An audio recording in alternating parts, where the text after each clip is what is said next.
What's good? What's good? What's good? What's good, everybody? Salute, salute, salute.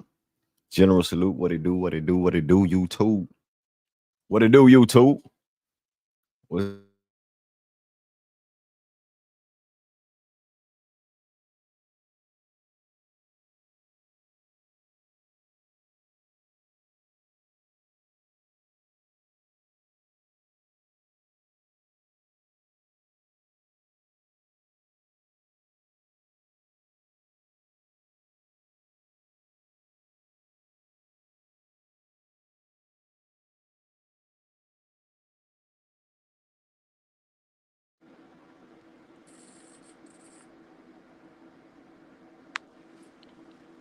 Hey, if y'all can hear me, press one.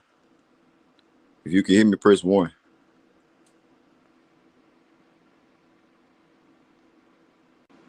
Had some little technical difficulties real quick, but we right here. Salute to everybody. Salute, salute. What's happening, people? What's up with it, man?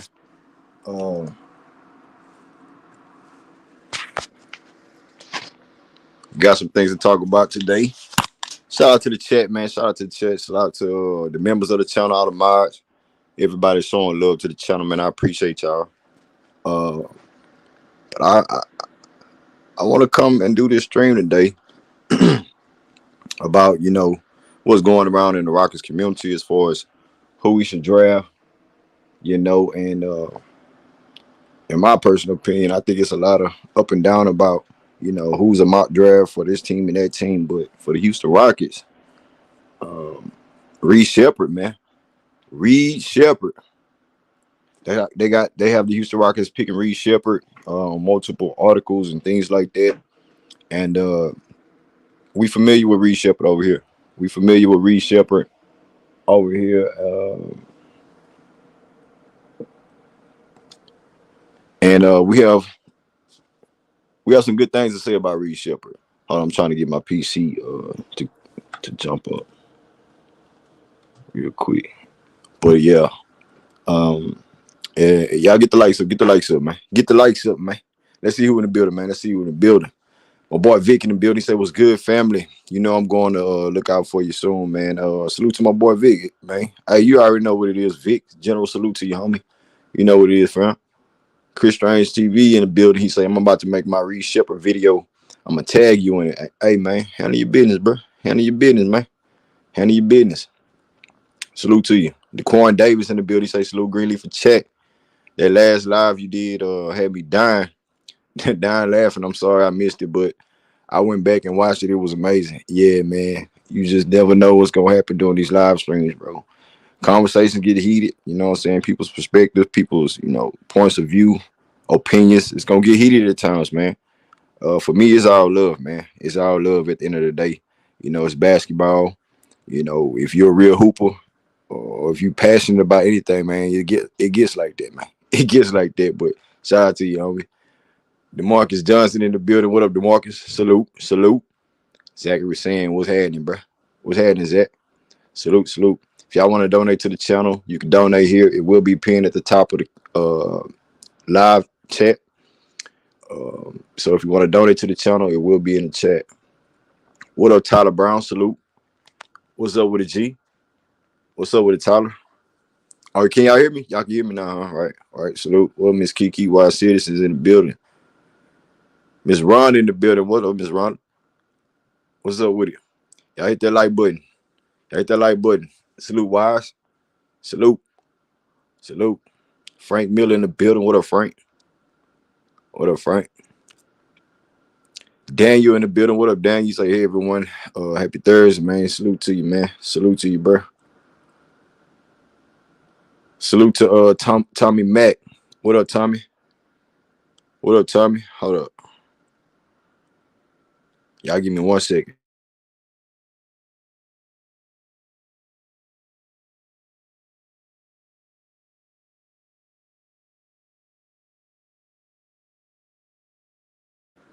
So I'm back. Yeah. Hey, so, man, check this out.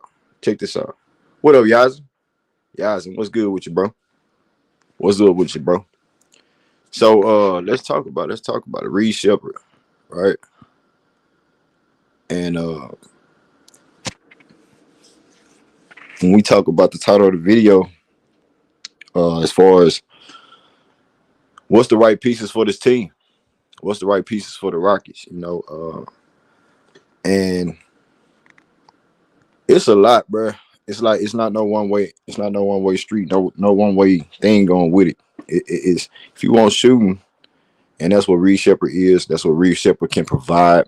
The fact that he's a scorer as far as can shoot, he can play off ball, he can have the ball in his hands.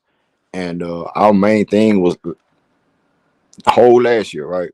Was that we need shooting. We needed shooting. We needed to the utmost at a high level, man. We needed it, man. And you have a guy in the draft. Like I said, I don't think nobody else has him top 5 or anything like that. But when it comes to the Houston Rockets, that's the main guy that the Rockets going to pick. They're not looking at nobody else. The Rockets is looking at Reed Sheppard, right? And that's not slighting Reed Sheppard at all. I stand on what I say, and I believe on what everything I put out there is that, yes, we need shooting. You feel me? We might not have Aaron Holiday coming into next season, but you do have other guys that can do playmaking and have the ball in their hands. And that's where Reed Sheppard comes in. He can play off ball, on ball, whatever the case may be, off the bench. But is that what the Rockets really, looking forward to or looking at? If you look at the Donovan Clingan situation, how he's, rising to the occasion. The Atlanta Hawks might pick him number 1, and then you leave Alex Sarr out there as far as, are the Washington Wizards going to, invest in him at the top 2 pick?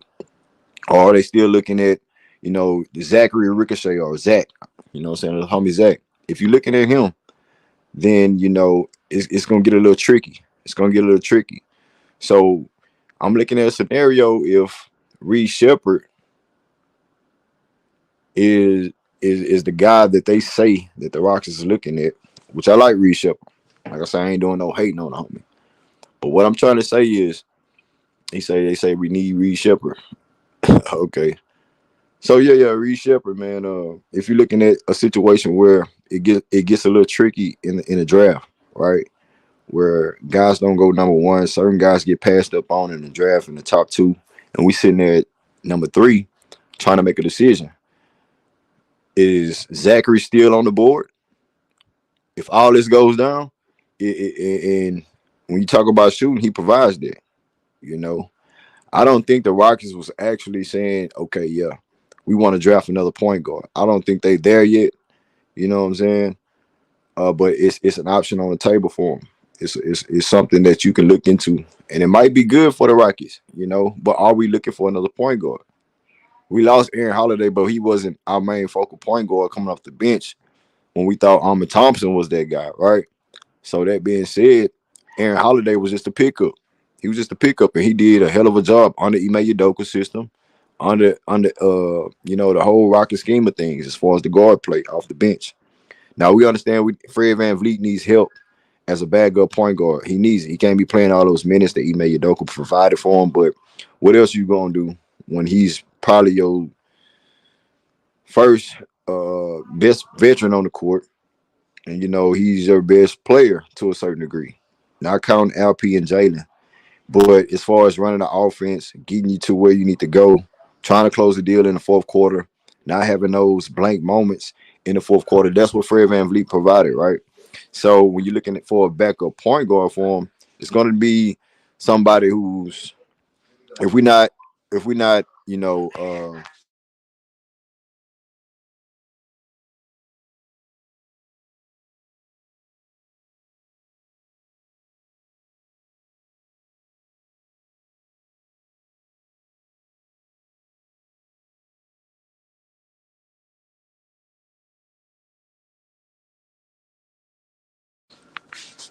my bad, yeah, like I was saying, if we looking for, backup point guard, uh, and how we went out last year thinking Ahmed Thompson was that, and he didn't pan out to be that. He became a very versatile player for us, at any position, wing position, point guard position, darker spot position, whatever the case may be. So going forward, we drafting Reed Sheppard, right? This is putting up hypothetical scenarios, you know what I'm saying? So we draft Reed Sheppard. Reed, you know, he wouldn't have a heavy load for him because of the guard play that we have. He will be in a situation where it'd be a 3-and-D point guard or anything to a certain degree how Aaron Holiday was, right? I believe it can work. It can work out. It can work out. Now we have to do other things to, you know, to figure out like the Ahmed Thompson situation. What Ime Udoka said about him at the end games. You know what I'm saying? Oh yeah, I believe he's still my point guard going forward. We believe in Ahmed Thompson. Is that still the case? If Reed Sheppard is on the board and they have us picking Reed Sheppard, if that's the case. Now we all know he's a shooter, but if he can, I'll pose this question: if he's not doing, if he's not shooting, what else is he doing? I know everybody. Oh, he's the best. He's played defense too. Okay, cool. There's a lot of guys that play defense at a high level in college, and we talk about the NBA level. And I don't see no intangibles from Reed Sheppard locking nobody down. You can give effort, but the lockdown scenario, I don't see it. You know what I'm saying? And I believe what Ime Udoka said about versatility is key. You have to be very versatile on what you getting in this draft. You have to be it has to be a very versatile player. So whether it's Reed Sheppard, Clingan. Now we talk about Clingan, right? Clingan, well, they can say, oh, he's just a rim protector. He can do this. He just defend the paint. Yeah, but when you put him out there, it makes your team more versatile as well. You know, and defense is a big part of the game, and not just relying on 3-point shooting. 3-point is a healthy factor to your team, but at the end of the day, when you don't have to teach Key how to block a shot. You don't have to teach 7-2. That's a win.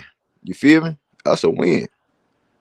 So at the end of the day, I'm not finna say I'm gonna pick Clingan over Reed Sheppard or Whoop the Woo over Reed Sheppard. I'm just saying, man, if we gonna go for Reed Sheppard, we have to look into all these other optics surrounding the team at that fact. You know what I'm saying? Let's see who in the building. Salute, DJ Mill in the building. Salute. I'm finna get ready to drop the link, man. I'm finna drop the link. Let me drop the link for the people. Let me drop the link. I want the people to know, man. Let's get some newcomers up here. You know what I'm saying? Y'all know who the panel is. If they hop in, I want to know what they have to say about Reed Sheppard. Reed Sheppard, number 3 overall pick for Houston. They having the Rockets picking Reed Sheppard.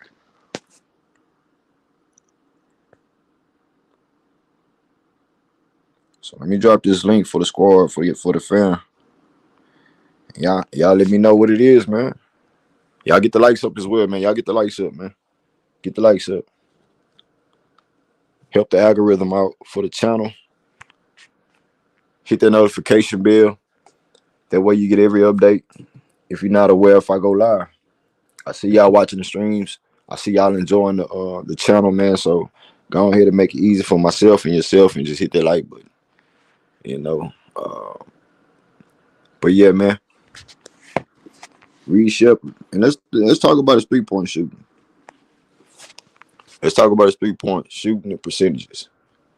Now, this is not saying that he's going to bring this naturally to the NBA.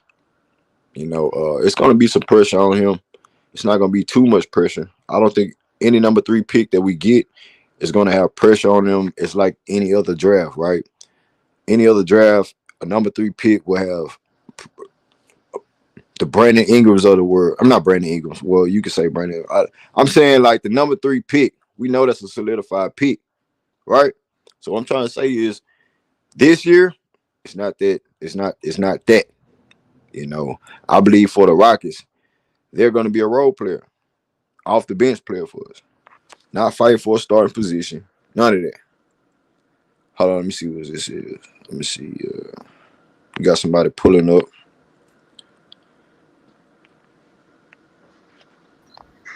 Hey, Chris Strange TV, what's good? What's happening? What's happening, man? Can you hear me? Can you hear me? Yeah, I can hear you. Can you hear me? Can y'all hear me? I can't hear you, fam. You still I there? got an echo. Hold on. Let me.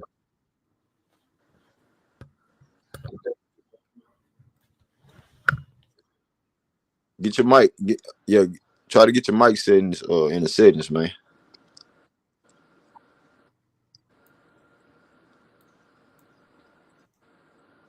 So it's This is my Chris trying first to time get. doing this. Can you hear me, bro? Yeah, I can hear you. Hey, go ahead. What you got on the topic, man? What you got on the topic? What you got on Reed Sheppard going 3rd overall for the Rockets? And do you like Reed Sheppard as the number 3 pick for the squad?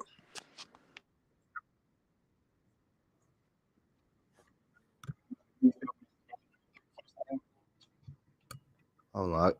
I'm having some technical difficulties.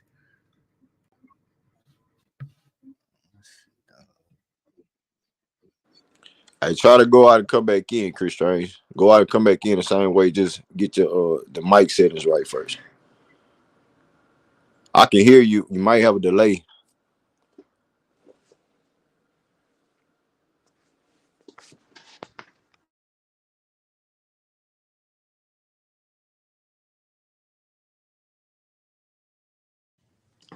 So yeah, man. To the homie come back. Another new guest on the panel. You know what I'm saying? To the homie come back. I'm cooked with the fam, man.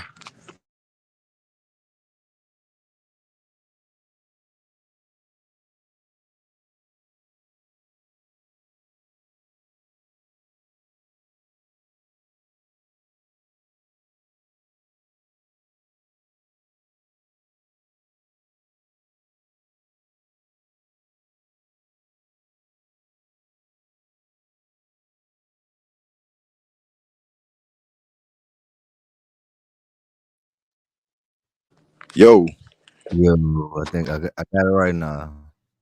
can you hear me? Yes, sir, ski. All right. Salute to you, man. What's good, Chris? Man, what you got on this topic, bro? What you got on Reed Sheppard Yo, and yo, for the Rockets overall? I got it right now. Can you hear me? Man, I'm feeling like this the Hashem to beat Hey, draft all over mute you. again. You got your TV on, man? You got echo. You got Yeah, your I muted TV the on? TV. I just muted it. I just Okay, yeah, muted it. go ahead. You got the floor. You got the floor. This the Hashem to beat draft, man. You got you see remember when Steph Curry was in the draft? I You feel say like it's this the to same. beat draft the week draft. Nah, like you know how to beat was all hyped up, like kind of like Sar doing.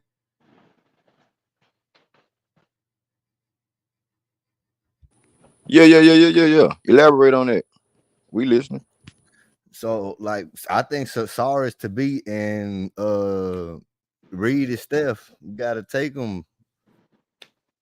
You got to. He shoot what 52% from the three. I think that's an empty stat because I mean, like I said, that's college.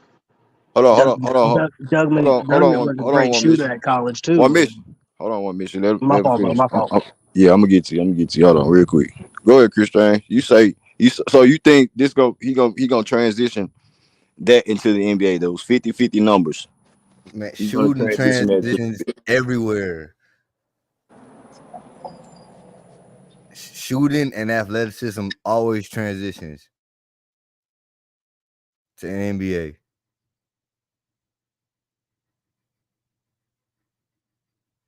Am I wrong?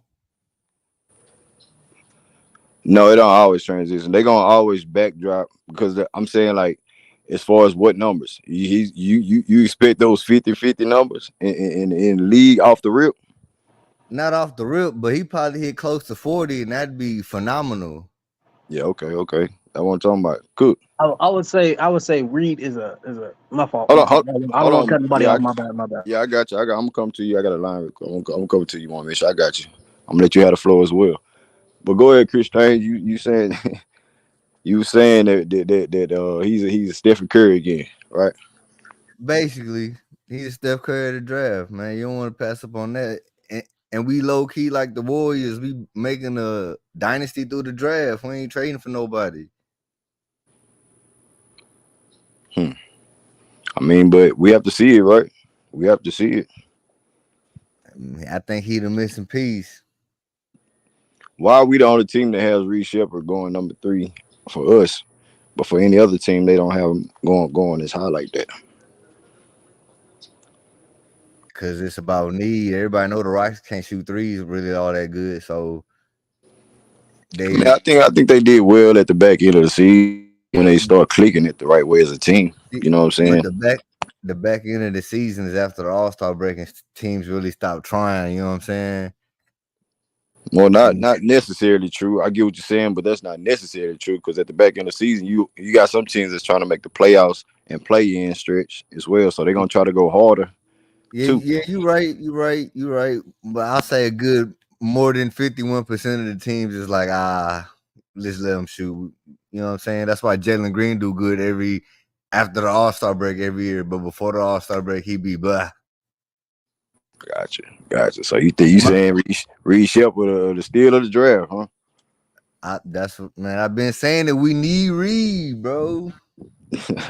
All right, hold that thought though. Hold that thought, cause I got one mission. He ready, man. What up, one mission? Salute to you, Greenlee. Appreciate you for having me on, bro. Salute. What you got on the topic, man? I think it's phenomenal that what he did in college. That's great. We're not going to downplay that. But we ain't seen a 1 minute a second of him in the NBA. And at his size, he is going to struggle. One, to get that shot off, and two, just to get the playing time to get into a rhythm. Y'all got to remember that no matter who we pick, he ain't gonna be just automatically on the floor playing a whole bunch of minutes. We got too many guys to give minutes to. So he's gonna be on the back burner, and we can slow play him, and I'm fine with that. But for y'all to think he's gonna come here and be Steph Curry, man, that's just crazy. That's That's That's wild. yeah. Steph Curry is one of one. Not only his shooting ability, but just the way he move around the court. It's one of one, man. And it's something that's unique to him. So to call him or compare him to Steph Curry, that's wild, bro. That's wild. And there's a lot of guys that are in free agency who can shoot right now. Alec Burke, Derek Jr. There's a lot of guys that we could go pick up with size who could defend and shoot threes. Like, we don't need to go to the draft to answer our 3-point problems. Right. You landed? Did you land? But that's what I'm saying as far as Reed Sheppard, bro. Like, I like Reed Sheppard. I like Reed Sheppard's game. You know, all these players gonna have to transition to the NBA. But if we saying like his minutes, his opportunity, and his shooting is gonna help us off the for the season coming up. No, you know what I'm saying? The impact of his game is gonna show. You know what I'm saying? He's gonna find his way in. You know what I'm saying? I can see all the guys that we have making them look good playing alongside the Rockets. You know what I'm saying? Young core. You feel me? And I think it could work. It could possibly work. So at Can the I end of raise the a question? What you got? Do you want to risk missing out on somebody that's half as good as Steph Curry at shooting? Bro, you know how many years Steph Curry played in college and attempts he had in college compared to one season? He had about 9 attempts. Compare him to 44, like, you know what I'm saying, 44% Doug shooting. McDermott or some shit, or Jimmy Fredette, them type of guy, JJ Redick. You know, I just don't see the Stephen Curry. Jimmy Fredette, I can see that more fair. That's a more fair comparison, actually. But like I said, would you want to risk missing out on somebody that's even half as good as Steph Curry at shooting? I'm not scared of nobody in this draft. I'm not risk. If you ask me to Reed Sheppard one of the dudes, no, I'm not scared. I'm not afraid at all because I don't think this draft, you know, is gonna be like that anyway.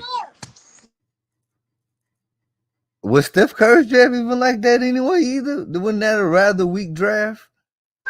Stephen Curry was a monster at Davidson for years. I'm talking about his draft class. His draft class was a hellified draft class. Was it? Blake Griffin. James Harden. Blake Griffin, James Harden.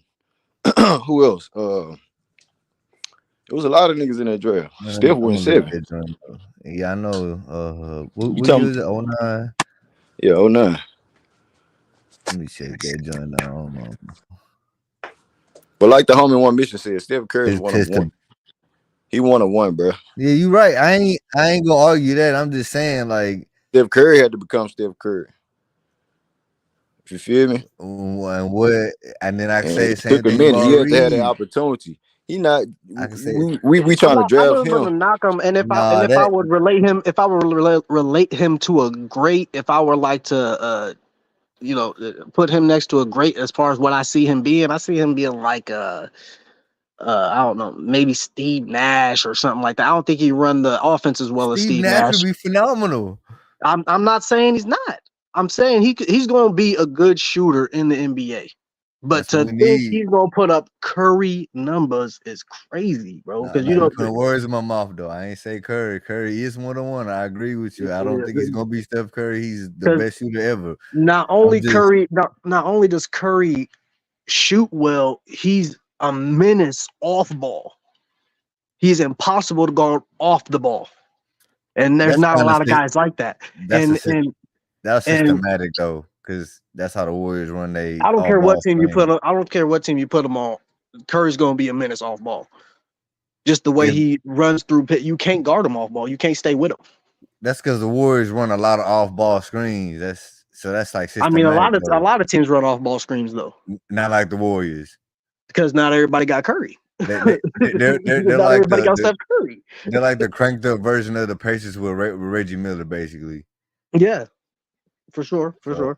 But and also I keep hearing people talking about his athletic ability.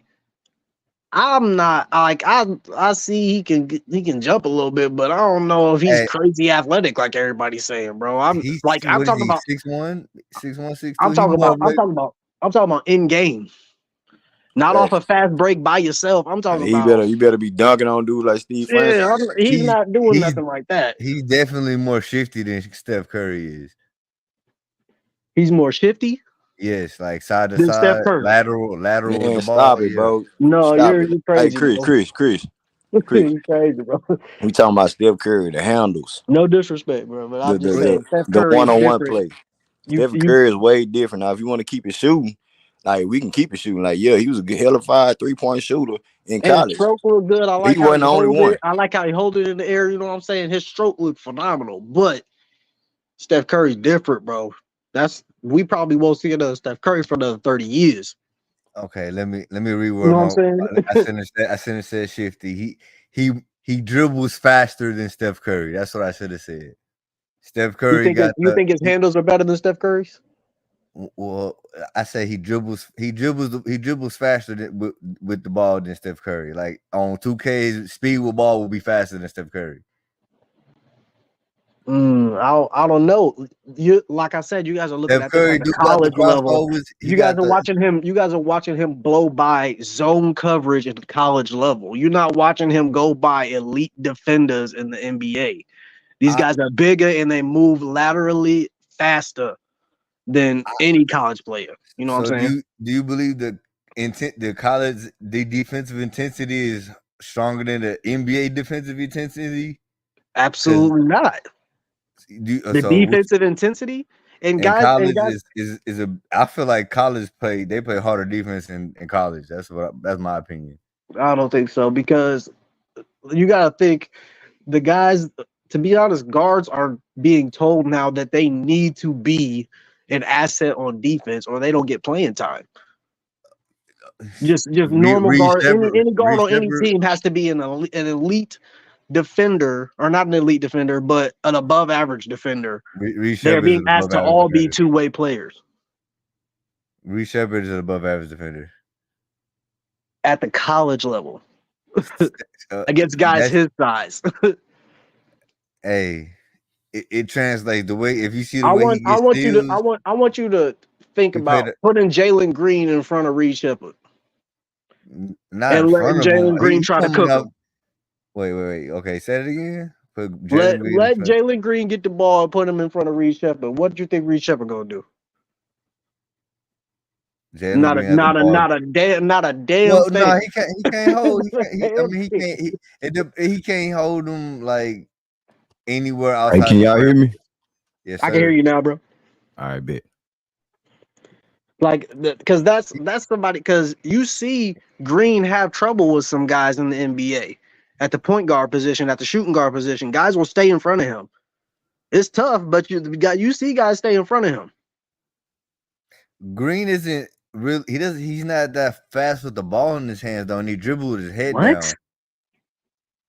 Yeah, That man's got an elite first step. That's he what he's dribbles known with for. his His head first down. step. But he dribbled with his head down. It don't matter if he's dribbling to cook you. He's gonna cook you. Dribbling with your head down impedes the speed of your dribbling. So what are you trying to tell me?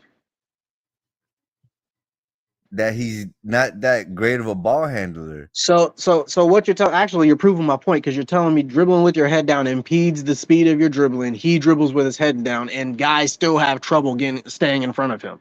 So I don't want to get on the topic of Jalen Green. I just put his name out there, but if he put his head up, he's one of the fastest off the dribble in the NBA. There's different types of dribbling. He's good at dribbling in the half court at the top of the key and whatnot, but like in the open court, a fast break. That's what Jalen Green does. That's what he loves. That's where he lives. With the ball in his hand or off ball? Both. He don't seem too fast to me on a fast break when he got the ball. Oh yes, when he's got the ball in his hand and it's Jalen Green versus two, Jalen Green's coming at your neck. I'm talking about 1 against 2. Jalen Green don't care. He's coming at your neck. I want you to watch a couple more games, brother. He can just I want jump, you to watch a couple more games, brother, because Jalen Green, that's what he loves, transition basketball. That's because he could just jump from like the free throw line, though. Exactly, and he's got a shifty move to get to the basket. Jalen Green is not shifty. Oh Lord, have mercy. He is not All right, I'm gonna shifting. let you take this one, Green. Me and my wife finna go to dinner, bro. I'm finna let you take this one, bro. Hey, Chris, man, Chris, you one of them one, huh? You don't believe How in can Jalen you? Green How the can you game be? like that? He How ain't can you watching be the games, bro. shifting He ain't with? watching the games. How can you be shifting when you dribbling with your head down? What you mean he's dribbling with his head down? What they I got to do with him constantly getting see buckets? Jalen Green. He get What they got? buckets. What's his turnover ratio? I mean, I'd have to look that up. It's not high. So yeah, hey, salute to you on His this. shooting might be spotty, but his turnover ratio is not high. The Like I man said, I goes and don't know gets off the top bucket. of my head. He wants to pull you out 1-on-1, get you on an island, so he can cook you. That's what he does. And if it's fast break, forget about it. He's a bucket. That's how the Rockets want to play. They want to play fast pace. That's why we got all these young athletic guys, so we can play fast pace, Which is why we get in need the Reed open Sheppard. floor. Which is why we need Reed Sheppard. I've been watching a lot of highlights, and I'm not saying he'd be good if Jalen Green was running to the paint and Reed Sheppard in the corner, throw it to him in the corner. That's a bucket. That's what I see. Who's Hey, the other I don't real see quick. I don't viable? see too Hey, much more than that hold on, in the y'all. NBA level. Can y'all hear me? Yes, sir. Hey, I can real hear you. quick. I got another guest on the panel. J Dog, what's happening, J Dog? What's good with it, bro? What's up with it, my Salute. G? Salute. You got it, man. J Dog, man, what you got on What's, Reed Sheppard and you know what I'm saying, going on in this Rockets community about him being a number 3 draft pick for us? And how you feel about, what this team need overall? oh, what we what we need overall, bro? Um, excuse me, man. Yeah, bro. I mean, shooting is fine, Green. Don't get me wrong. I'm cool with Reed Shepherd's game too.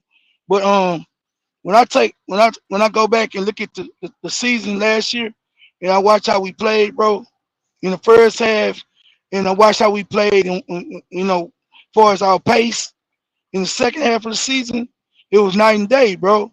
And what's the common denominator?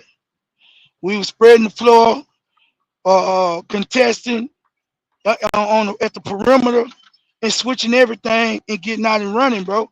Turning teams over, getting out and running, and not just dumping the ball down and getting out of LP way. Like that has its place, but the way this team is built with all the wings we got that can get out and run, and that need paint touches, bro. These guys, bro, you got thoroughbreds, bro, that you got to take off the damn leash, bro. And when they just sit around the perimeter and waiting for LP to do his thing, you're not utilizing your skill, your guys, bro. We got all these high draft picks that we got on this team and these thoroughbreds. You're not utilizing them, bro. Yeah, Reed Sheppard can help, but my thing is this, bro. LP has his place for what we do. You know what I'm saying? And he had hell of a numbers this year. But bro, a big man, bro, who can clean the glass, be a rim deterrent, bro, and get and a guy that you can give, you can that you can get in pick and roll, and you do repositioning, screen and roll, repositioning, getting the guards off, bro, and they understand his place because at times I don't give a damn what nobody say, bro. I looked at every goddamn all 82 games, bro. You understand what I'm saying? LP, the ball gets stagnant at times with LP because he want to score and he hold the damn ball too long, bro. And that's fine because he can cook damn near anybody in the league. So I understand it. But you're not always utilizing the rest of your guys when the ball sticks in your hands like that. You understand what I'm saying? The rest of your teammates not getting out. So when that comes into play, bro, we become stagnant and predictable.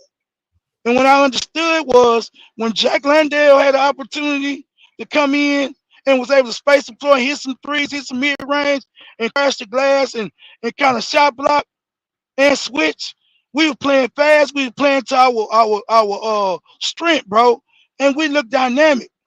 And at times with LP, at the beginning of the year, we looked at dynamic as well in situations. But once teams start locking in on how we wanted to play, You've seen that shit change, bro. And so when you open up the floor and you let Jalen operate and LP operate in the pick and roll situation, that's why we say LP need to expand this game to the perimeter. That way teams can't collapse in the paint on you, bro. When they know you coming to them, bro, they ready and they get up for you, bro.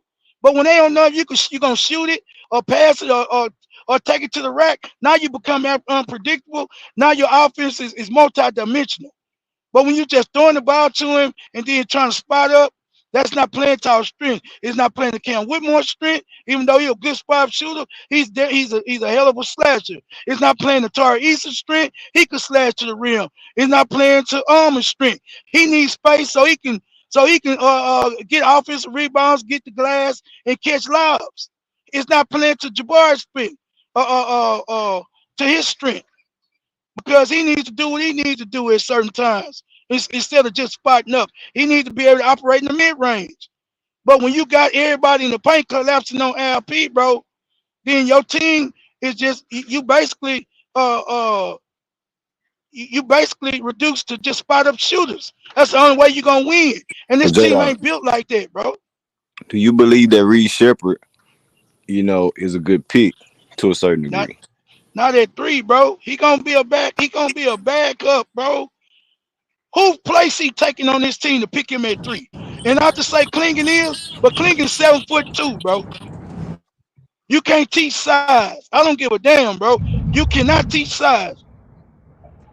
You can say what you want to say about Rudy Gobert, but he got 3 DPOYs, bro. And he's 7'2".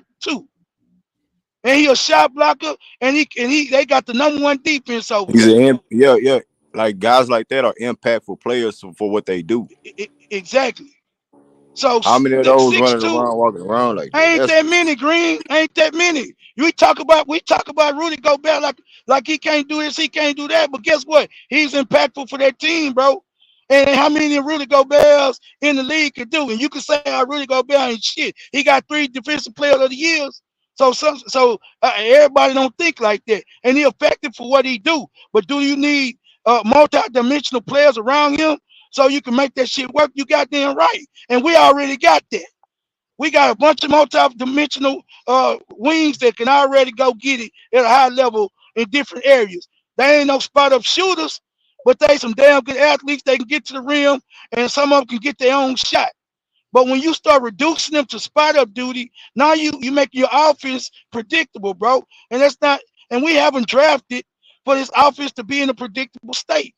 So I just think with Reed Sheppard, bro, yeah, you starting to go somewhere with it. Far as your you got a guy that's a knockdown shooter, but bro, how effective is he gonna be at the NBA level, bro? Once he get them guys running at him, that's 6'6", 6'7", with 7-foot wingspan, Tari Easton's of the world, the Armand Thompsons of the world, that he ain't gonna be able to shake off.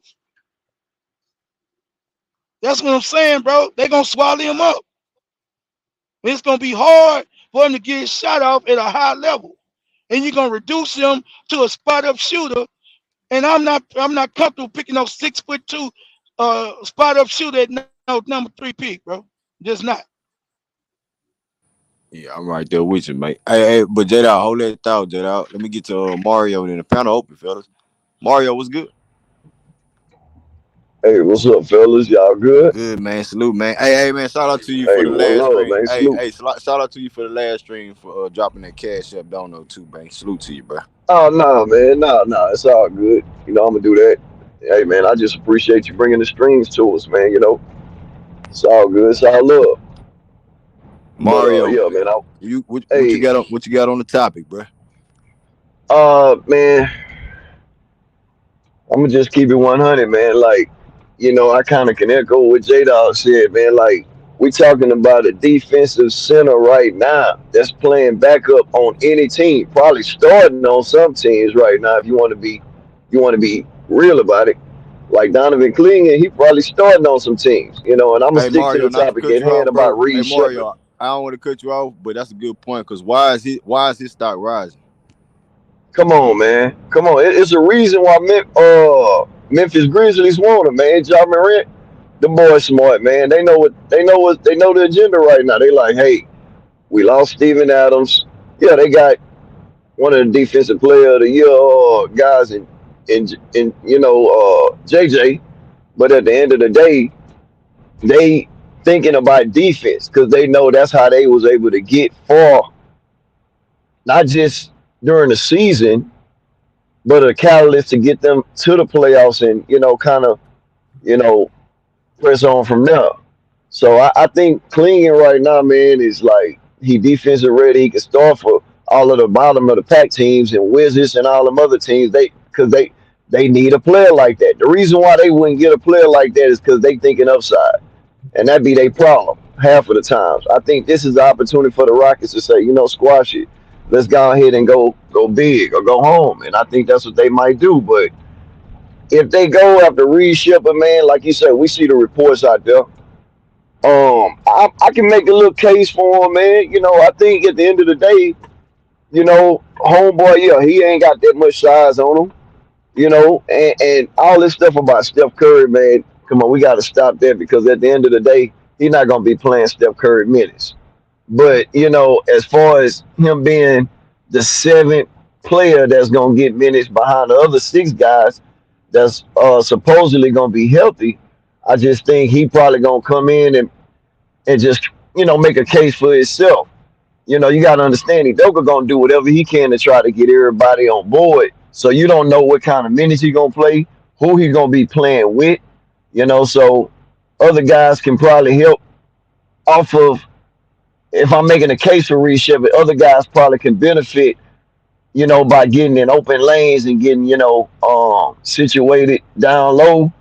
Like it ain't just about Jalen Green wiggle room or about LP, basically, getting inside and being able to, move around, like a baby joker, like we always kind of allude to. It's all about everybody on the court. And I think Reed Sheppard can open up some things for everybody on the court. But now he ain't gonna come in on fire like that because he got to go through. He gonna have to go through the storm before he can get to the fire. He gotta. Who knows, man? He might have to. I'm not saying he gonna be red flag nothing like that, but he might do like Cam, show and tell. Show and prove me something out there in that G League. Or in that and then come out there and you on fire. We bring you up into the big leagues, and then he might be able to showcase what he about. But I get it. People saying, hey, if you getting the number 3 overall pick, why they going to the G League in the first place? At the end of the day, man, we got so much talent over here.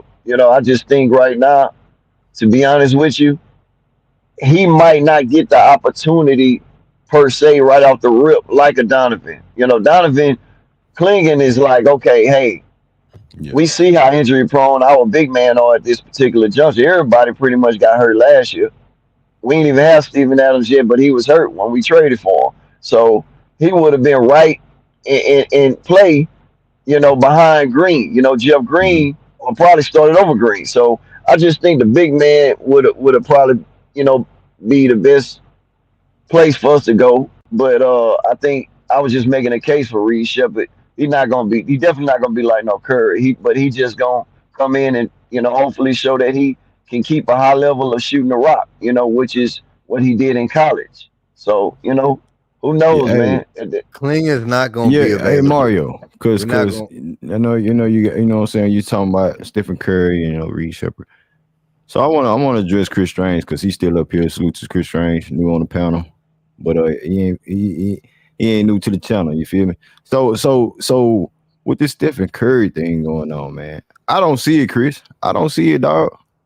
Man, I don't see it, man. I'm not I don't know. Like I'm not saying coming into the league, I know I can see if you see it on screen the 3-point percentages off the dribble, the catch and shoot threes off the dribble, the NBA threes at 49%.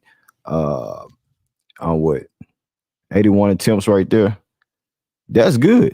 That's good. That's good. You feel me? But we talking about NBA action, where guys is playing at a high level. You know what I'm saying? And like I said, it took a minute for Stephen Curry. And you was talking about how he can create space like Stephen Curry. He can, do the other things like Stephen Curry. I'm not saying he doesn't have it in him, but Stephen Curry is a different beast. Stephen Curry is a different animal when it comes to these things. you know. And like Mario said as well, running the offense was predicated on the Stephen Curry. So then, you know, we be looking at Reed Sheppard as a catch and shoot guy, 3-and-D point guard, you know. What if So Reed Sheppard is he is going to Steph have Curry? that, you know what I'm saying, that type of impact coming to the league off the bench, off the rip, being a backup point guard, you know what I'm saying, covering those spaces that Aaron Holiday provided for us, you know. Let me get to the next guest, though.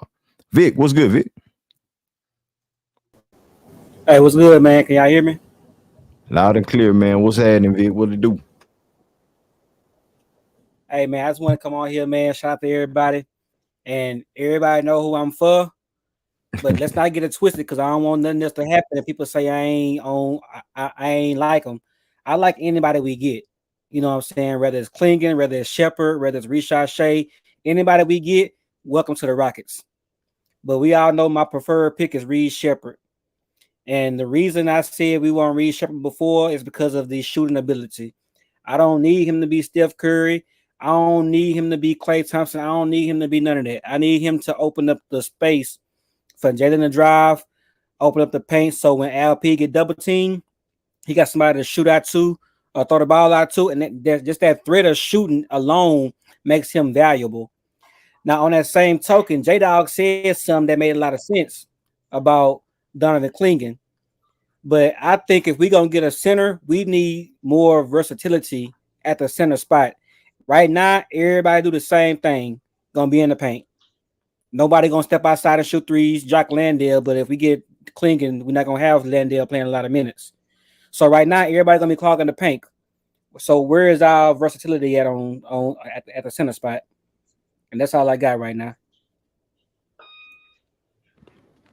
Well, that's a good question. You know what I'm saying? It's going to be clogged up and everything like that. You know what I'm saying, Vic? Like, we want LP to be a stretch big and, you know, to match him up with different players on the court as well.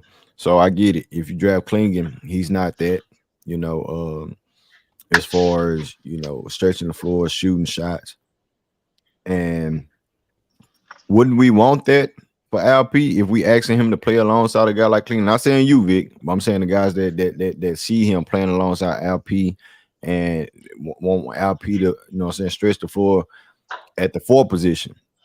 But by that being said, I think that some of the weaknesses that LP provides, I'm talking about the weakness of the team in general and at the center position. Yes, we're going to have Steven Adams coming into action, but Steven Adams he's not sloppy on cleaning the glass, right? He's not sloppy on, you know, setting hard screens and, you know, playing like just natural center position basketball. You know, LP is a different center. And we're trying to cover those different positions at the center position. So adding Clingan to the scenario, bro, it's not like we teaching them how to make threes at a high level. We just tell them how to protect the paint. You know, we're not utilizing our, you know what I'm saying, our bench, I think is our bench because we didn't make no drastic trap moves. We can make significant moves, you know what I'm saying, with add-ons and stuff like that. You got to look different as an NBA team. But we just talking about young talent coming to the league.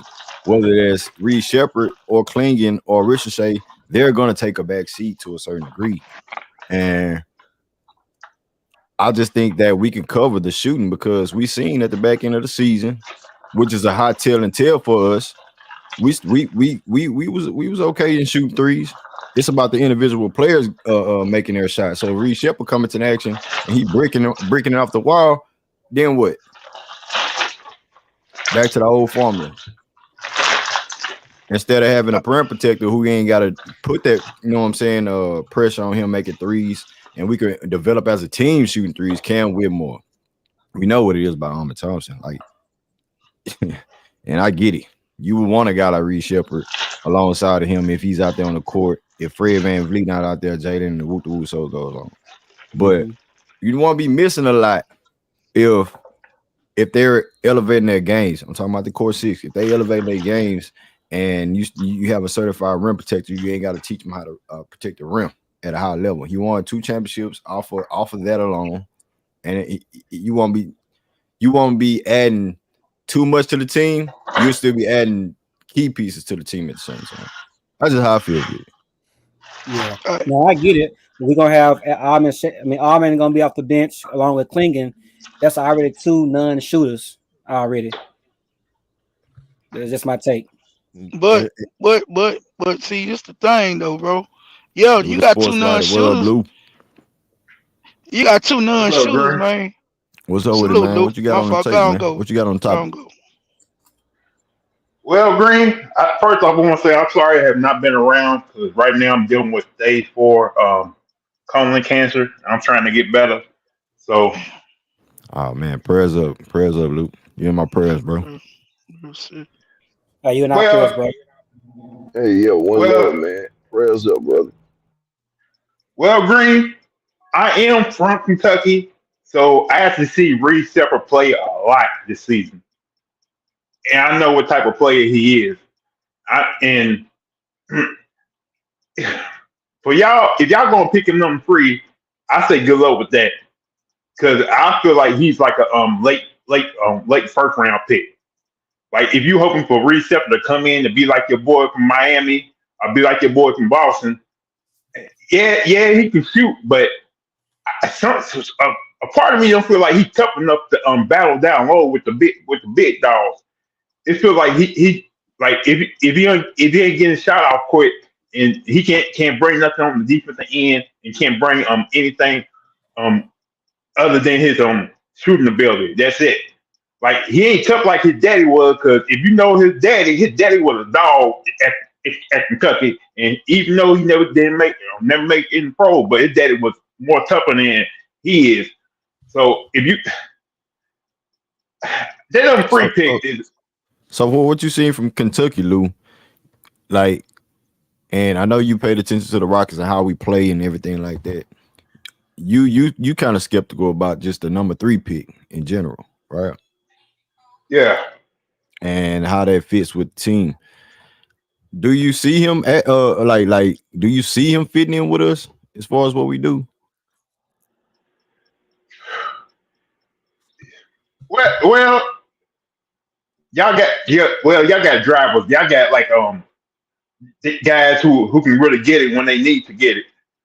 If you get a guy like Reed Sheppard, yeah, he's gonna probably have your games every now and then where he have like 12 to 14 points and making like 3 or 5 3-point shots. But other than that, I don't think he fits y'all system. To me, that's in my opinion.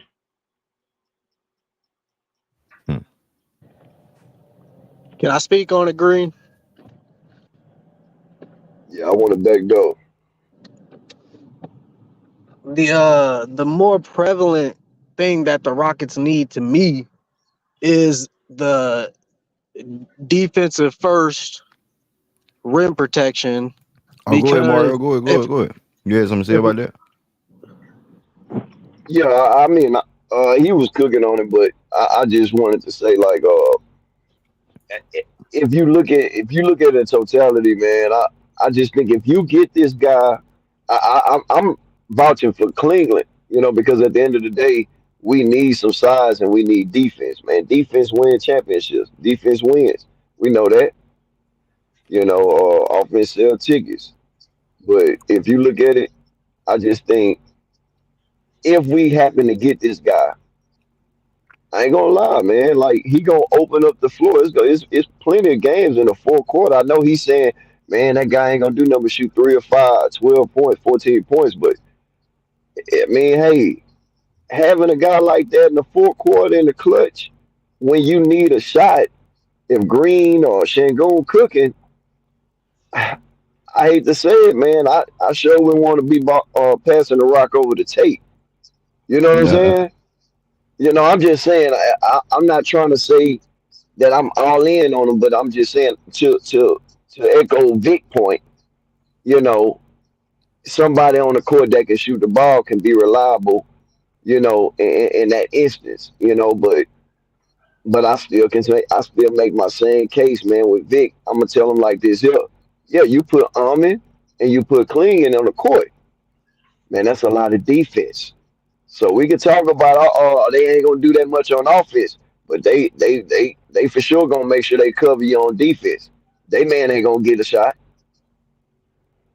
All I'm saying is don't waste the number 3 pick on Reed Sheppard. That's what I'm saying right there. Don't waste the number 3 pick. Pick somebody better at number 3. And if you want to pick Reed Sheppard in the later round, go ahead and do that. Hey, DJ Mill, what's good, DJ Mill? Hey, what's going on, man? What's up with it, man? What you got on the topic, bro?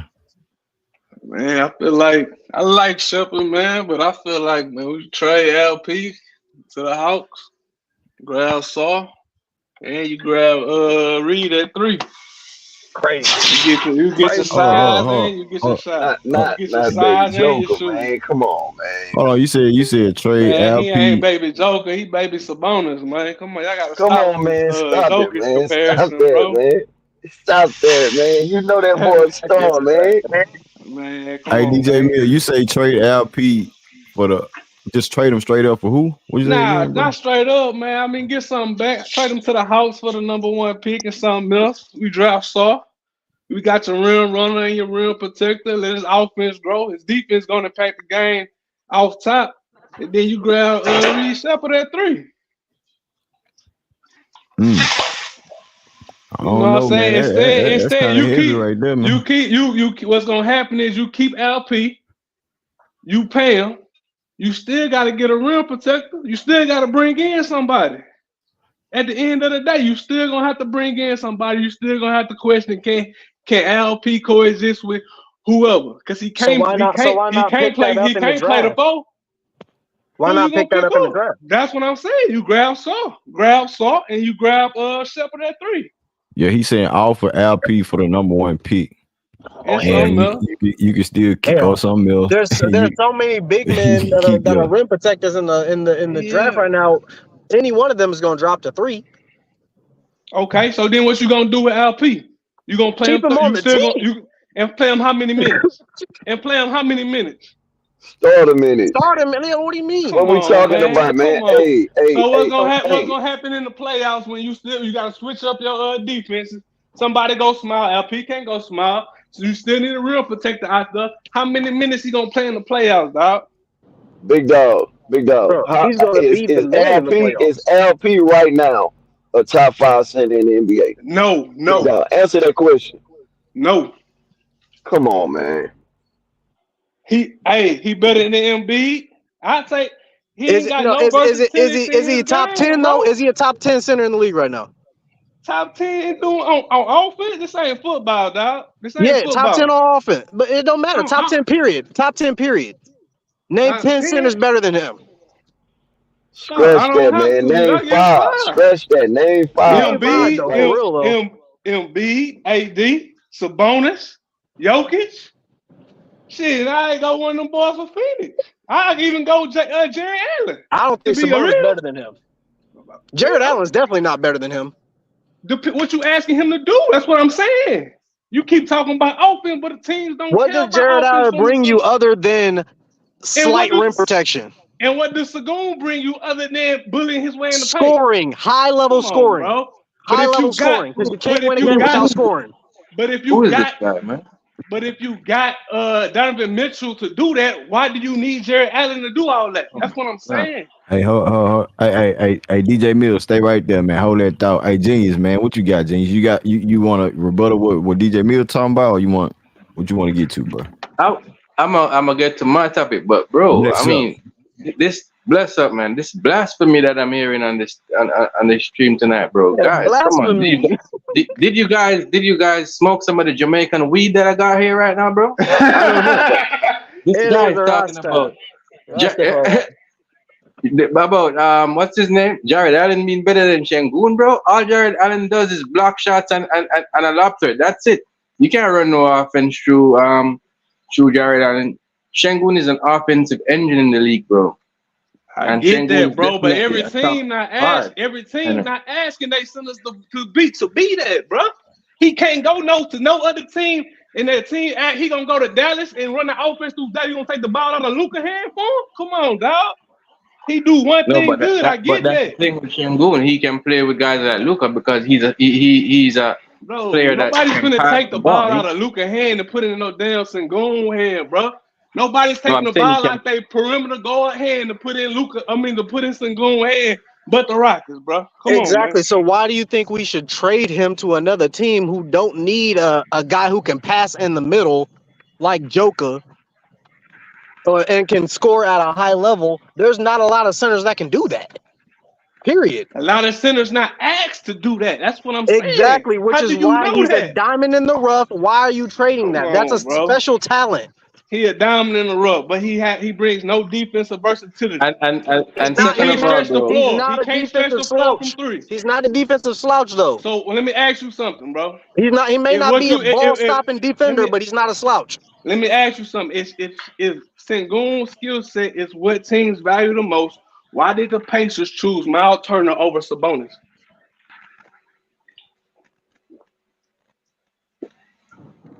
For his size, because they didn't have size on that team like that before. Okay, thank you. So they value size, rim protection, and stretch over somebody who No, can play. that's not right? the reason. That's not Come the on, reason, bro. bro. The reason why the Pacers chose Miles Turner over Sabonis was because they realized that the Sacramento Kings, being the Sacramento Kings, are dumb. So they fleeced them for a top 5 point guard. That's the reason why they did that trade. In My Tyrese point Halliburton. exactly. So if you got a playmaking guard, why do you need a playmaking center? No, but You the guys reason are why telling me that no, y'all but value rid of guys. both my guys. they had to give up Sabonis to get Halliburton. And if you have to choose one of those two, you're gonna choose Halliburton every day. That's my point exactly. My point, but you guys telling me that bet you gonna put the ball. If Sengun was on the Mavericks, you gonna keep the ball in Sengun hand over Luka hand. You gonna keep the ball in Sabonis hand over Halliburton hand. That's what I'm saying. Nobody's doing that. The Rockets are acting like the same Sengun. players, though. Alp They're is not not a the same. ball dominant center. He can, Alp is a guy that he's Sabonis an and Şengün are offensive not the same engine. players, bro. Guys can play Man, off what? of him. He can Is play you off of crazy? guys. They're How they not. not They're the not same player, bro? How? They both Because 6'10". Şengün They has both got a elite 7 level foot weeks. footwork. Man, come on, bro. How do they Elite. score? How do But they score? hey, can I How get do my they take? score 2 points? Can I get my take off though?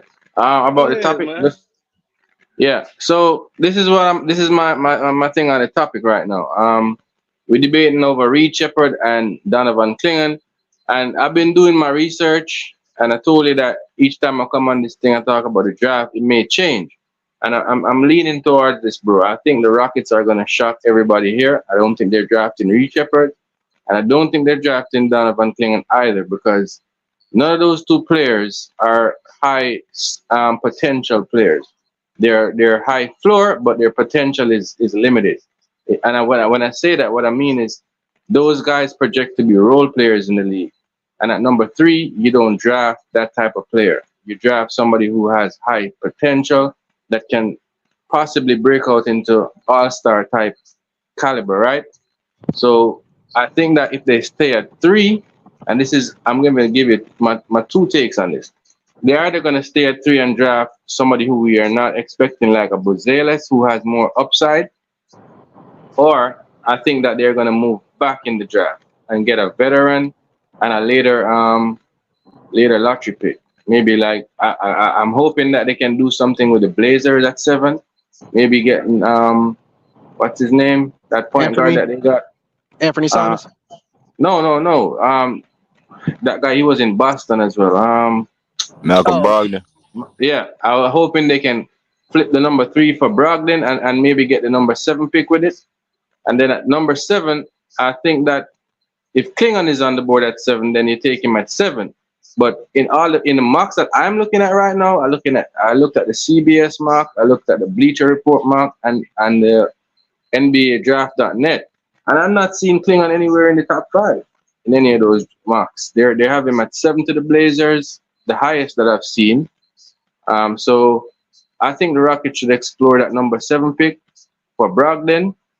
And then you take a flyer on a guy like Reed Sheppard or Clingan at 7 if one of them are there. I don't think you draft none of those 2 guys at number 3. That's my personal opinion. DJ Mill want to trade in the draft too, but he say he'll trade LP for that number 1 pick. No, that's not enticing. LP is valid right now. LP was a borderline all-star, and a borderline all-star gets you at least 3 first-round picks. So unless they're gonna give me this year first and 2 more first, that conversation is not going anywhere. Bro, he's a borderline all-star on a sub 500 team, bro. That's like saying I'm the tallest midget, bro. We're not a sub 500 team, bro. We were 41 and 41, 500. Okay, we're a winning team, bro. And that's questionable, bro. Because at the end of the year, what happens? But that's saying I'm the tallest midget, bro. Come on, man. We drop at least 5 games that we should have won. So we could have won 48. I could look at it that way too. Because I can tell you at least 5 games that we should have won. And also we got to factor in the injuries that we had. So we could have won 48 games. was in the back half of that season. We're winning 5 more games at least. Exactly. So that's what I'm saying. We were not a losing team. We were a winning team. And we don't know what Torrey could have did. We don't know what Torrey does. We know what Torrey does. You gonna say he bring 5 more wins? He changes the game enough to bring 5 more wins. Yes, I believe that for sure. Hypothetical. We live in a hypothetical. You watch the game? Yeah, I watch the games. I watch the games all the time. But I'm not gonna sit here. You gotta live in that hypothetical saying about Sengun this, Sengun that, or Torrey. We don't know that, bro. What we do know is Sengun can't stretch the floor. Sengun can't rim protect. He's stuck at the 5 position. You're gonna have to bring in somebody regardless, bro. Regardless. Just so we don't make it hypothetical, let me ask you this question. Go ahead. Does Torrey being on the team make us better or worse or the same? I like his versatility. That's not answering the question. I don't know, bro. Small. Does he make us better or worse or the same? Greenleaf, let me ask you the same question, bro. Does Torrey on the team make us better, worse, or the same? No, for sure, bro. Tyrese is gonna make us better. You know what I'm saying? Like the homie said, for his versatility, he can make us better. But I ain't gonna lie, we missed him when he was gone. We talking hypotheticals. I'm listening to the conversation. We talking hypotheticals, but at the same time, that is true.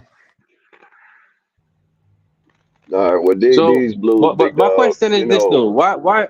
So Green, are you seeing any other prospect that you think the Rockets should consider outside of Clingan or Reed Sheppard? What about Buzelis? You don't like that guy? He's a 6'9", 6'10" wing that can handle the ball.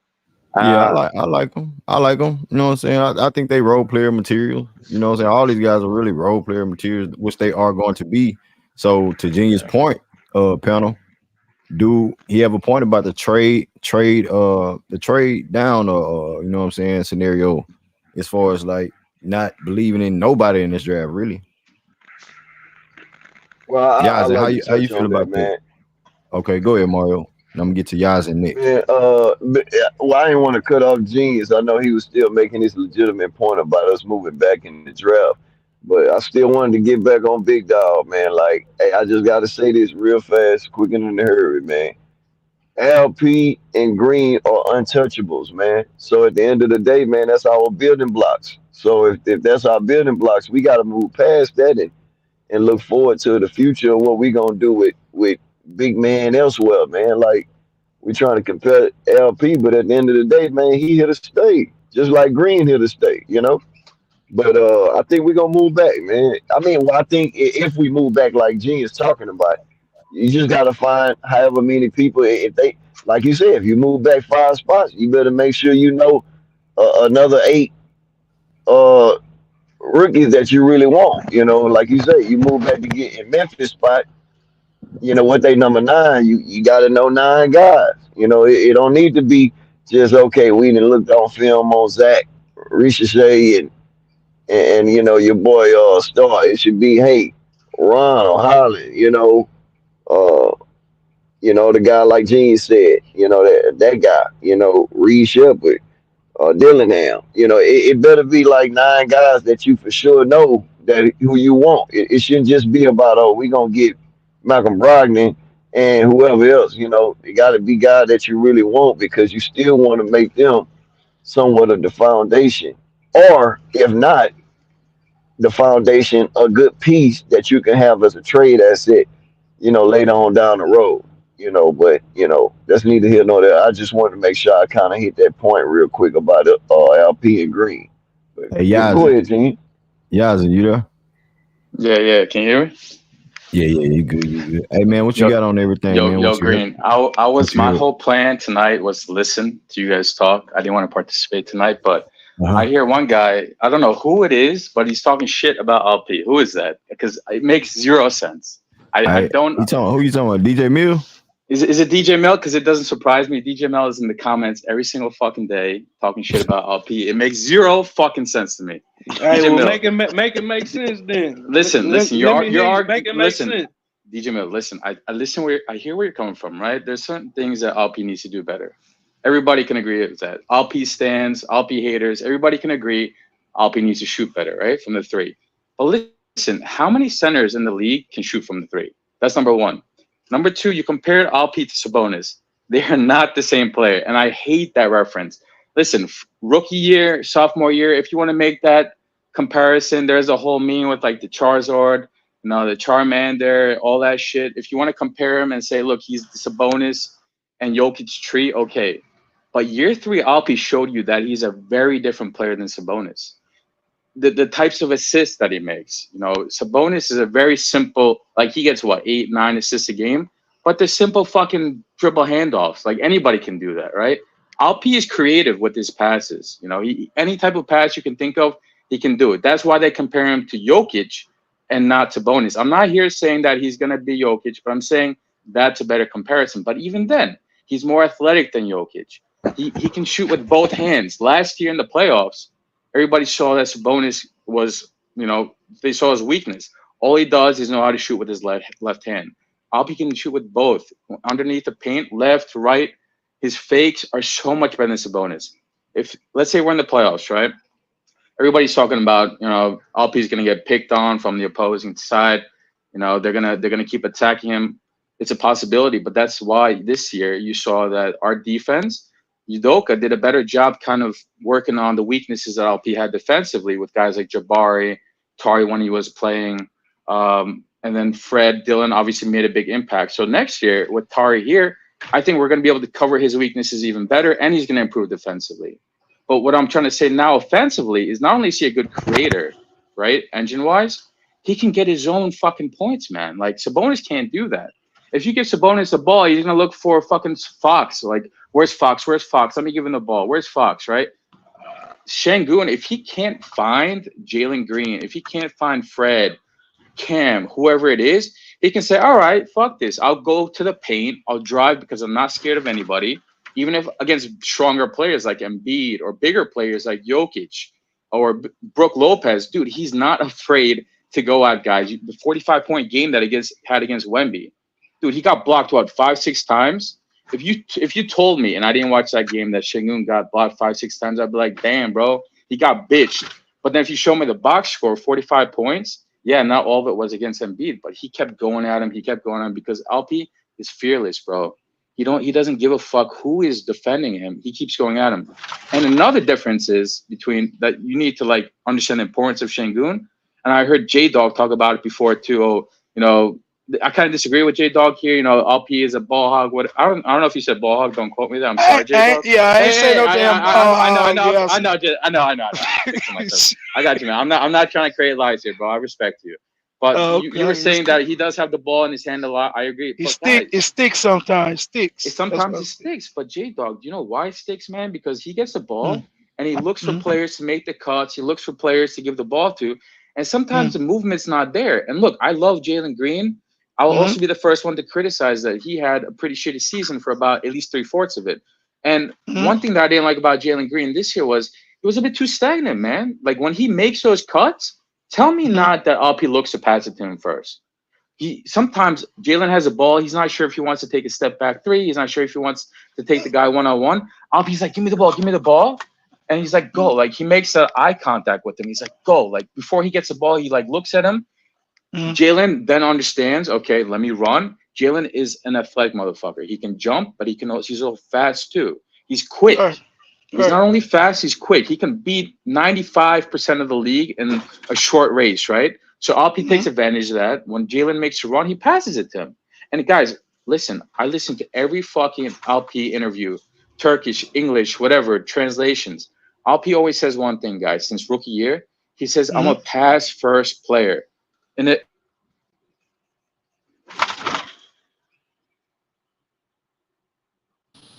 You still there? Yo, He cut out. Go ahead, cut out, Jada. You got man. something to rebut on that? He cut out. He was He cut cooking. out. He was cooking, man. Boy, was Yeah. cooking, man. But I'm in the airport, bro. But hoping I don't cut out. What But up, Pastor Roof is back in the building. What it do? Salute. Go ahead, Jada. What you about to say, bro? Can you hear me, bro? Yeah, Go ahead. He was cooking on LP, man, and yeah, I'm gonna segregate the point he was making with LP for as guys not cutting. I'm not talking about those times. Yeah, it was a lot of stagnation and guys not moving like they should have been moving for LP. But it was at times where the ball was sticking his hands, and MA even made reference to this, that at times he gets score happy, and he holds the ball too long, trying to make a play for himself instead of just getting the ball out of his hands, repositioning and getting it back. You feel me? So that's the rebuttal of his point, bro. So yeah, but I never say he was a ball hog. It sticks sometimes, and he's indecisive. Yeah. My bad, guys. I think I got cut off. And J Dog, you're right. It does stick sometimes. And I was actually kind of trying to argue that point back, but I think I got cut off. I'm not sure where I got cut off, but I spoke too much. I wanted to kind of leave it to y'all. Nah, but the whole LP hate, man. DJ Mill, whoever that is. Look, bro, I'm not. It's a bit much, man. It's a bit much. Hold up, I'm not. It ain't no LP hate, bro. It's all about preference. I don't care for my center on my team to be a hub because I can have an elite guard that can do that. So I need space like SGA in OKC. I get that, man. It couldn't exist if you put Sengun with SGA because SGA needs that paint. He needs that space.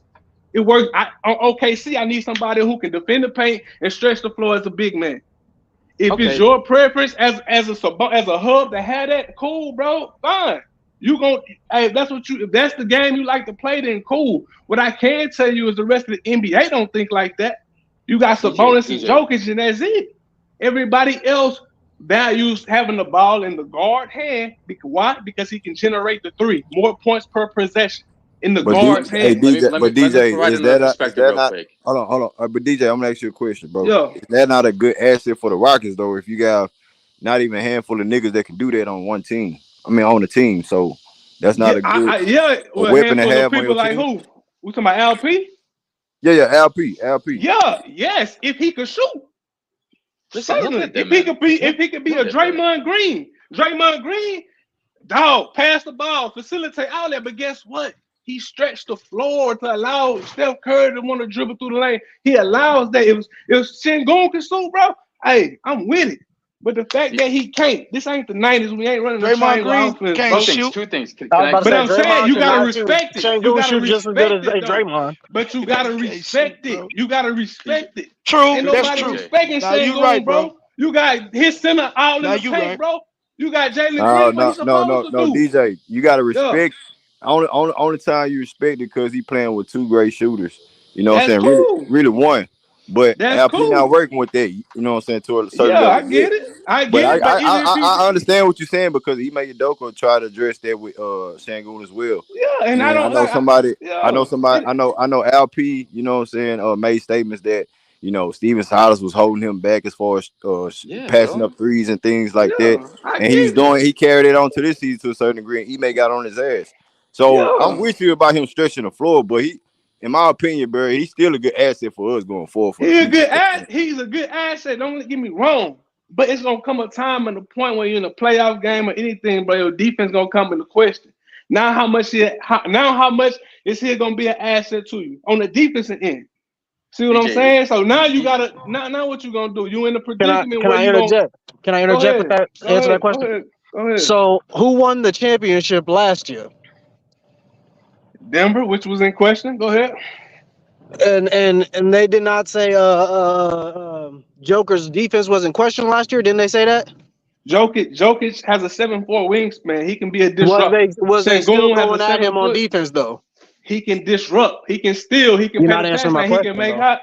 Yeah, they question it, but he was a defensive liability. But they still had dynamic wings who could defend and hide his defensive downfalls, Yes, sir. which we got, and a dynamic guard. Depending on Which we got. matchup, correct? Depending on matchup. That's why I said Denver championship was in question. It's matchup dependent. What do you mean the championship was in question? Of who Did they win the played. championship or not? They did. But you're saying that it was in question. Yes, bro. All this is matchup dependent. Sengun is matchup dependent. Depends on who they playing against, whether he gonna play 30 plus What minutes center or not, isn't? bro. What center That's I was isn't? just about to say that. Embiid, AD. Embiid is a 2-time MVP. I think 2 times now. Like, come on, you can't.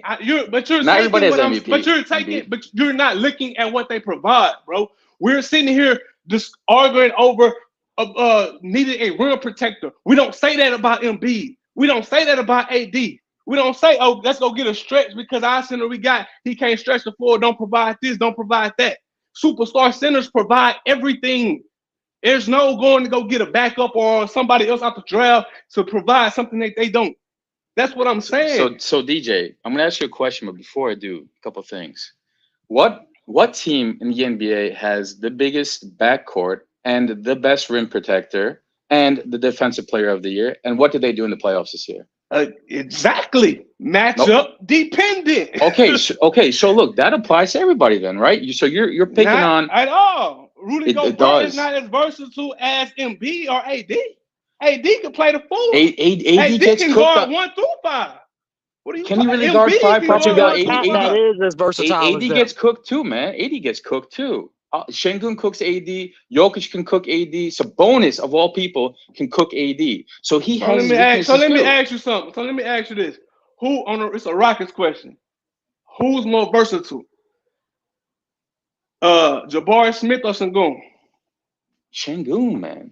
Man, you crazy as hell. You obviously don't play basketball, bro. I disagree with that, y'all. Man, you crazy as hell. That's what I'm saying. No, it's Jabari just Jabari because he more can handle the versatile. He can rock stretch the better floor and from he the can three. Can he really better. can Jabari really handle the rock better though? Come on. Even if he don't handle the rock, he can pick, pop, fade, post, whatever you like. He do it all. Can he really post up? He needs to get stronger, bro. Yes, he need to get strong. He does, but his game is more versatile than Sengun, offense and defense, bro. Okay, that's fine. That's fine. His game can be more versatile, but as far as him being dynamic at his role, Sengun is the most dynamic. That's how I interpret the question. So now you're talking about a role player. So now you're talking no, it's not a role player. You're describing the role player. What are you talking about? DJ, you man, just saying dynamic at his bro. role. You was just saying dynamic at his role. What he does. That's a role player. Okay, right. Okay, since you're saying that, Steph Curry is a dynamic shooter, right? He's dynamic at his role of shooting the ball. So he's a role player, though, right? No, he's not. Because his role is to shoot the ball. He does. He does other things, bro. He does. That's what being dynamic means, man. Being dynamic means that you can do a lot of different things. So it's just now a question of bro. I asked the question: who more versatile, Jabari or Sengun, bro? Listen, if you guys want to say Jabari, say Jabari. Okay, all right, say Jabari. What's your conclusion from this? Because he's a more versatile player. What does that mean in the conversation, Sengun? Because Jabari doesn't play. My point Jabari doesn't win us games. My point is the superstar centers provide everything schematic that a team asks them to do. There is no going into the draft or getting a free agent to provide something that they don't have in their game, bro. We don't go look and say, Embiid, we need to go get a rim protector to come behind Embiid, or we need to go get a stretch player to come behind Embiid or AD. And I agree with you. We don't do that, bro. And I agree with you. There's one Embiid, man. Hold on. Go ahead. Hold on, brother. Karl Anthony Towns, superstar center when he was a center, right? Was he not a superstar? I don't know. Yes. I don't think he was. Yes. I would say an all-star, not a superstar. All-star. He was an all-star. He was an all-star. I'll agree with that. Okay. Did they not have to go get Rudy Gobert to protect the paint? Because Karl Anthony Towns but you're making my point, bro. Had so many. But you're making my point, so many bro. Other. Okay. Karl Anthony Towns can move to the 4, right? Right or wrong? Right. Yeah. Can Karl Anton play 5 and 4? Depends on the matchup. But can he though? He can. Okay, can Al Horford play 5 and 4? He can. Okay, so it's a lot of centers out there that can play 5. Can Sengun play 5 and 4? Absolutely. Why not? We've never asked him to do it, but I'm sure he can. I'm out, It man. depends on the matchup. It depends on the matchup. Absolutely can play the 4. Sengun yes, play the 4. You'll see Udoka play him at the 4 along Steven Adams. I promise you that. Man, what? We'll see it. Are We'll see you it. I promise you that. You're We'll gonna see it see. You're definitely gonna see him at the 4 some of the times next year bro. because DJ he would never do that, bro. And me had Boston when he had Horford and Williams. You If we need somebody that can shoot, bro. You cannot we have draft 2 Clint- bigs out there who can't stretch the floor. Big If we dog, draft you want Clingan- Jabari Smith? Big dog, you want If we Jabari draft Smith to run Clingan- center? You want Jabari Smith to run center? What we talking about? Look, if Jabbar can put some, strength, yes, I like Jabbar at the center on this Rockets team more than Sengun, bro. Because he's Okay, OKC. Okay. Wait. Next question. So if you want Jabbar to run center, then what are we trying to do with LP? Because he's a weapon. You want to get rid of a weapon? Get it, bro. No, you misunderstand him, bro. For this Rockets team, I like Jabari Smith at the 5 because he can open up things more. You can do more with him. But DJ, You can but go I think 5 you can go 4 and 1. It's more things you can do with Jabari at the 5, kind of like OKC do with Chet, bro. You lose your creativity, man. DJ, what you're missing though is that LP is not a finished product, bro. We don't know if LP is gonna come back next year and shoot 35% from 3. Bro. I don't know. And we don't know if Jabari can put some meat on the bone. Right. That's what I'm saying. That, bro. What if LP comes back next year and what I'm saying, if LP comes back in year 4, this coming season, and shoots 35% from 3, is your opinion gonna change? Yes, it will. Exactly. So I'm saying we don't know what these guys are gonna be. Exactly, but what if he don't? Then what? So answer that. Then you can say that about everybody, bro. Man, but he just asked me a what if, so I can't return a what if. Right, but that's the easy answer, man. But what I am seeing, bro. I admit, I just said I like LP. Now I ain't y'all standing, bro. You can't say that. Oh, what if he do? But if I say what if he don't, then it's something else, bro. No, but it's more likely that he does improve than he don't because based on what? He's been in a year, 3 years. Based on what? Yes, but he's shooting more threes and he's making them. The problem with LP is not that he can't make the three. He's 3 years, bro. He got all these DJ, one of them wasn't even trying to win. DJ, I watched all 82 games of Rockets basketball. I'm sure you didn't watch all 82 of Rockets, right? I did. But what I'm telling you, I did. What I'm saying to you is that Alp's problem is not that he can't shoot the ball. Alp's problem is that he doesn't shoot the ball. He hesitates a lot. He pump fakes and all of that. He just needs to let the thing fly, bro. Because I get what you're saying, but I'm looking at the whole team. I'm not just looking at the individual players and going, bro. I'm talking about the collective whole. When you're trying to trade the man, you are looking at the individual player because he got the trade value. Listen, just that means he's the most valuable player. Why would you want to get rid of your most valuable player? How is he the most valuable player when we just agreed that Jabari Smith Jr.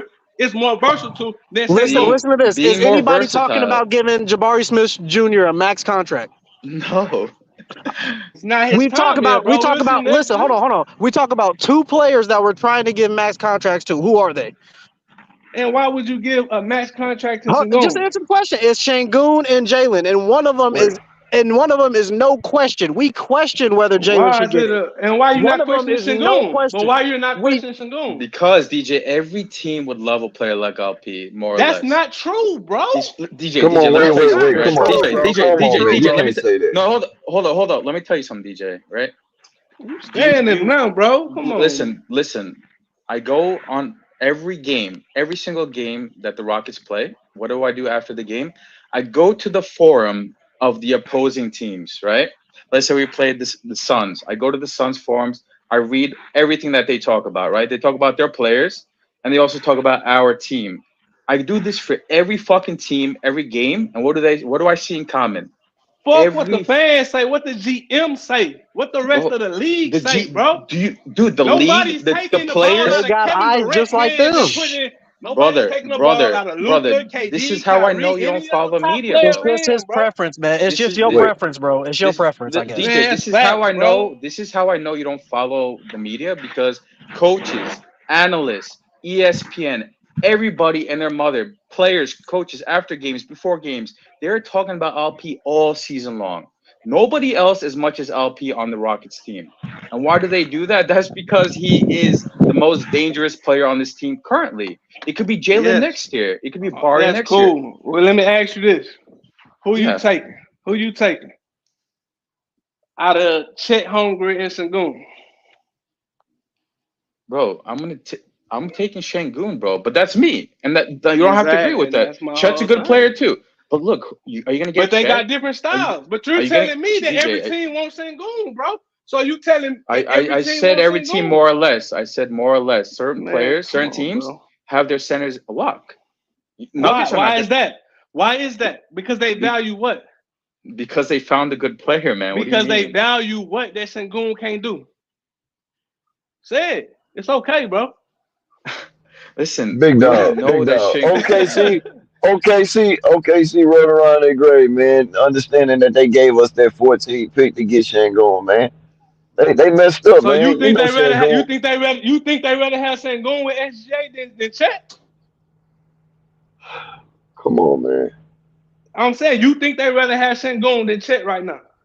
Listen, now it's what you think, what I think, what he thinks. No, it's not. Let's just keep it. Wait. Let's just keep it to what we was. You said Jabari Smith Jr.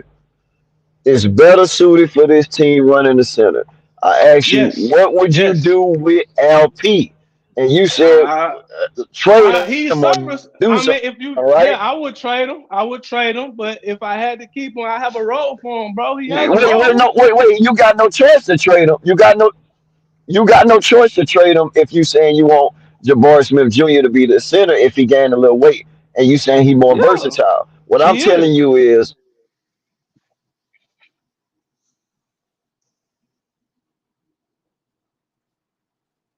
You put Jabari in his spot when he already solidified. What's up, man? I ain't hear you, bro. You broke up. It broke up. I ain't hear you. Yeah, your Wi-Fi was in and out. Mario. You was breaking up on the back end of it. Oh, okay. Yeah, I was just trying to make sure I make that case that you already got Jabari Smith Jr. in a power forward position. Why we change that up when you got a star in the making in LP, and that's already solidified? Listen, man. Y'all think I'm saying goon hating, bro. I'm not. At the end of the day, bro, it's all preference. I like Barry Smith more because it allows me to play with the lineup more, do more defensive scheme with more personnel. Big dog, you got them both. Niche, bro. You got them both. Man. You wait. You got them both right now. So if you got them both, what's to say you can't stop during the game and make a transition and say, you know what, we're gonna put this guy at the center role against this team at this moment. But you don't get rid of that weapon in Şengün, man. I agree, bro. Hey, hold that thought, y'all. Hey, Terrell, what's good? Terrell, what you got on this session, bro? Man, I don't know what's his name, DJ. I don't know what he's talking about, man. Hey, out of the core six, if I had to get rid of any one of them, Jabari would be first. I'm gonna be honest with you. Out of the core six that we have, Jabari would be first one I get rid of. So I don't know what he all with the. I understand the defensive versatility, but we seen Jabari at the 5 this year, and he didn't play well in that stretch. He didn't play well every game. A lot of times we seen him playing soft. This ain't the knock him either. I'm just saying, like, he got a lot of improvement to do, put it like that. So to say you're going against Şengün, nah, man, Şengün a weapon, like they saying. Like, he's a 2010 guy, damn near. Like, you don't get rid of that. A proven 2010 guy from this year. Well, what you got on there, DJ? Hey, man, like I say, bro, I prefer versatility, bro. That's all I can say, man. Yeah, 20 and 10. How he get that 20? He ain't gonna get that Thanks, 20 like he Terrell, against man. everybody, bro. Let that boy Terrell cook. I prefer 10, versatility, man. bro. Nah, see that versatility cool, but that's like a jack of all trades and master of none style. But that's definitely Sengun then. So we talking about Sengun. No, that's not, bro. How? It's this dude gonna give you 20 and 10. Like Jabari ain't walking in the gym giving you 20 and 10. Bro, he's not, bro. It's not, bro. Listen, what Jabari bring helps the whole, bro. I keep referring back to OKC, bro. Put Sengun on OKC, that team not as good, bro. Regardless of you crazy. Regardless That's of what, cap. Crazy. That's big cap. cap. Where you tripping? Okay. They beat that as with Sengun, bro. They All right, beat bro. that as with All right, Sengun. man. Like I say, it's our preference, bro. It's our preference, bro. I prefer offensive and defensive versatility. That allow me to bring in other players, bro. We already talking about can Clingan fit next to Sengun, bro. You ain't gonna ask that if it gets with Jabari Smith. Can Clingan fit with Jabari Smith? That's not even a thought, bro. That's what I'm saying. Hey man, how many points Jabari gonna? He had opportunity to play the 5 this year. We seen it, bro. I get it. We seen I it. Get it. I it wasn't get it. Good. It wasn't good. I get it. He has to execute, bro. But don't act like the skill set not there. You see a skill set. You're not asking Sengun how many roles. You're not asking Sengun to pop. You're not asking Sengun to fade to the mid, fade to the 3. You're not asking Sengun to do none of that, bro.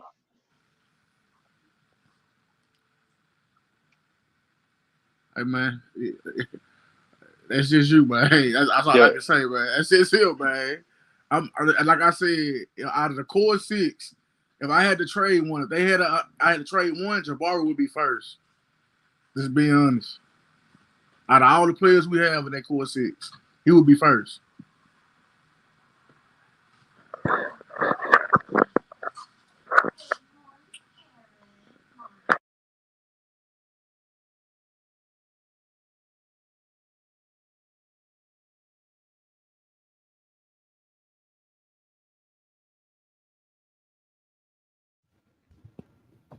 Damn, man. Homies following that, man. It is what it is, man. Good debate, though. Good talk. Green, guess what, though? Green, guess what, man? None of this is going to matter next year because Jalen Green is going to year 4. Mm-hmm. He's going to be an all-star. Sengun is already going to be an all-star, maybe all-NBA. Who knows?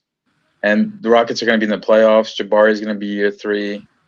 Dude, we're going to be an insane team, and all this conversation is going to mean shit next year. I can't wait. I mean, you know, our main, you know what I'm saying, vision is us being in a playoff play-in scenario. You know what I'm saying? No matter who really on the team, you know. But I'm just not I'm not trying to get on that train of trying to, you know, this player, that player. You know what I'm saying? I started my channel saying all these dudes can coexist together. It's all about them elevating themselves as a team, you feel me? So I'm not on that track. I'm not on that team, you know what I'm saying? But hey Terrell, who you picking though? You know, so what you got on this Reed Sheppard though, bro? Man, I'm gonna stick to my guns on Reed. Like if he a trade back pick, take him. But I would rather trade back with somebody like Portland and go back and take Connect instead of Reed. But if they take Reed, I'm gonna live with it. Don't get me wrong, but you know what I'm saying. I would trade back and try to get somebody else from another team, and then select Connect later. I'm with the trade back. More options. Trade back. So you a genius. Yajan, how you feel about that though? How you feel about the situation? Pick? Everybody says something nice, man. Like Genius talking about trading back. I wouldn't be surprised because we have 6 year on core already. Like Udoka's probably like, dude, who am I supposed to take care of here? I have a bunch of teenagers on my team. So I wouldn't be surprised, but Sheppard also offers something that we don't really have, man. And that's shooting. Like obviously Jalen Green hopefully develops into a consistent shooter. He's a shooter, Cam's a shooter, but like, is there such thing as too many shooters on a team? And nothing that I like about Sheppard is he has high IQ. So you don't even need Sheppard to be the guy with the ball in his hand at the start of every play. you can see him as like a connecting piece. So he's a shooter. You give him the ball and he can make plays. He can make passes as soon as he gets the ball, or he can shoot. Isn't that deadly, man? You have a guy on the perimeter who can shoot if he's open, or if he can make the right read and make the right pass because he has the IQ to. Can you find that with any player? I understand that his shooting it stands out, you know what I'm saying, before anybody. But can you find that type of player through, like, you know, the NBA rumblings of the, you know, free agency or trades and stuff like that? Maybe, but I feel you can apply that logic to a lot of different positions too. I mean, we talked about. I've been listening to you guys for a while now. People say the same about Clingan and the rim protection. I think you have an argument there too. You can find a guy on a vet minimum that's long, lengthy, can protect the rim for like 10, 15 minutes a game, share minutes with Steven Adams behind Şengün. Like you don't need to bring Clingan for that, but like either way, that's a problem we have on our hands too, right, Green? Because none of these players are we got a lot of options. It's a lot of options. We have a lot of options. We do. And I don't know if you guys talked about, I missed the beginning of the episode, but how about the idea of trading up? Did you guys talk about this? Because I saw the rumors today, and actually it's been, I don't know if it's bullshit or not, but potentially the Hawks might be interested in Clingan, so they might be interested in trading back. And what would that take for us to trade up to 1 for Sarr, if you guys are interested? And would it work for the team? Obviously, we have Bari lovers, we have Şengün lovers, so how is that going to work? Would you think we would entertain something like that? That's another question, right? Well, you know, Yazzie, my number one player that I want in this draft overall, is Sarr. I think he's the one player that fits us perfectly. You know what I'm saying? Perfectly. Now that, you know, Clingan, you know, other teams having a different type of, you know, decisions based on that. And that just shows how impactful Clingan is for a team, you know what I'm saying, for any team. And for us, it'll be like they're drafting him number 1, we drafting him number 3. They passed up on him. But for us, Sarr is the guy that fits the bill, in my opinion, because he can stretch the floor. We talk about 3-point shooting. He can provide that at the 5, 4 of, I'm not 4 or 5, but the players that we have like Şengün or Jabari at the 4 or 5, and what Ime Udoka wants is versatility. So when I'm looking at these guys in the draft, who has the more versatility? And I believe he has the more versatility for us. Now we talking about shooting. If Ricochet drops in the draft, then I'm looking at him. If you want to talk about who falls in the draft, who's going to be 1, 2, Sarr or Clingan, then you have Ricochet, Zach, and you know what I'm saying, a number 3 pick. Then who you going to pick over him and Reed Sheppard? You know, is it a 6'9" dude that can stretch the floor, can be more versatile on offense and defense, or is it a 6'2" guy who's can shoot at a high level in college and things like that, but he's 6'2", and how versatile is he compared to a 6'8", 6'9" guy? 6'10", if people want to, you know what I'm saying, expand on that. So at the end of the day, man, I think it's gonna come down to versatility, who's left on the board, because I believe the Rockets going to be in a certain position where they have to make moves. You have to not have a B plan, you have to have a C plan. You know what I'm saying? The trades up, trade down. Who you gonna pick? You gonna pick Donovan Clingan over Reed Sheppard because he has more size? We talk about shooting, he provides more versatility. If we talk about size, if we talking about 3-point shooting, cool. He's not gonna get away in the guards or none of that, you know. So it's a lot of things that can happen, you know what I'm saying, during this stretch, man. You feel me? That out.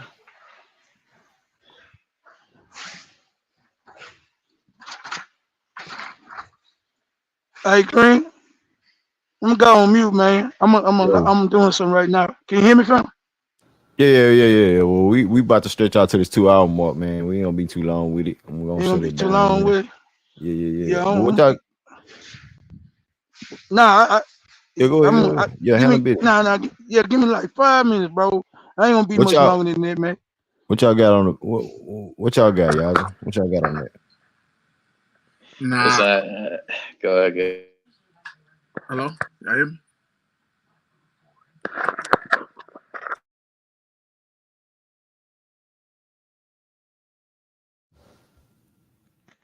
Reed, can you hear me? Yeah, I can hear you, Genius. What's up with it? Yeah, what I'm saying, bro. I think that logically, I think we need to use this draft to accomplish multiple things, right? It's not just about drafting. Yaz just said it. I don't think Ime is about. We're not running a creech over here, right? Or no daycare, right? We're past that stage. Okay, we will take a baby in the crib, but he's gonna sit in the back end and learn to creep, then learn to walk. But what the Rockets need for next year is to make that push into the playoffs, and that's why I keep going back to this Portland deal, right? A guy like Malcolm Brogdon will help to improve the team next year because none of these guys that we're gonna draft at 3 is gonna improve the team next year. Maybe 3 years down the line, but it's not gonna help us to make the playoffs next year. And I can bet Ime is not about to go through another season not making the playoffs. So if I'm the Rockets and I'm thinking like Ime right now, I'm saying, okay, let's try and get Malcolm Brogdon because he played on the Ime for 1 year in Boston, so he knows him. He should be relatively easy to get because he's going to be on an expiring deal. Portland is probably not going to want to lose him for nothing. Right. So I'm saying to Portland, I'm going to give you the number 3 pick. Give me Malcolm Brogdon and give me the number 7 pick. I would even give them the number 3 pick, Brogdon, and maybe the number 11 pick. And at number 11, I would look at a guy like Khalil Ware, who solves the same problems that we're talking about. He's a rim protector, he's a lob threat, and he shoots the ball better than Clingan. So I think there are lots of options to improve the team while still keeping a lottery pick. So if I'm the Rockets, I would lean more to doing that, moving back, picking up a win now player, plus have the option of still drafting somebody in the lottery because, in all honesty, bro, there is no drop off between 3 to 14 right now in this draft. After you get off a Risa Shea and Alex Sarr, everybody from 3 to 14 is in the same level. There's no oh, this guy is significantly better. No. So between 3 to 14, you're still gonna get a prospect that's in the same level. So I personally have Khalil Ware higher than Donovan Clingan on my board. And the reason why I say that is because he does more than what Clingan does. Clingan doesn't stretch the floor. And Khalil Ware can stretch the floor. He's not the greatest shooter, but he's further ahead than Clingan in terms of shooting the ball. Hey, genius. Hey. The homie Romeo in the chat, he said Brogdon and Kel Ware would be some solid ads. I like that, bro. Yeah, that's what I'm saying. That'll be a perfect type of trade up. You still get a young, talented, versatile big. And a veteran. And a vet that can help you win right now, too. So you're killing two birds with one stone. Right, and you're getting a veteran piece that you can add that's, you know what I'm saying, you don't have no type of static towards, you know what I'm saying? He can play a backup. He can back up Fred VanVleet, give him some rest. He can be very versatile. He can play with Fred VanVleet, play with Jalen, play with Armin. It's a lot of things Michael Brogdon can provide at that point going spot from a trade up. Absolutely. I got a question for y'all though. Nothing bad. Okay, if you go that route, are you saying you giving up on Armin at the point guard already? Well, Terrell, that goes along like drafting like Reed Sheppard. You know, like why are we drafting Reed Sheppard for a point guard and asking him to be a wing shooter? You feel me? And that's what I was trying to allude to as far as like I don't think we on a trajectory of adding, you know, a backup guard and thinking he's gonna be that type of player in this draft. And we got options of bringing in somebody like that. You know what I'm saying? Yeah. And Can we're not gonna be I rebut on that? Yeah, go ahead. Yeah. So how I'd respond to that is it's not giving up an Armin because if we watch Rockets basketball last year, I think we all come to the agreement that Armin is a project. He's not ready for a full-time starting point guard role right now. I think that Armin is like 2 seasons away from being ready to take over full-time as a point guard. And Brogdon fits perfectly because he's not going to be here long-term. He's coming. He's on a 1-year deal. Maybe they may re-sign him, maybe not. So with that being said, if Brogdon comes, it's not going to be a detriment to Ahmed because even Brogdon, he's not necessarily going to be a problem because he can But play then off it makes ball our as well. team still versatile. You feel me, Terrell? Right. It makes our Because team still versatile because you can put him Brogdon at at the this two. position or that position. He doesn't have to play on ball all the time. He can play off ball as well. So they can interchange. But I don't think Ahmed is ready next year to take on significant point guard duties. I think that maybe after next year, then we can look at that. So I think that Ahmed is they're gonna play him. They're gonna bring him along slow at the point guard position. He's gonna have to improve his shot a little bit to be the full-time point guard, in my opinion. But it's great for him that he's playing other positions as well because it makes him more versatile. That's exactly what we want. And he could very well be a point forward going forward and not necessarily a point guard. If you look at Hey, it. hold on, Gene. King Fast Family Fair. He in chat. He say this love affair with the journeyman Malcolm Brogdon boggles his mind. He's so good he can't keep a job in the NBA with one team, but let's our little money. But let's use our little money on him and hope he stays healthy.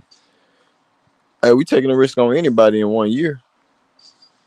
Come on, King. Money ain't no problem, no issue with us. He ain't just no journeyman. Yeah, they got rid of him. You feel me?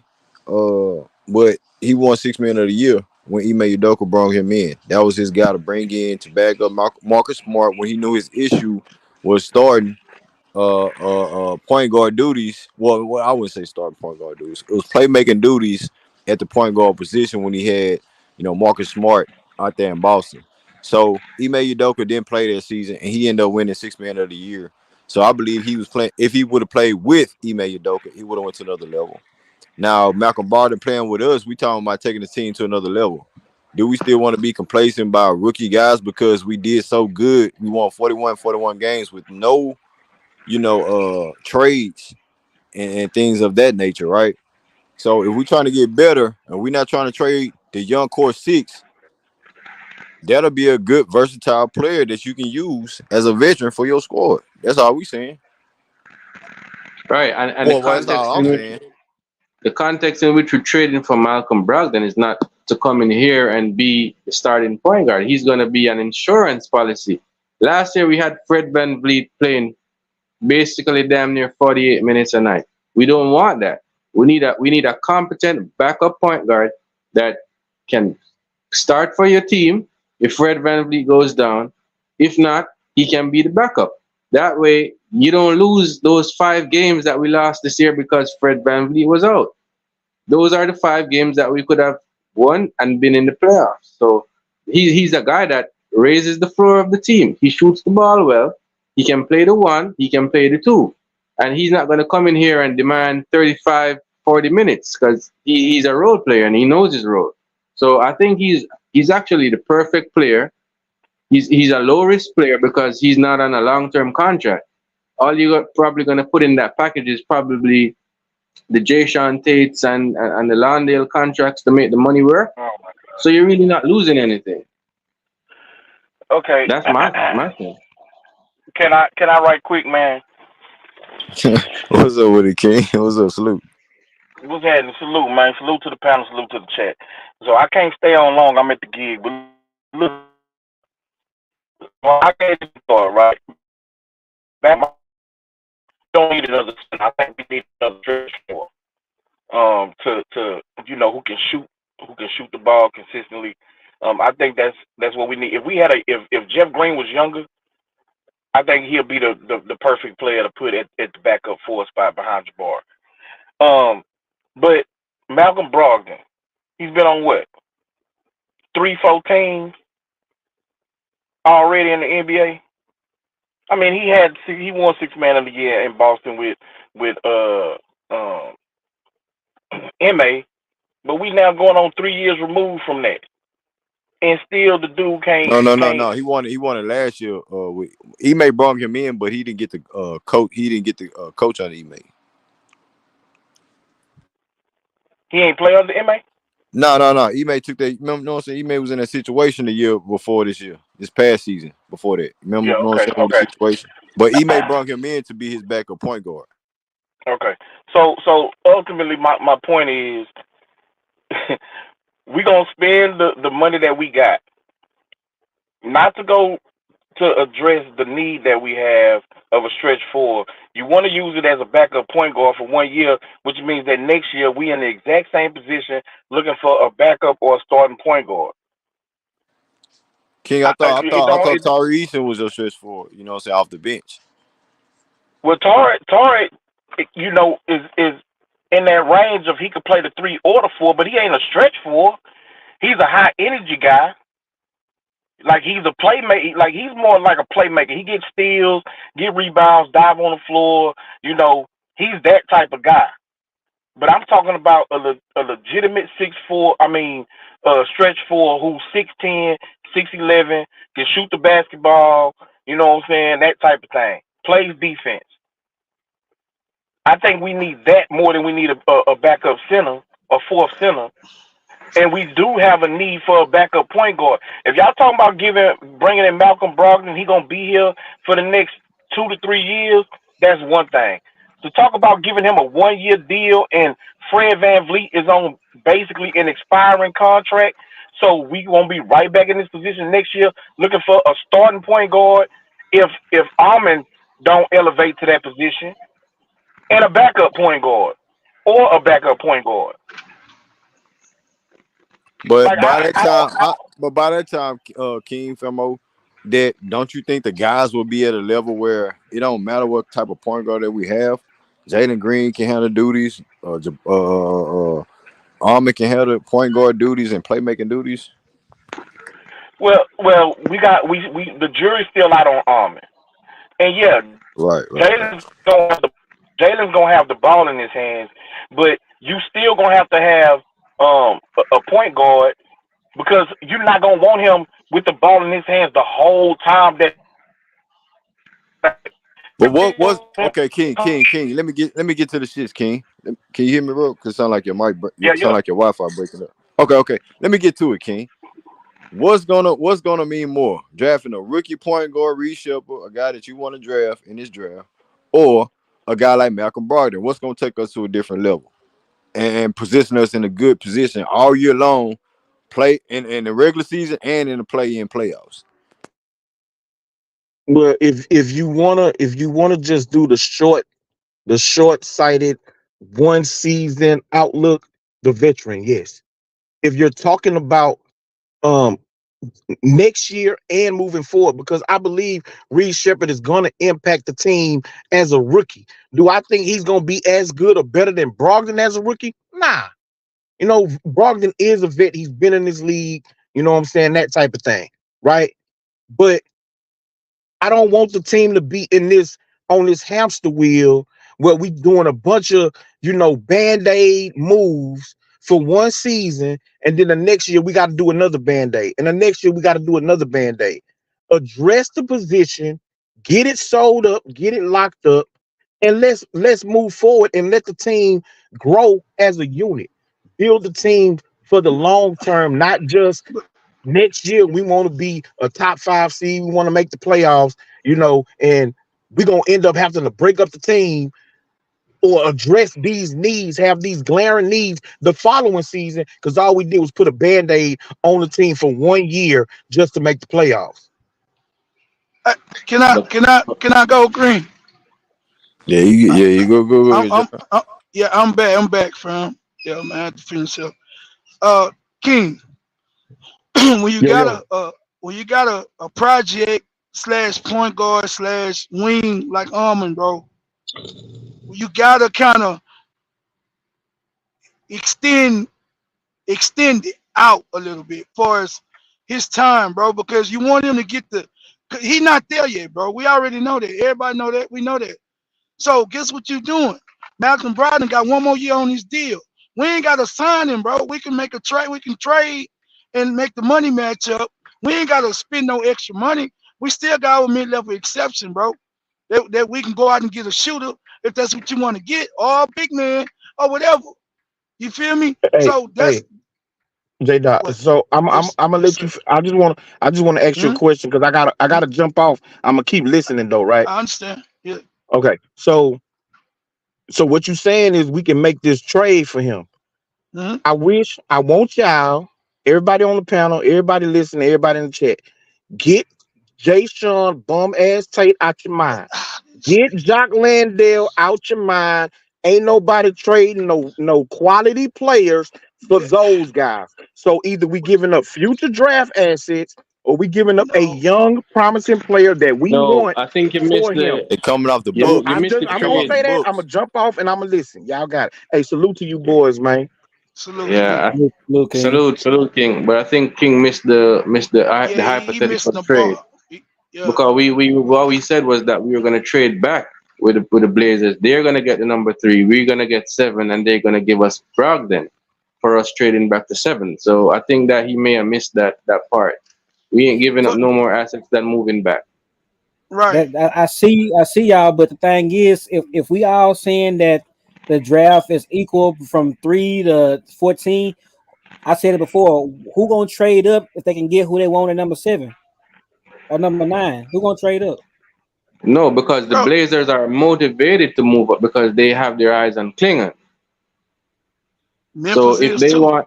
if they want Klingon, then they'll be motivated to move up to 3, give us 7, and we're gonna take Brogdon off their hands because they're gonna lose him for nothing anyway if they don't trade him. So it works out for both teams. That way the Rockets get a backup point guard, slow play Armin. Hopefully by next year after Brogdon comes off the books, he can take over. If not, we don't have to worry. We got an option on Van Vliet. We could still exercise the team option on that 3rd year if we want.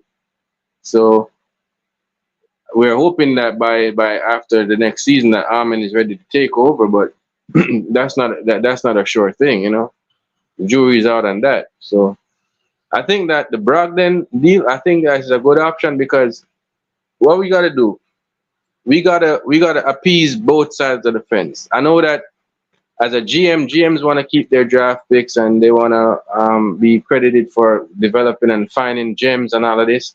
And at the end of the day, the coach wants to win. So I think that it's a deal that appeases both sides. He may get a veteran that can help him to make a playoff push, and Raphael Stone gets to keep a lottery pick. So I think it's the best of both worlds, So because what we don't want to do is just draft a guy at 3 who's not going to help you win next year, and then we're back here next year talking about missing the play-in again. We don't want that.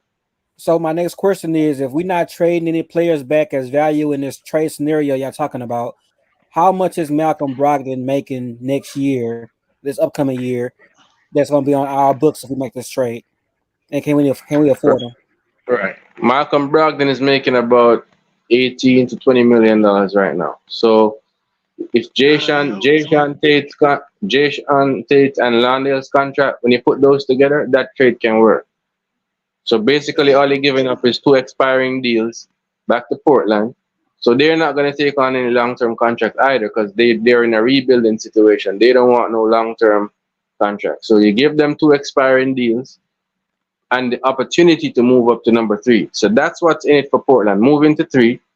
And what's in it for the Rockets is that we still keep a lottery pick at 7, plus get a veteran that can help us win next year. I think that works out for both parties. What do you think? I see what you're saying. I don't think it's impossible that one of the guys that we're talking about here could actually be there at 7 because everybody's talking about Reed Sheppard going 3. I think that he's a candidate to slide, to be honest with you. Because I think that there's some GMs are just gonna get scared away from that 6'2" stature, and they're gonna he probably slide. We'll probably get him at 7. So King would be happy. Y'all sold it on Khalil Ware, bro. Y'all sold on him. I like him, but I don't like him at 7 though. I like him, but not at 7. I like him maybe like in the 11 to 14 range. I like him there. bro. You know I'm gonna tell you, bro. Khalil Wild give me goddamn Kai Jones vibes, bro. I'm gonna be real with you. Real shit. No, I'm serious.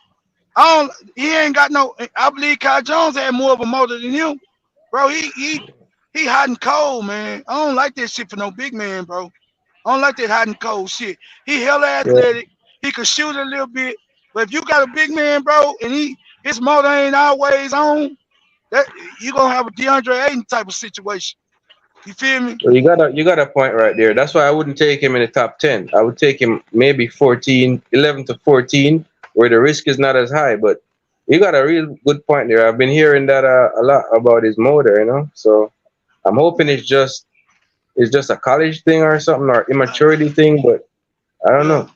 But he got everything. Like you'll see him in the game, bro. And you know, so he catching now, doing this thing, blocking shots, and all of a sudden, bro, he just coming like he in the game, and you like, what the fuck? And he don't have an effect on it, bro. He's just there. Like he just like Yeah, sometimes like he sleepwalks, like you know what I'm saying. So I ain't saying the talent not there. He hella talented, hella long, hella athletic, bro. Got some skill, but I'm weary of big men that got that hot and cold motor shit, bro. That you have to motivate them and shit to, you know what I'm saying, to get them up and going at times. That's my only yeah, thing. And think about Clingan, you can say what you want, but he always screening, he always rolling, and he always trying to make a difference in the game. Whether it's effective enough to you or not, he's giving that effort. You know what I'm saying? That's why, you know, I kind of, you know, I take the clinging, bro, a little bit more so than I like Khalil Well. yeah, If you got like a if you got like an extra draft pick, bro, and you want to stash a guy, but we got so many young guys.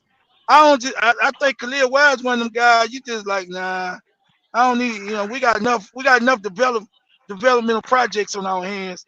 We because Armin is a project that you got to put time in with his jump shot and his ball handling to a certain degree um to get better and stronger as he gets longer at this franchise. So you're gonna want to put all that time into Armin to get better because you see Armin being that guy. You can see it. Khalil Wild coming in there, you gotta motivate him and you gotta. I don't know if the Rockets really want to deal with that type of shit, bro. You know what I'm saying? yeah. Hey, so what's the difference between Edie and Clingan? Who? Edie, Edie. the one, yeah. Man, Clingan not no big stiff, man. People been No, saying that, no, but no, no, Clingan, no. yeah. No, I'm Well, asking as far as a draft pick. If we was to trade back, if y'all still want a center and we mhm. trade back, what's wrong with drafting somebody like Edie? And we I speaking on Khalil Ware, but what's wrong with Edie? I I think I think Kling can translate better in the NBA game than Edie do, bro. I think Edie is a big dude who really dominated college because he was big, bro. I just don't see nothing special there with his skill set. I don't see nothing special. You know what I'm saying? He was good around the rim, but you 6'6", 7'6", 7'5", bro. You're gonna be good around the rim.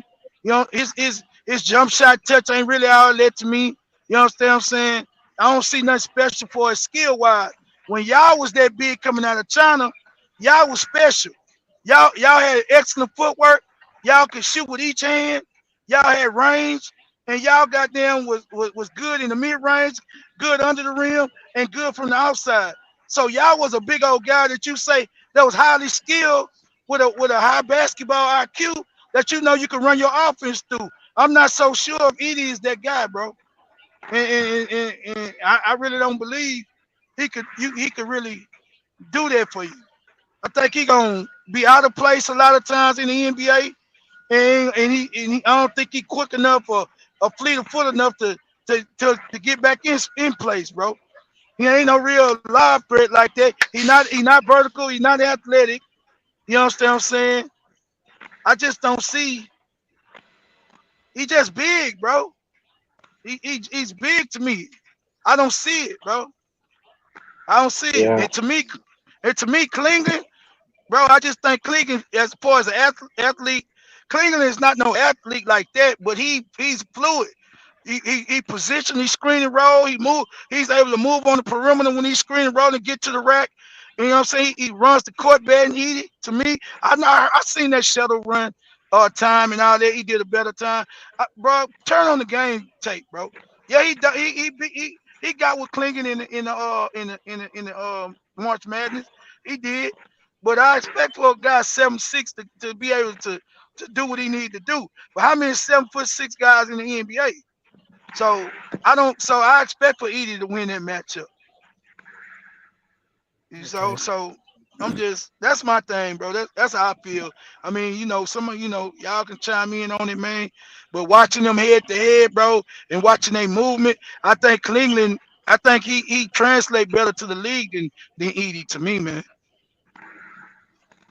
Yeah. So I won't like you already know I want Reed Sheppard, but I think the defensive masterminded Ime Udoka might end up wanting Clingan.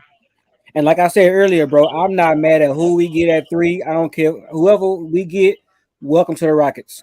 It ain't no hate on nobody. I'm gonna support whoever we get. I just got a preference of who I want. Yeah, I mean, I think that Rafael Stone's decision is gonna trump Ime when it comes to the draft. But I think Ime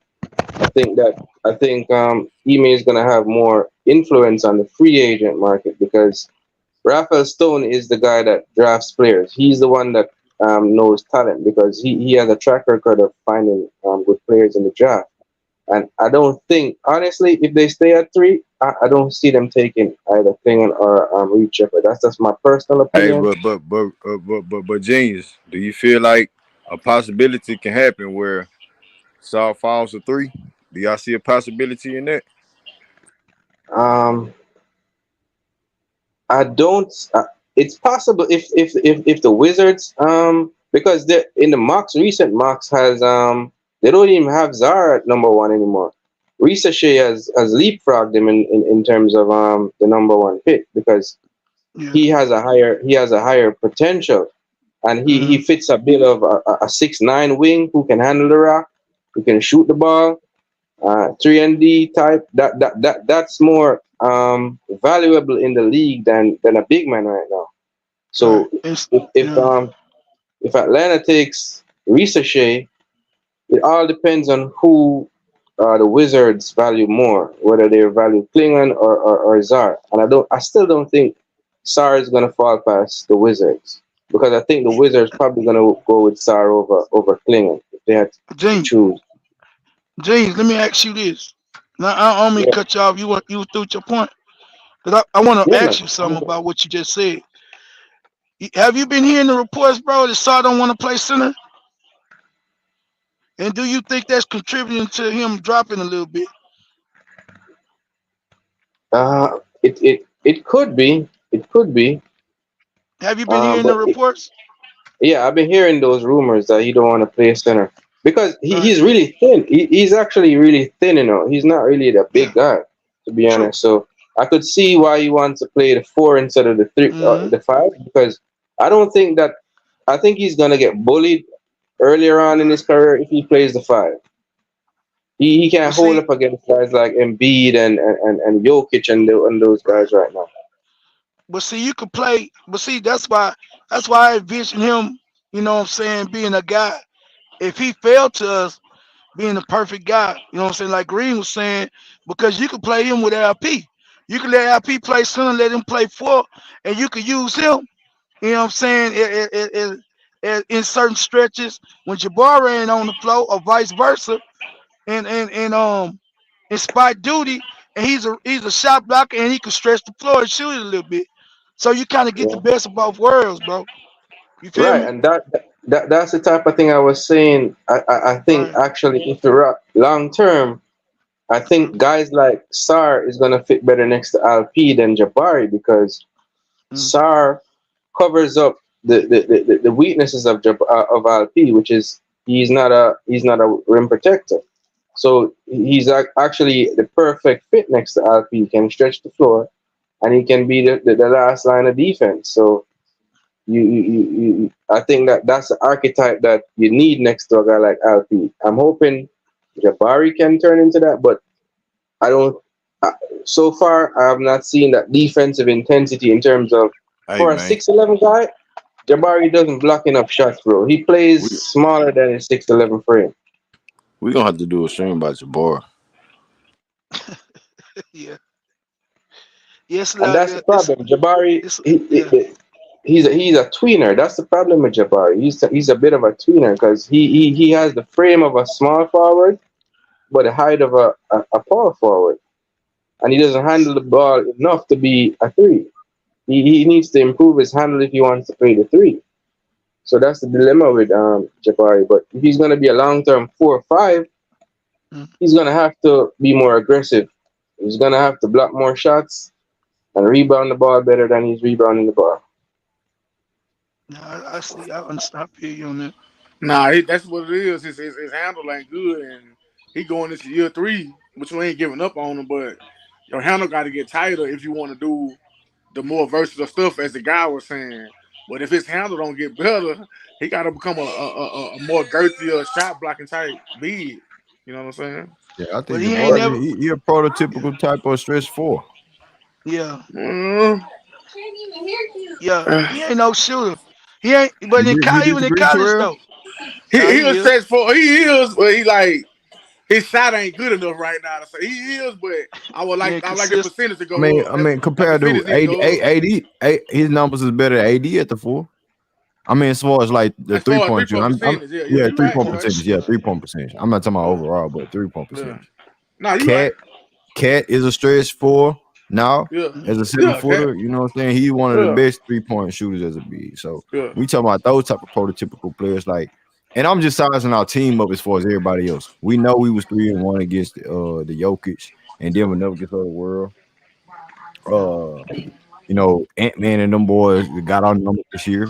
We want to get better at that. But see, I think True Green, man, a lot of people don't understand. Like, if you go watch MA interviews, like, because a couple of people were saying that's how Jaden got out to a slow start, bro. See, what MA did, we was a turnover prone team last year. So he said coming into the season, they was gonna slow the ball down.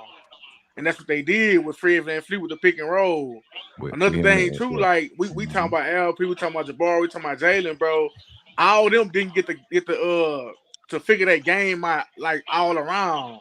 Like we limited, like just like we saying they limited Green, they kind of limited LP to what he do best and just being in the post. He didn't get to go out there and pick and pop or stretch it if you want. We didn't get to see all versions of his game, so he still got some development to do as well, just like Jabari, just like Jaden Green. But that's what I'm saying is going into next year, I believe they're gonna ask him to do more, LP to do more. Oh, for sure. You know what I'm saying? I think Ime Udoka and all them guys exit interview, Ime told, you know what I'm saying, alluded to about Jalen Green as far as like what would you tell Jalen Green to come into next season? He's like start high, you know what I'm saying? Start the season like that. As far as how you finish. You know what I'm saying? Averaging 26, 8 and 6, whatever the numbers was. LP, I'm gonna be following you in Turkey, wherever you at. I want you to come out and shoot the rock. You know what I'm saying? Be more versatile, not just, you know, because teams are gonna capitalize on what they see what the Rockets is now, right? You know what I'm saying? They're aware of us. They're aware of what the Rockets is capable of. LP, they know what you're gonna do. Jalen Green is on the upcoming and all this other shit. So with LP, you gotta add some type of, you know, shit to your game. And your biggest flaw, LP, is a 3-point shoot. You know, he shot 28% again this year, and he shot that last year. There wasn't no Steven Silas or no Ime Udoka shit. That's LP shit. So we want you. You got the form. You know what I'm saying? The shit look fluid every time it leave LP hands. We just want LP to have the confidence. Excuse me. We would just want LP to have the confidence of taking those shots with no hesitation. That's gonna make us even more lethal because guess what? All them pump fakes at the 3-point line, and LP get the cooking. You know what I'm saying? Off the right shoulder and shit like that, the footwork. You know what's gonna happen when LP making 2 to 3 threes a game instead of making 1 3 a game? That's gonna open up the floor for everybody. You did. I got a special guest pulling up too. So that's what will happen with LP if he can continually stretch the floor for us or provides a different level of play for us at the center position. You know what I'm saying? I believe Chico alluded to it first, saying, "Oh, LP could bleed forward, like, but he ain't there yet." We can see him trying to get there because if you put him at the 5 and we can stretch Jabari at the 3, we know, man, the list goes on, man. But y'all know what I'm getting to. But let me get to Laro. He pulling up real quick. Laro, what it is, Laro? What's up Hey with it? man, I'm gonna say this. I kind of thought it all year or whatnot, right? I mean, I understand how we want players that look out like us to thrive automatically. I always felt like this a little bit all the way green. Let me get my point out or whatever, right? Man, it just seemed like you had a certain bias toward LP. Why LP got to be the best player? Why it ain't Jalen or whatnot? I mean, and it don't matter because they both got the skill set. It takes a special coach to get those two players to play in unison, right? I hope Ime is like that. But the thing is about how the construction of this team is done, tanking in football is different than tanking in basketball, right? In football, you got 53 man roster. You got to have good players all over the roster. Basketball, you got to start in 5 and fill the bench out. Man, bro, Raphael Stone, he kind of made a fucked up decision telling Tillman we should go for the youth movement. Bro, the youth movement has probably worked only 3 times in NBA history. 3 times, dog. What's the 3 times? And maybe OKC and maybe OKC Reloaded might be the next time. So it don't happen all the time when you get a bunch of young dudes. But I'm gonna tell you, when the LA Lakers got lucky with Magic Johnson and James Worthy back in the day, yeah, I'm showing my age. I still ain't older than J-Dog. But I mean, when Magic Johnson and man, you gotta have everything lined up, bro. Because all these dudes not gonna make it. All these dudes not gonna be superstars. So let's just pause on paying people. Let's pause on who we gonna bring into the team next year. Let's just take a deep breath and be like, we have a lot of talent.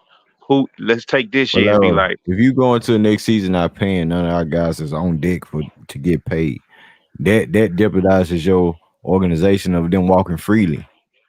They might say that LP and Jalen might say, man, scratch y'all, fuck y'all niggas.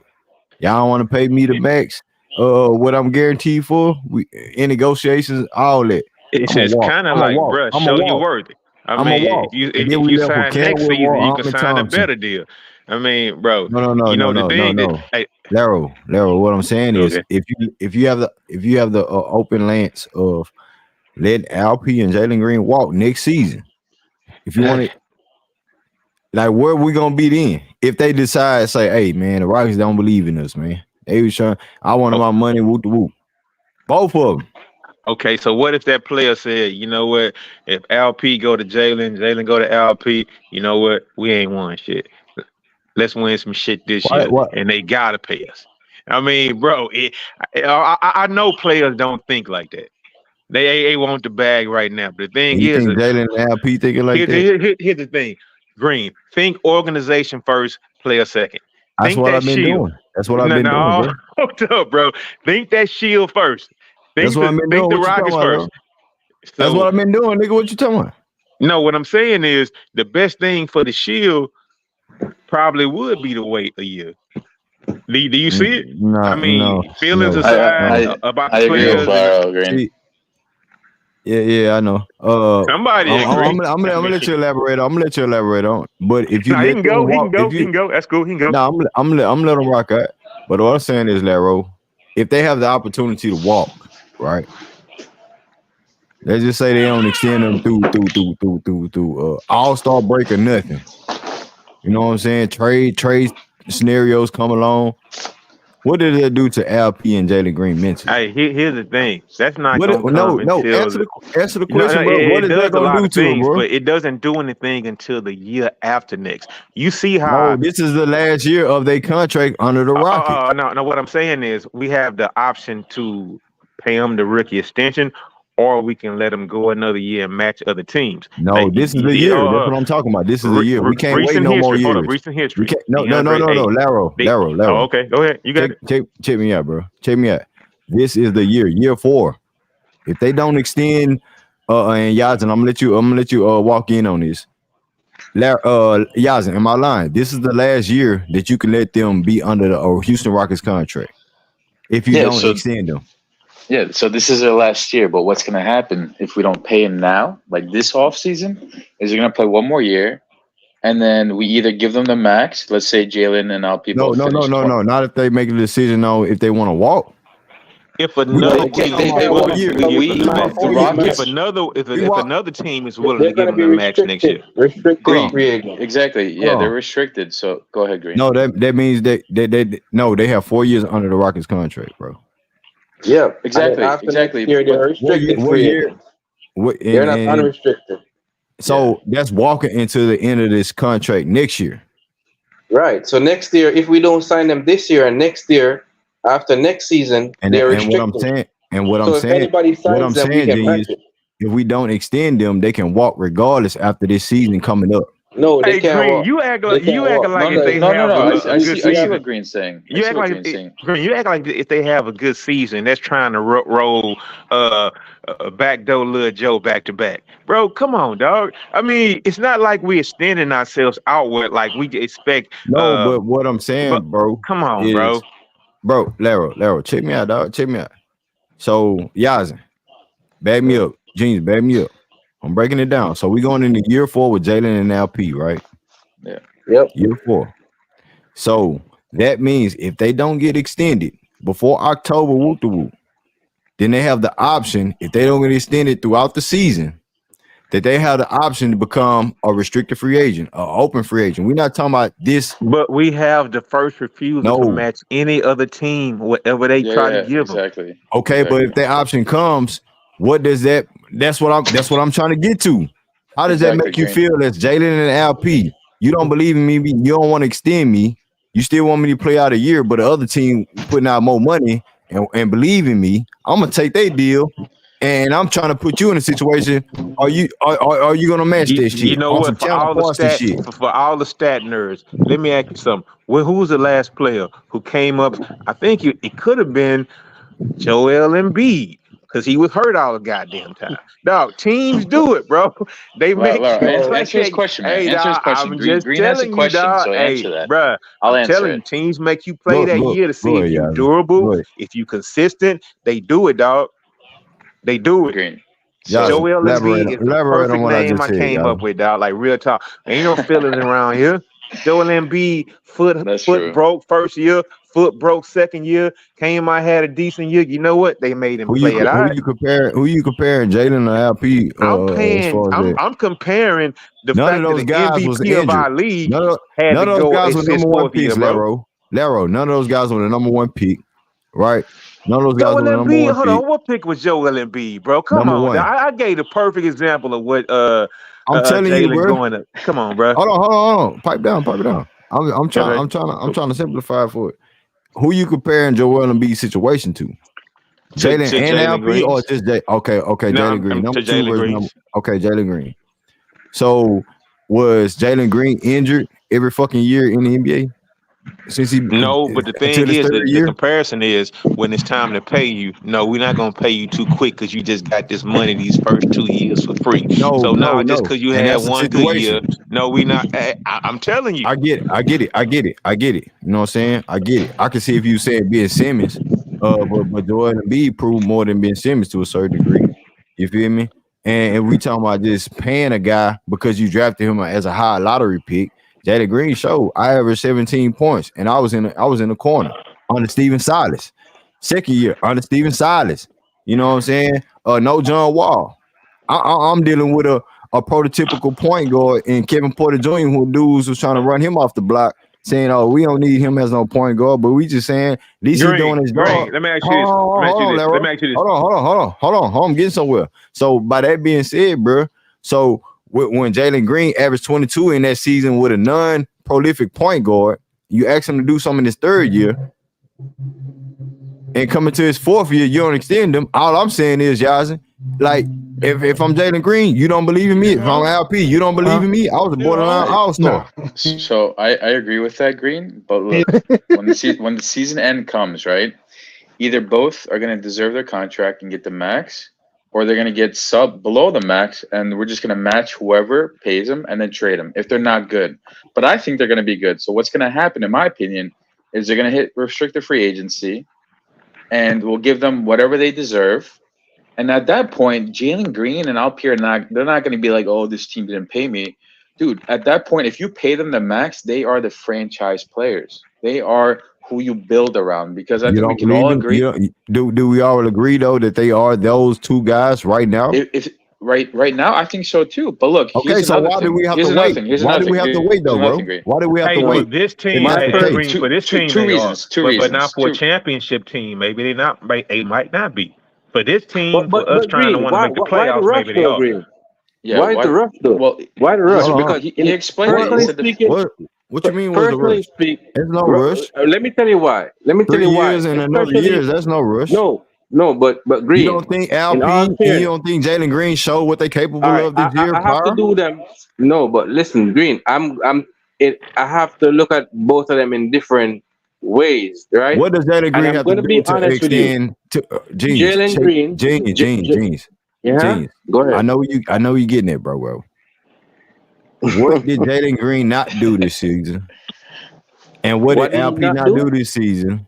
What did LP not do this season? I can tell you a lot of stuff that Jalen Green didn't do. He did not show up for three. Hold up, Laro. Can you tell me about LP as well? One mic. Can you tell me about LP as well? I can tell you about both of them. Jalen Green didn't show up for 3/4 of the season. That's the first thing. 2 quarters. Because I think he became more of a team player and the real Jalen Green that we want to see. You know what I'm saying? No, if it's that two quarters, that means you're saying he played well half the season. He didn't play well half the season. Well, at the same time, just like you say, you go both ways. LP was the same way. No, LP had a more consistent year. The reason LP didn't have a full year is because of the injury. But LP had a full consistent year. 65 games, he was the most consistent player on the team. LP went to bed and he took a dive late December. LP had like 5 bad games in December, bro. Oh, come on. That was it. Come on. No, Bullet Green. I see what you're saying. But if you look at his that's the back end of the season. That's the back end of December, like I said. So in January, I did come up here and I first said, man, it seemed like you got a bias toward LP. I mean, he bringing it out of you right now. I'm going back on mute, dog.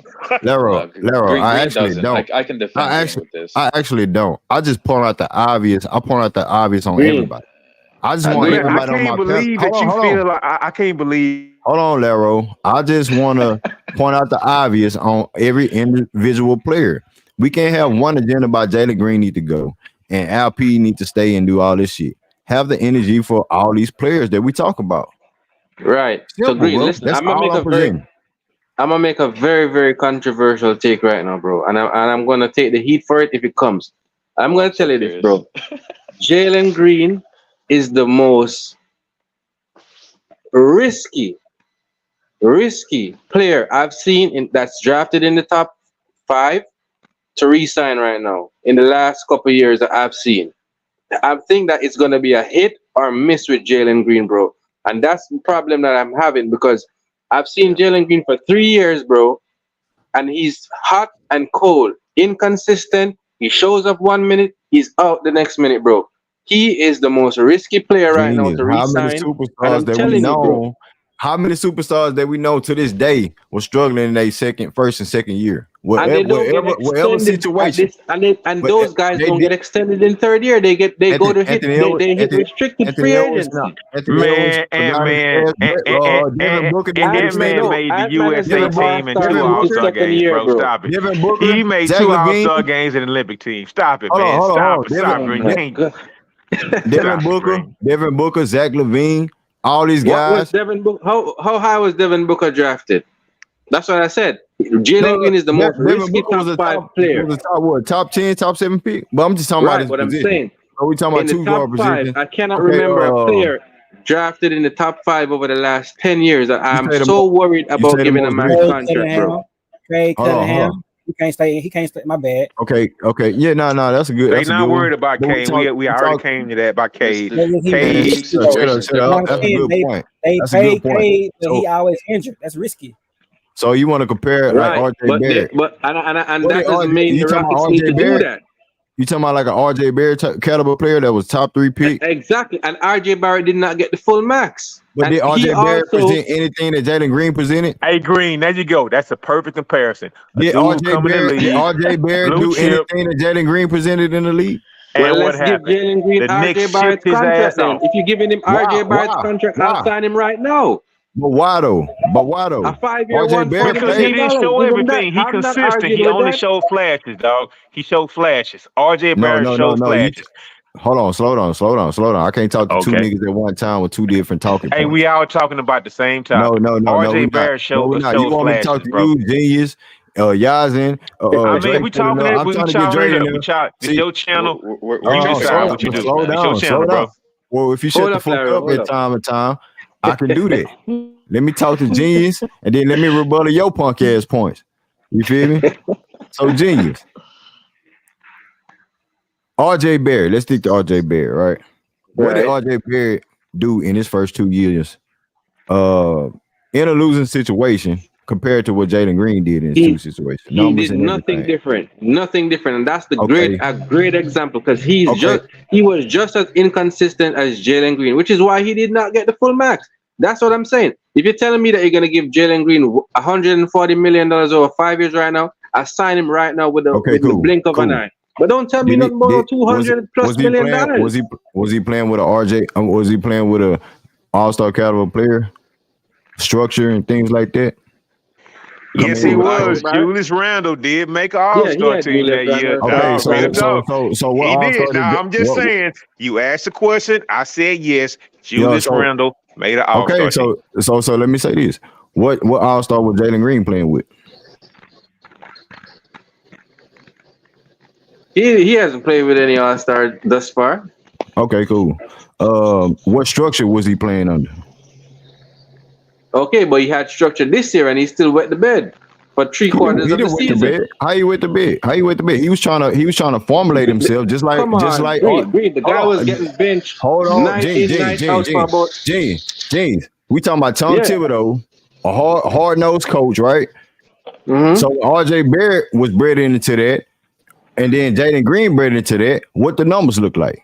And who did better job at playing offense and defense and still carry a team when their best player go down and Julius Randle? What did RJ Barrett do? Hey man, we got carried not making the playoffs, dog. So we ain't get carried nowhere, bro. All I'm saying, we ain't get carried nowhere. Yeah, okay. So I agree with you, Green. That's why I'm saying I want to give Jalen Green 1 more year to prove himself because he had 1 year on the structure. I want to give him 2. So we have more data to make up an informed decision. They ended up paying RJ Barrett in his 3rd season. They extended him. He didn't get no max. He got what like 165 or something like that. Hey, hold up. In post-game interviews, if I can interrupt, Ime gave a proclamation to Jalen. Start the season off like he did, how you was finishing it. If you want to get that 220 next year because it goes up, shit. Ime basically challenged him in the public. Hey, start the season how you finish the season. Jalen, if you give us a whole season like this, you're going to get 240 next year over 4. So, roll the dice on yourself, young homie. What's wrong with that? Yep. I don't think, I'm telling you this, the only way Jalen Green gets signed this offseason is unless he's taking less than the max. He's going to have a hometown discount. That's the only way because and I'm with that because if you do, Green owe me $100, so it's all good. Benefit the Rockets. It does not benefit the Rockets $100 still season if he's not taking a discount. It doesn't benefit the Rockets because they could always give him the money next year. So there's no rush. What if Jalen Green wets the bed next year again? Are you still going to want to? We got to choose, dog. What if somebody come out of nowhere? What if Cam come out of nowhere like MJ? What if Amin come out like Scottie Pippen or goddamn Grant Hill, dog? We got to pay them. We can't wait free contract, dog. We can't waste contracts on scrubs, bro. Real talk. We got to play it out. If it was a fifth, we all be drunk, Laro. Look, I don't know if Jalen Green is going to be the next Ja Morant or he's going to be the next Zach LaVine. And that's my worry. That's my worry right now with Jalen because he's trending right now towards Zach LaVine. He's not trending towards Ja Morant. And let's be honest, bro. I'm a Rockets fan. I love Jalen Green, but He's not showing me he's worth 220 right now. He's not showing me that. I'm being real. I would love for him to show me that. What you comparing it to? What sample size you comparing it to? No, he compared it to the last goddamn. Shit your ass. I'm talking to Genius, bro. Right. So I'm saying. What sample size you comparing it to, Genius? And that's what I'm saying. That's why I want to give him one more year, because I'm taking the first 2 years of Steven Silas, who ruined our impression of Jalen Green. I want to be fair to him, and I want to give him 2 solid years on the email. But I'm not ready to commit $200 million to him right now, because he didn't show. I mean, it don't necessarily have to be $200 million. That right, 200 came from the Desmond Bain conversation that we had. You know, since far as like, oh, if Desmond Bain can get 200, why not Jalen can get it? But we see the things that Cade Cunningham is presented. We seen what LP was presented. Hey man, God damn, shut the. We had Ben DuBose come out and say, "What up, Pastor?" We had Ben DuBose come out and say, "Oh, LP is on had a trajectory of." 220, just like Cade. He's on a 5-year extension wave for 5 years, 220. Nobody had nothing to say about that. And that's because why the Detroit Pistons are going to be the worst team in basketball for years to come, because they're going to make a dumb decision and commit $200 million to a guy who's probably not going to be the franchise player over there. No, don't say that. You don't think Cade gonna be the franchise? I can see why they paying him. But I'm just saying, like, Jalen did more than what Cade did. Man, Jalen got us the same place. We in the lottery, bro. It's the same thing. What they did is we got a high draft pick. We got a high draft pick. I mean, they did the same thing, bro. We got lucky. They tried to lose, and they still ain't in the top 5. Same points, rebounds, assists, and all that. Even though Cade missed a whole bunch of time. Yeah, and Jalen showed he can win. Jalen showed he can put up 22 in a losing situation, and average 20 in a winning situation. One of the most durable people in our franchise. And he had an ugly season. Hey, Laro, what if Jalen Green had a hell of 5 season? We wouldn't be talking about this, right? So we saying that the nigga showed that he had a horrible ass season. Then he stepped up the back end of the season. Then he stepped up another level when his main guy go down. Big LP, go down. All right. That ain't worthy of a star player for y'all. Paying him the max, showing his dedication for the team, taking a mission for what Ime Udoka asked him to do. Not fuck what we talking about. What his coach say. I want you to be an overall player. I want you to be a playmaker. You know what I'm saying? God damn it. Like, it's on Jalen Green to make those shots. Now, if you want to talk about him not making shots and things like that, cool. But if you want to do that for the first end of the season, do that shit for the back end of the season too. Put credit on that too. You know what I'm saying? Because we ain't seen shit with LP. We ain't seen nothing. Yeah. We ain't seen no play with LP alone without Jalen Green and all these other, you know what I'm saying? You a goddamn lie. You remember how he cooked the goddamn Wemby in that goddamn San Antonio game? Everybody was playing, man. Nigga. You got to stop saying that. See, Green, come on. Everybody was playing, nigga. You miss. See, you can't comprehend what I'm asking. What happened in Memphis then when Jalen Green got benched late in the third quarter? When Armour Thompson and LP was out there, what happened? Or get some third stringers, GG Jackson. What happened? So in all honesty, though, Green, I think in my opinion, LP is in the same boat. LP only had 1 good year because his 3 years, his first 2 years were tainted by Steven Silas as well. So I'm still in the camp that both of these two guys are going to wait until the restricted free agent. Pastor say, Cade Cunningham. He said Cade has gotten better every year he's been in the league. I ain't gonna count the second season. He only played 16 games, and this season, his numbers look good. But if you want to act, and we want to talk about his impact, Pastor, that shit was trash. They was damn near on a 30-game losing streak, Pastor. So we talking about getting better. You got to put in the aspect, if he's that main guy, what is your team really doing to get better? Jalen Green, his first year, 20 games. Second year, 22 games. Third year, 41 games. Come on, Green, I will say this.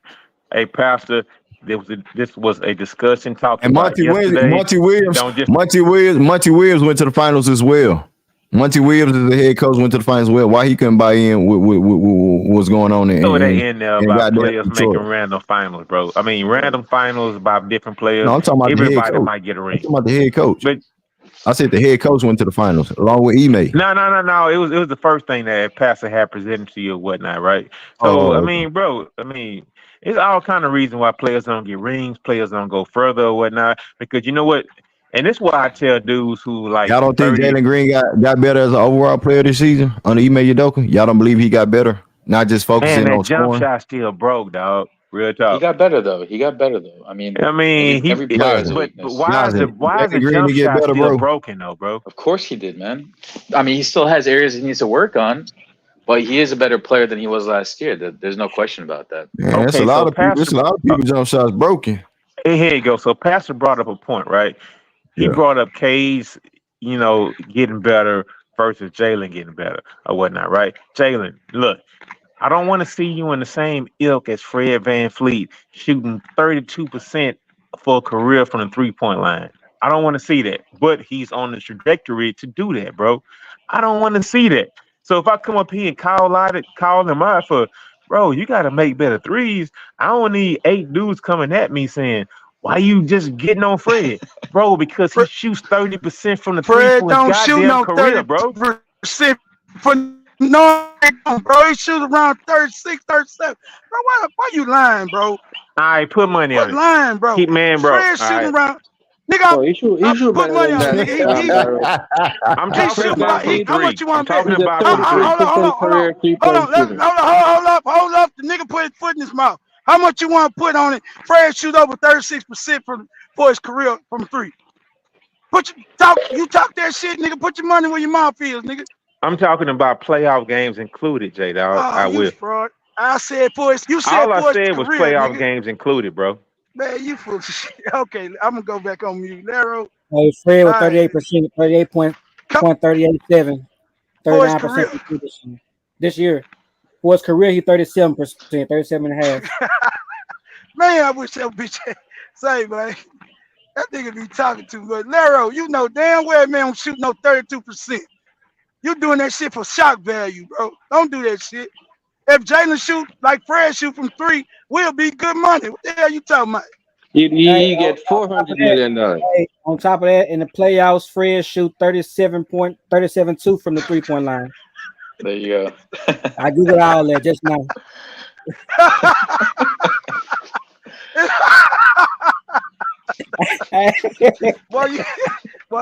Larry, you need to fact check before you talk, man. You, bro, for real, bro. I just looked up Fred's stats about 2 days ago, bro. Larry, you gotta quit running your goddamn mouth on, bro. Talking about put money on it, nigga. You should have let him go ahead and go with it, J-Dog, for you said something. Nah, man, I was trying. Y'all kept on talking over me. I was trying to get his ass on the record. You know what I'm saying? Crazy. My fault.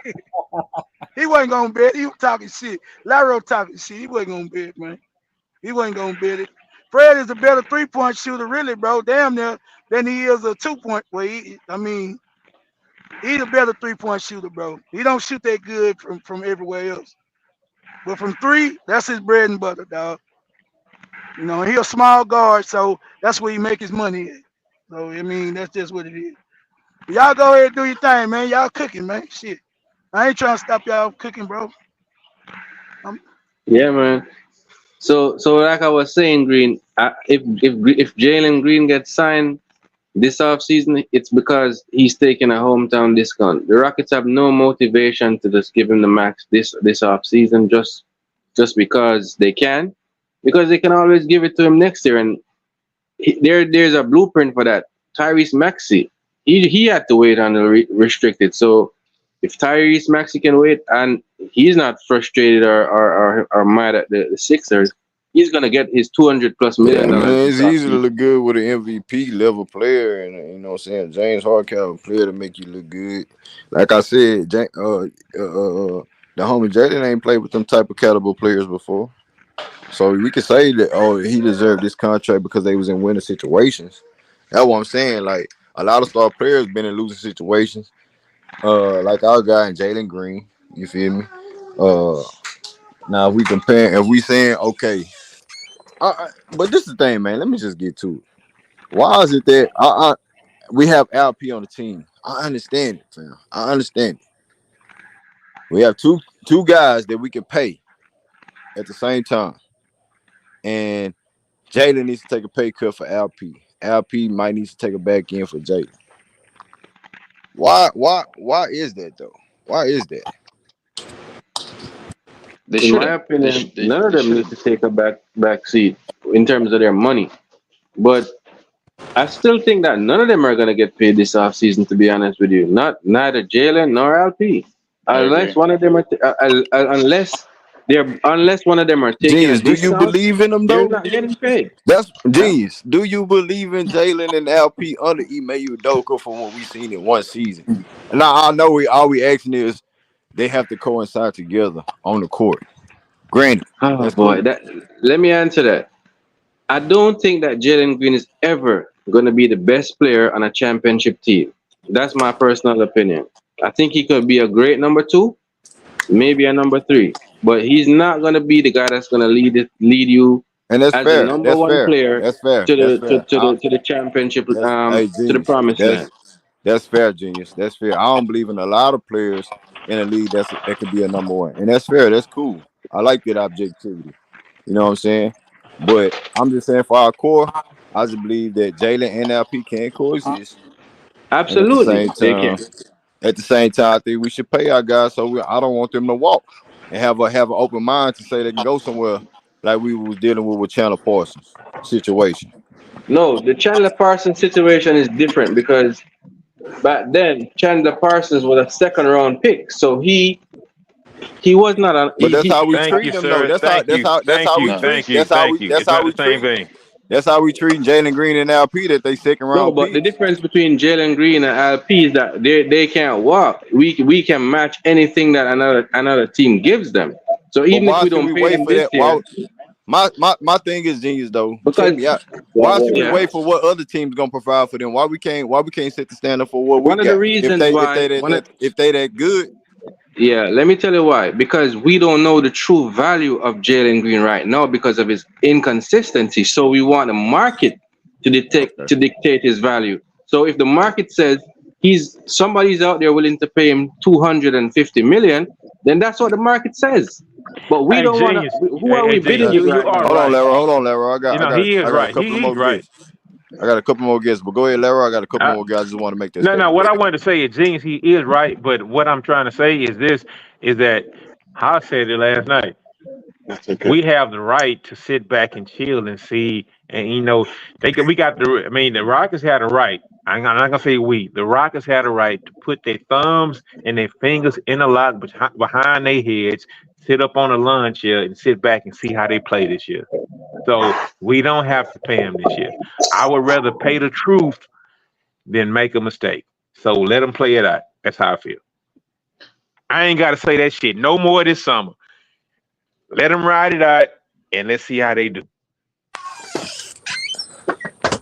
All right, man. We gonna see. We gonna see. Yo, Green, Pastor one Reeves is question in the for you. building. Go ahead. Sorry. Salute, Pastor. Hey, salute. What's up? How y'all doing? Salute, man. Pastor, man. What you got on this topic, man? What you got? Brother, the African brother, he's making a whole lot of sense. He's making a whole lot of sense, and he's just keeping it a buck about the team. And Greenleaf, you kind of want to have your cake and eat it too. You kind of double talk a little bit when you talk about Jalen Green, and the other brother was telling the truth about you. You're a little biased towards Jalen Green, and I don't know why, but he's really done nothing to earn that. But I mean, you are, because you'll sit here and you'll talk about his inconsistencies and you'll blame it on the coaching and the players that he got around him. But I'll go over to Detroit and look at Cade Cunningham, and he's been playing with even worse players than what Jalen Green's been playing with, but his stats have gotten better. And you want to compare the two. This is why Detroit believes in Cade Cunningham, because they still can see the personal growth in him, regardless of the situation that he's in. We can't see that in Jalen Green, but you want to compare him to guys that have been consistently getting better, and their teams believe in them. When this dude has been inconsistent, he's been inconsistent under a bad coach. Now he's got a good coach and a good structure. And guess what? When you go look at his numbers for the year 3, they look the same as they were in year 2, and they look the same they were in year 1. Now, if internally they believe he's getting better, the coach needs to vouch for him. But I agree with the one brother that was saying, why pay him this year? You don't have to. Phoenix just did that with the big center, remember? Even though he was consistently putting up numbers. They didn't believe in him. And they ended up paying him. But why? Because the other team, once he got into restricted free agency, the Pacers paid him. And they matched it so they didn't lose the asset. And they ended up getting something for him. Was he happy? No. But at the same time, he had been more consistent, in my opinion, than what Jalen Green has been. I don't know why I can't remember that dude's name. But what's the center name that's in Portland now? He used to play. Yeah, and he was the number one pick. DeAndre Ayton. Yeah, DeAndre Ayton. And number one, number two, these picks that's high. He was playing with veterans, though, Elder. He was playing with veterans. There you go. You want to have your cake and eat it, too. You're talking about the players he's playing with. They went to the finals. What you're saying is the players he's playing with made him look better. But again, they still didn't believe in him. But then you look at, and you saying that, and the opposite must be true then. You saying that, oh, boy, it's inconsistent because he's playing with bad players. He ain't played with no all-star players. Well, what all-star player did what all-star player did Cade Cunningham play with? Exactly. So if we haven't seen it, we haven't seen it, though, that's a factor, though. That's a consideration that we have to put in there. We haven't seen it, though. Cade Cunningham's teammates have been worse than the teammates that Green played for, but his stats have gotten better. His shooting percentages have still gotten better, even though they've been the laughingstock of the league. So you wonder why Detroit trusted him and already want to give him his money. But sound like empty stats, though, Pastor. Sound like empty stats. See, you want to have your cake and eat it too, bro. If his stats are empty, old boy stats are really empty because he's playing with better players, and he's still more inconsistent. But that's not the point. That's not the argument that we both having, though. That is what I'm saying is it's empty stats for Cade Cunningham on his. Why is it not? Why is Jalen's not empty stats then? Why is Jalen's not empty stats? Because if Cade Cunningham's are empty stats, why is Jalen's? Because they've been in the same position. None of them making the playoffs. Okay, let me answer the question. So when Jalen Green gets a new coach and he tells him, I don't need you to just be a scorer. I don't need you to do all that. The ball not in your hand like that. It's in Al P's hands. So he's dictating the offense. So now you have to be a different player when the ball's not in your hands. Okay, you're not living up to the expectations. Then you still on the court have to figure out, can you be a defensive player? All I'm saying with Cade Cunningham's situation, we haven't seen that from Cade Cunningham. Haven't seen what? Adding veteran players that he can that's in a winning scenario, and his numbers can deplete in a winning scenario. But again, his numbers are getting better with worse players. They should get better if you got people but Jalen Green, I think Jalen Green was if Jalen Green was in a worse situation, it could be a 25, 5, and 5 guy because all he think about is scoring, right? No. What you're not getting is this. Old boy's in a worse situation with players, but his individual numbers are getting better. His percentages are going up. That means he's becoming more. You're not. But what I'm saying is he's becoming more efficient with worse players, bro. And Jalen got better players, and he's still staying the same. Let me tell you this too, man. This is a big factor, homie. This is a big factor about Jalen Green. Jalen Green is not the focal point of the Houston Rockets offense. Cade Cunningham is the focal point of the Detroit, whatever the fuck they are. He's the focal point of that team, bro. He is the number one player on that team, bro. So yes, he's the focal point of their everything. He is the beginning of their rebuild. He's the beginning. He's everything for Detroit. Jalen Green is not yet. See, you're acting like after 3 years, after 3 years, that this is the ceiling that he's going to get to. That he's not going to get any better. That he's not. I mean, he's trash. That his percentage went down, bro. You can't do that, bro. Cade dictates the offense. Cade dictates the offense.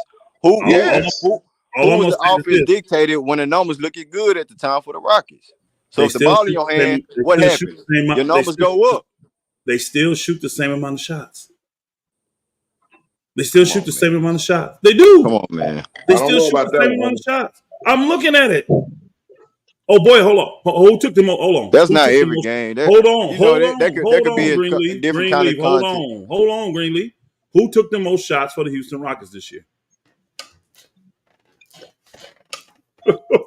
Oh, you asking me? You asking me or Big Y'all know I'm asking anybody can answer. I said Greenleaf, but any of y'all can answer. Oh no, ask Google. Ask Google because I don't keep up with that. I don't have to ask Google. I already looked at it the other day. It's probably Jalen Green. Green took the most shots for Houston last year. Jalen Green. So don't tell me he's the focal point of your offense. I don't care if it's running He's through not. Sengun. He's not. How about that? He's still getting the How about that? majority And of I'll the still shots. say the same thing. He's not.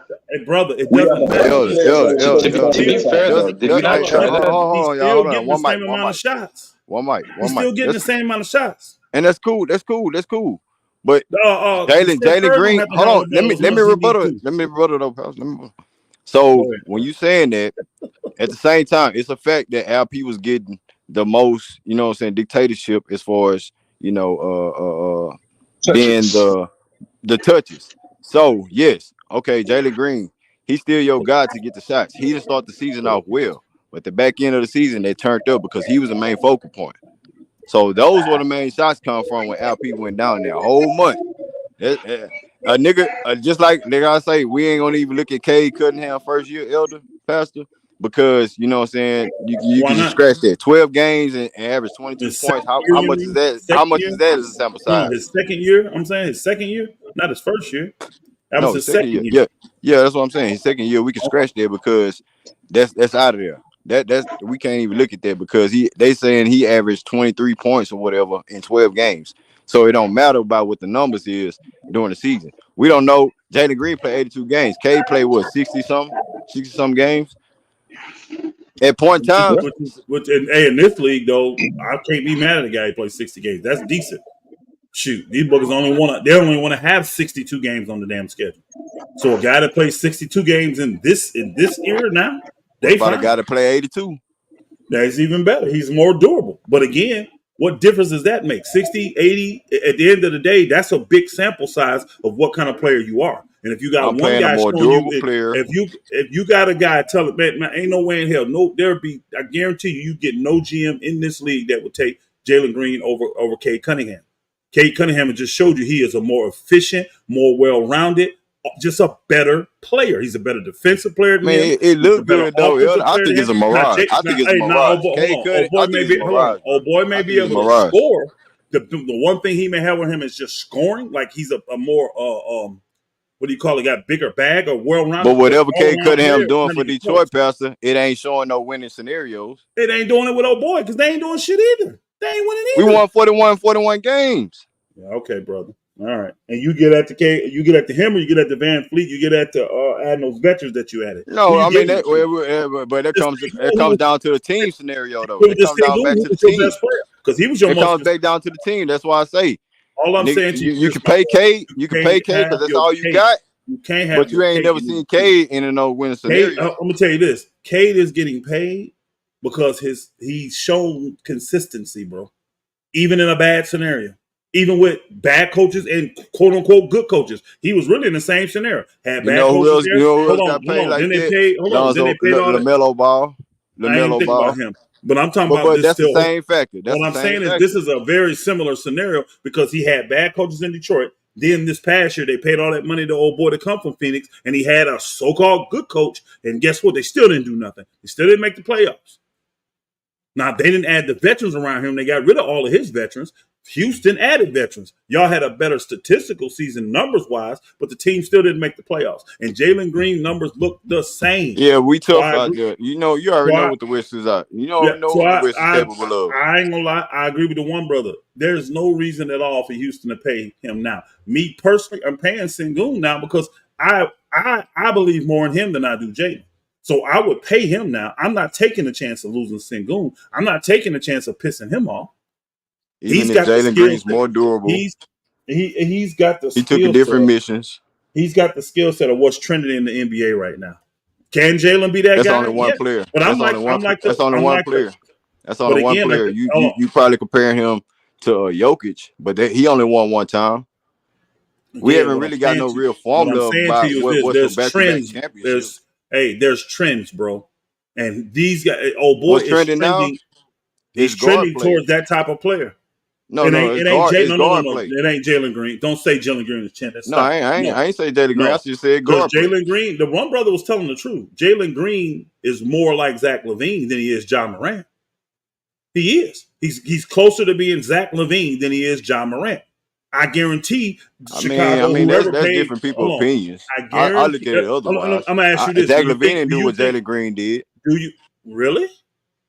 Fact. How did he get that contract then, bro? If he didn't do what Jalen Green did, how did he get that contract? He got traded to a team that was offering him that was willing to pay him. They did that because of the flashes and the potential that he had, and they stupid, and that's why they Zach stuck with him now. LaVine didn't show nothing. He can win you anything in those type Bro, of stretch. what has Jalen heat Green of the showed moment.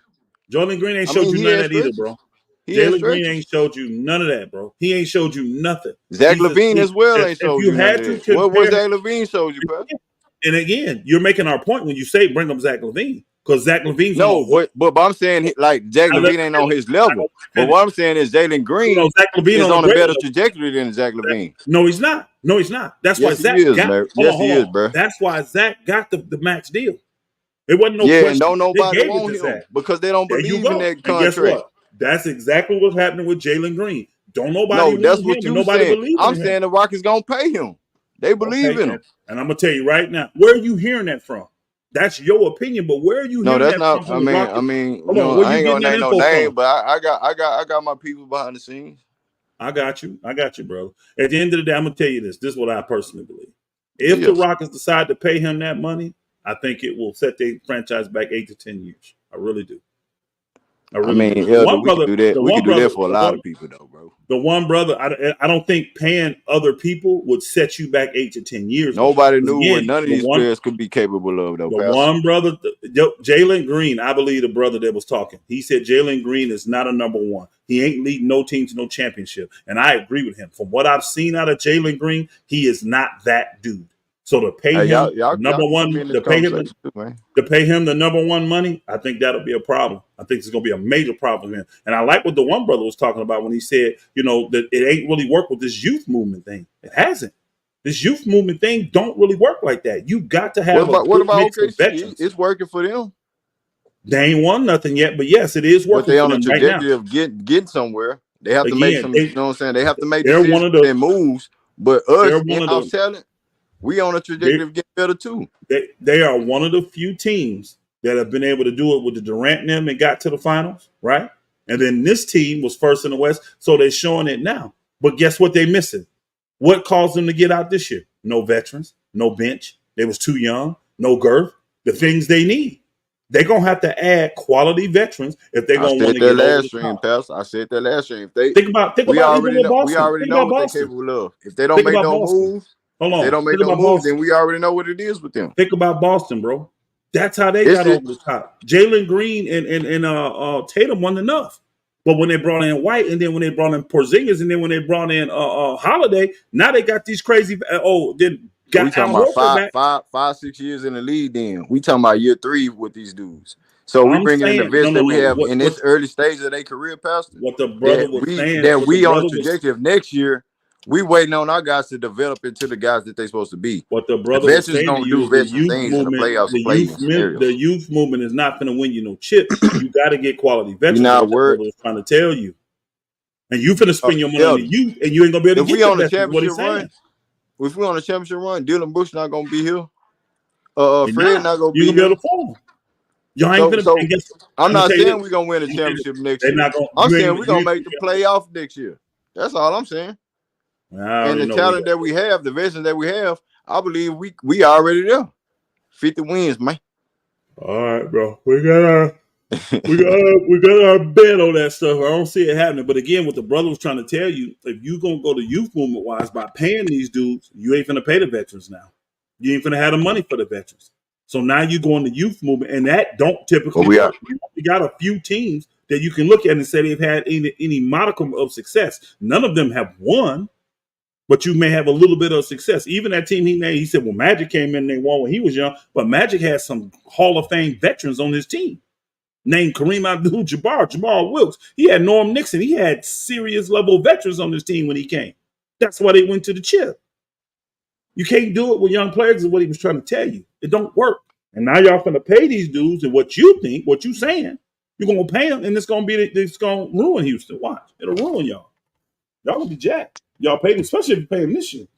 You're gonna be jacked. Man. That's how I feel about your team, bro. Hey, Pass. I believe, and we know how money works. You know what I'm saying? You know what I'm saying? It's a business too. So, are you saying like if any young core guys don't accept their max extension to what they believe in, we in some shit water. What I'm saying is I agree with the one brother, the African brother that was talking, the accent, they had the accent. That brother was Genius, telling you there? you don't have to pay him this year, so don't. Yeah, I'm here. Now, I'm here. To me, because of what I've seen out of Sengun, I'm sold on him, and I believe his type of player is trending more than a player like Jaylen Brown. So if he starts to cause problems, saying, man, Jaylen Brown about to win Finals MVP. Jalen Green, I apologize. Oh, Jalen Green. Nah, I'm fucking with you. You know what I'm talking about, yeah. But what I'm saying is that I'm gonna pay Sengun if they cause any problems. I'm not paying Jalen though. He got to go earn it. And if just what Ime said, if he come out this year consistently from what has LP earned? What's LP? LP I know y'all want to you, paint a picture. LP I know y'all want to me, paint a picture of me being a Jalen Green advocate. Woo to woo. It's cool. You know what I'm saying? I ain't no fanboy. I'm a Rockets guy. All I'm But saying what is I'm from saying, what the I've biasness that y'all say that with LP and Jalen Green, I'm just saying that we only seen a sample size from LP as well. So if y'all really to give up the for LP, I've seen enough sample size of LP, and then what I know the league is trending towards, that I would invest more in him than I would in Jalen Green right now. Like if I had to do it, if I had to today, and I gotta pick one of those two today, like I don't have any choice, and I gotta make a decision today, and you only get one, I'm taking LP. That's what I'm doing. That's hypothetical. That's hypothetical. But let me tell you this: LP is not going to get a super max. Jalen Green is not going to get a super max. They're understanding of this because they know the problem that the Houston Rockets are dealing with and is going to deal with in the future is that we have a problem with a number of players that are going to be good, maybe even great. And that's not where they're not going to be able to be here their entire career. It's just plain and simple, bro. These are top picks, great, picks, and their future is bright, bro. They just got to get it together. We will not be able to keep all these cats. We always say it all the time in this chat. We're going to be able to keep all these cats that we drafted, But as far as Jalen Green, like I said the other day, he will not be getting a 200 or whatever. Everybody keep talking about this $200 million max and all that shit. Jalen Green is going to get a team-friendly contract, and Jalen Green is going to accept that team-friendly contract because Jalen Green does not want to go anywhere else. That motherfucker want to be right here in Houston. Sengun, same thing. He would not be getting no super max. I don't give a damn who like him better. He would not be getting a super max, but it's going to be a max. It's going to be a max for him. Why do you keep saying super max? Why do you keep saying that? Super max. You know what the super max is? They're not. Hold on, bro. Yes, I know exactly what it is. They're not even eligible. Okay, well, why are you asking me? Hold on, brother. Hold on. They're not even eligible for super maxes. So we don't need to talk I didn't say.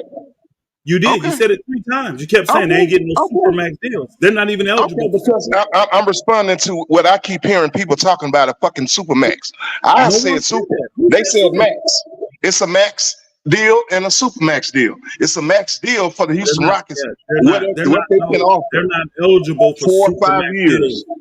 They're not even eligible, saying, bro. That's not even on the table. Don't try to make me sound like, trying to make me seem like I'm talking crazy. I know exactly what I'm saying. The word super max, which is totally different than the max deal. We don't even think they deserve max deals. That $200 million is a max deal. There ain't no super max.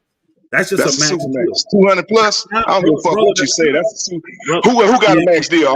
How many people got a max deal? How many people got the max? Okay, if that's not a max, what is the super max? 300, 400? Super maxes goes by. Who got that? Who got that?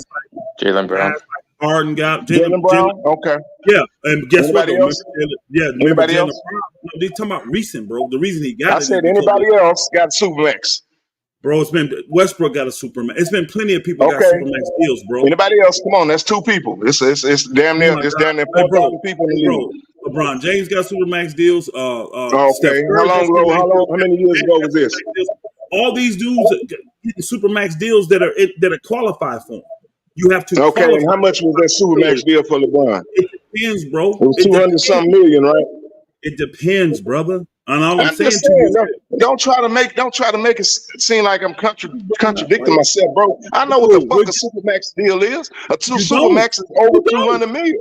No, that's not what a Supermax is, bro. $200 million plus That is not deal what a is a Supermax. Fool. That's wrong. What are you talking Not about, what a fool? Supermax is, bro. You don't even know what a Supermax is. It's not that. Okay, well, thank you. I don't know what a Supermax was. Thank you. Appreciate I'm that. trying to help you, bro. Damn. You can't help me, bro.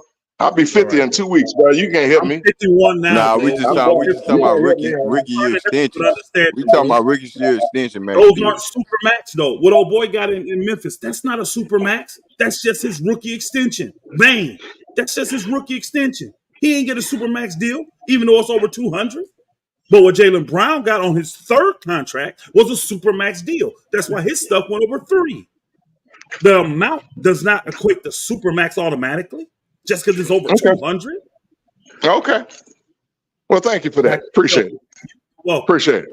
Well, what I'm saying is these dudes. I still say it's a Supermax. I don't give a fuck. You're still wrong, brother. It doesn't matter. You're still wrong. I don't give a damn. I'm still right. Supermax 200 million plus. Again, you're wrong. Because you say all you named was 2 or 3 motherfucking people, bro. You just named 2 or 3 motherfucking people in the league. The goddamn with a Supermax that you call a Supermax. I don't give a fuck what you say. They got players that's getting 13, 14 million dollar contracts.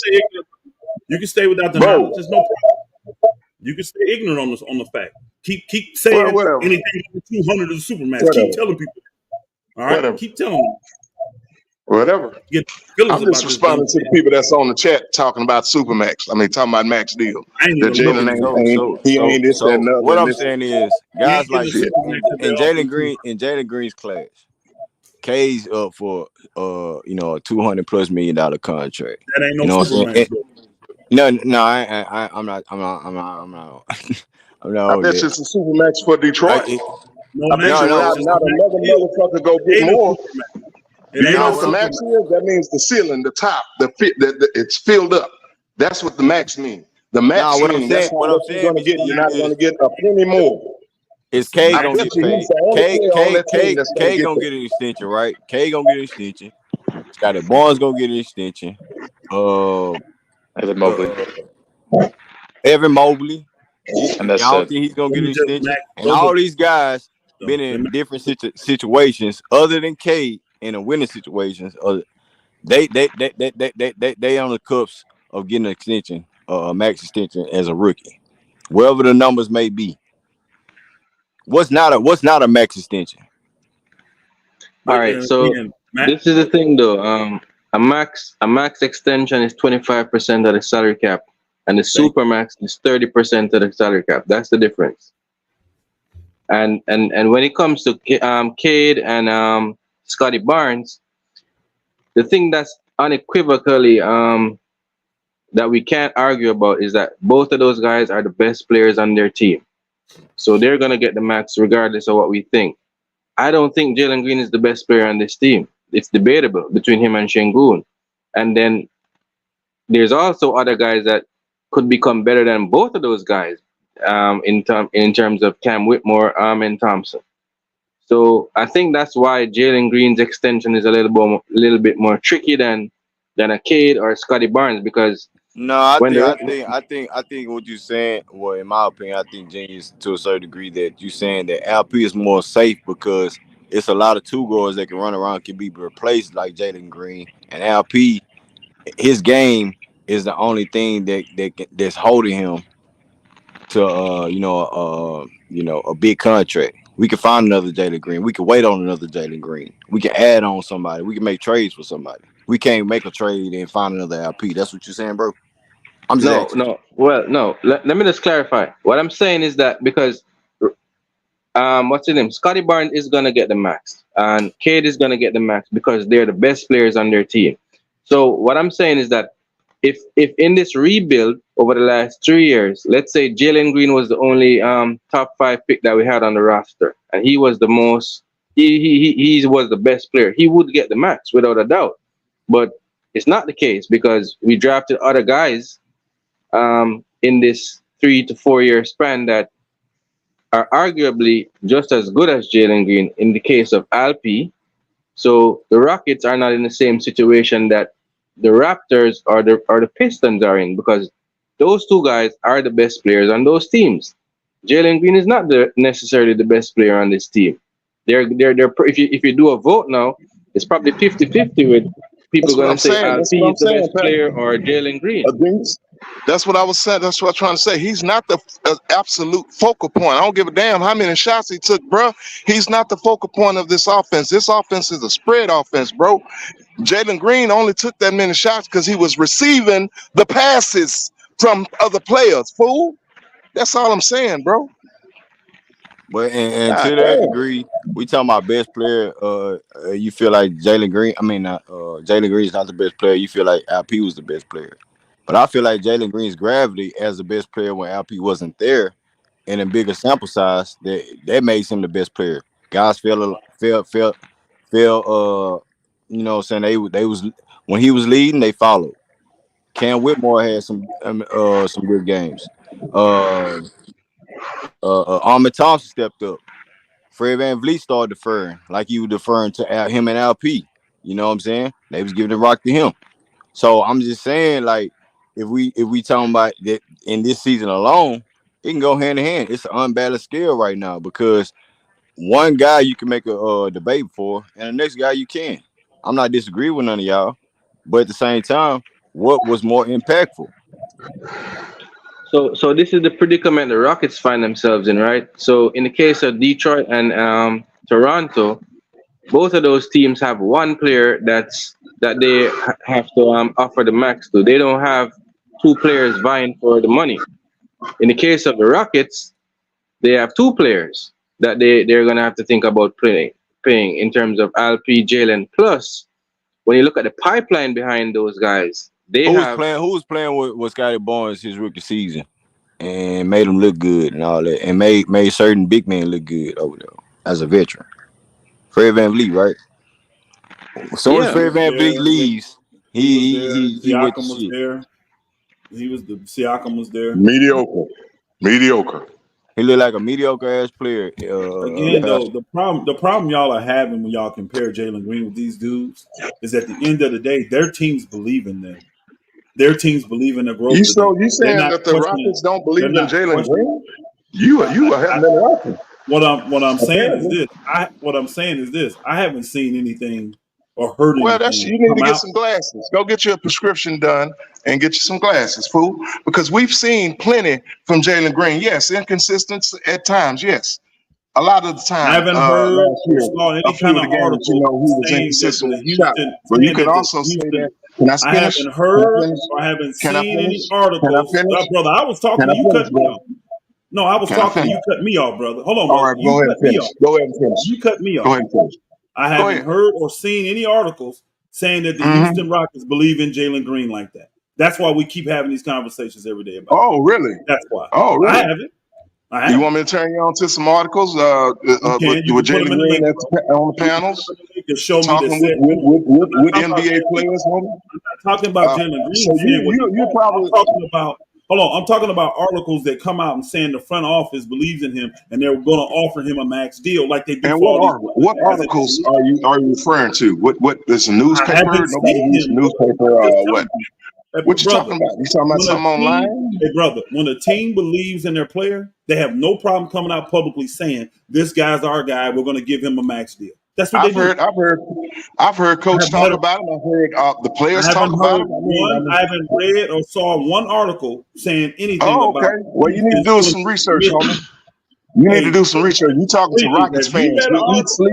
We eat, sleep, and drink Houston Rockets. Eat, sleep, and drink it, homie. Hold on, let me go to the and chat.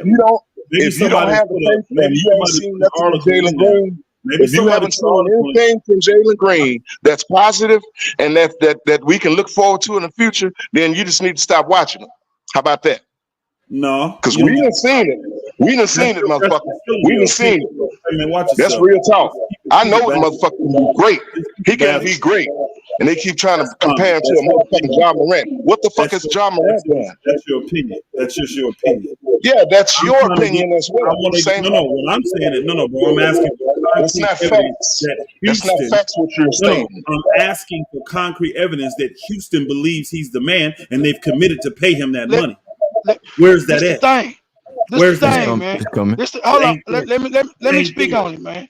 Let me speak on it, bro. I mean, I hear you, but Rockets don't do business like everybody else, man. Yeah, they do. Yeah, they do. No, they don't. They did it for Harden. They did it for Harden. No, they don't. No. That was Morey. Hold on. That was Morey, bro. Okay, Raphael Stone don't deal. Raphael Stone don't deal like Morey, bro. Sure, because he doesn't have to, right? I got you. That's right. Now, real business. Even when they did Kevin Porter Jr. contract, Green had an inside. He knew, but guess what? Nobody for the Rockets organization said nothing. Until it came out and he signed it right before training camp. So you didn't know anything about it. You feel me? So it was some rumblings, but nobody at the organization said nothing. Just like they talking about Jalen and LP, they up for it.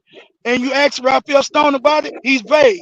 He say, "Well, when it's time to talk, we'll talk. We know what we got in LP and Jalen." Okay. And he leave it like that.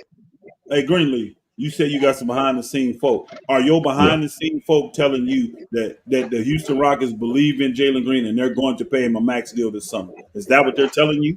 Nobody's saying that. He just told you that. Hold on. What I would say is this, Elder, that they believe in Jalen Green. Now the numbers and the max extension, that's yet to be seen. But like I said, it's still they keep that stuff close to the vest. They keep that close to the chest until it comes out and happens. But since Harden this year they're over the cap. This year that they're over the cap. Next year they'll be under the cap. What I'm trying to say for them to do the next year. What I'm trying to say is when Kevin Porter Jr. Came out and nobody know what he was gonna get paid, I was the one that came out and said he gonna get this and that before the Kelly Icos and all these other beat writers of these athletics and the Rockets community came out and said anything. That's what I'm saying. I just portray it differently than all these dudes. When you typically, and again, y'all can say the guy rock different. I don't know. This is the first time he's been in this situation, in my opinion, because since Harden left. But typically, teams let other teams know. They let everybody know when they believe in a player. This is how we already know that guys like the guy in Toronto and guys like the guy in Detroit are already finna get their money. Teams are telling you, yeah, these are our guys. We believe in them. They're the franchise players. We're paying them. It ain't no question. When it happened in Phoenix with the big man, they didn't believe in him. That's why they never came out and said it was gonna pay him that money, and that's why they extended him and made him go into restricted free agency to see if a team believed in him the way that he wanted them to believe in him. And he found one team, the Indiana Pacers. That's why he got a max deal. They didn't believe in that. And I'm with the one brother with the accent. I'm gonna make Jalen Green do that. I'm just saying. I'm not doing that with old boy because I believe in him. I'm not doing it this year. I'm not doing it this year, me personally. Yeah, I do it when you got the salary cap, when you got the cap money, and you can get both of them taken care of next year. Well, because you draft them, because you draft them, the cap money is irrelevant because you draft them. You can sign them to whatever you want if you draft them. Yeah, I understand that. I understand you don't have how to be it works. you don't have to be to sign your own player. What's up with it, Dre? What you got, Dre? I see you was up here, you was not up here, man. What's up with it, Dre? I know you busy. What's good? Yeah, shit, I'm at work, man. I could hardly keep a signal out here, man. We trying to finish up Nightline. But what I was trying to get in on is for one, we like we're gonna pay them this year. The thing is, like, people act like we can't pay them at the beginning of the season, at the start of the season, in the middle of the season. We absolutely can't offer them contract extensions, in the middle of the season. It happens all the time. You know what I mean? Some teams, the general managers and coaches, they want to see, okay, I want to see you put all the stuff that that you said you practice on. I want to see how you implement all the stuff we've given you and told you to we told you need to do this to get better. Have you implemented it? Have you done it? And you come back to right mentality, they will give you that extension. And I believe that's going to be the case. If we don't give them the extension in the summer, I believe we're going to give it to them at the start of the season. Like, probably like a month in the season, because if they see the right things in them, they will extend them both.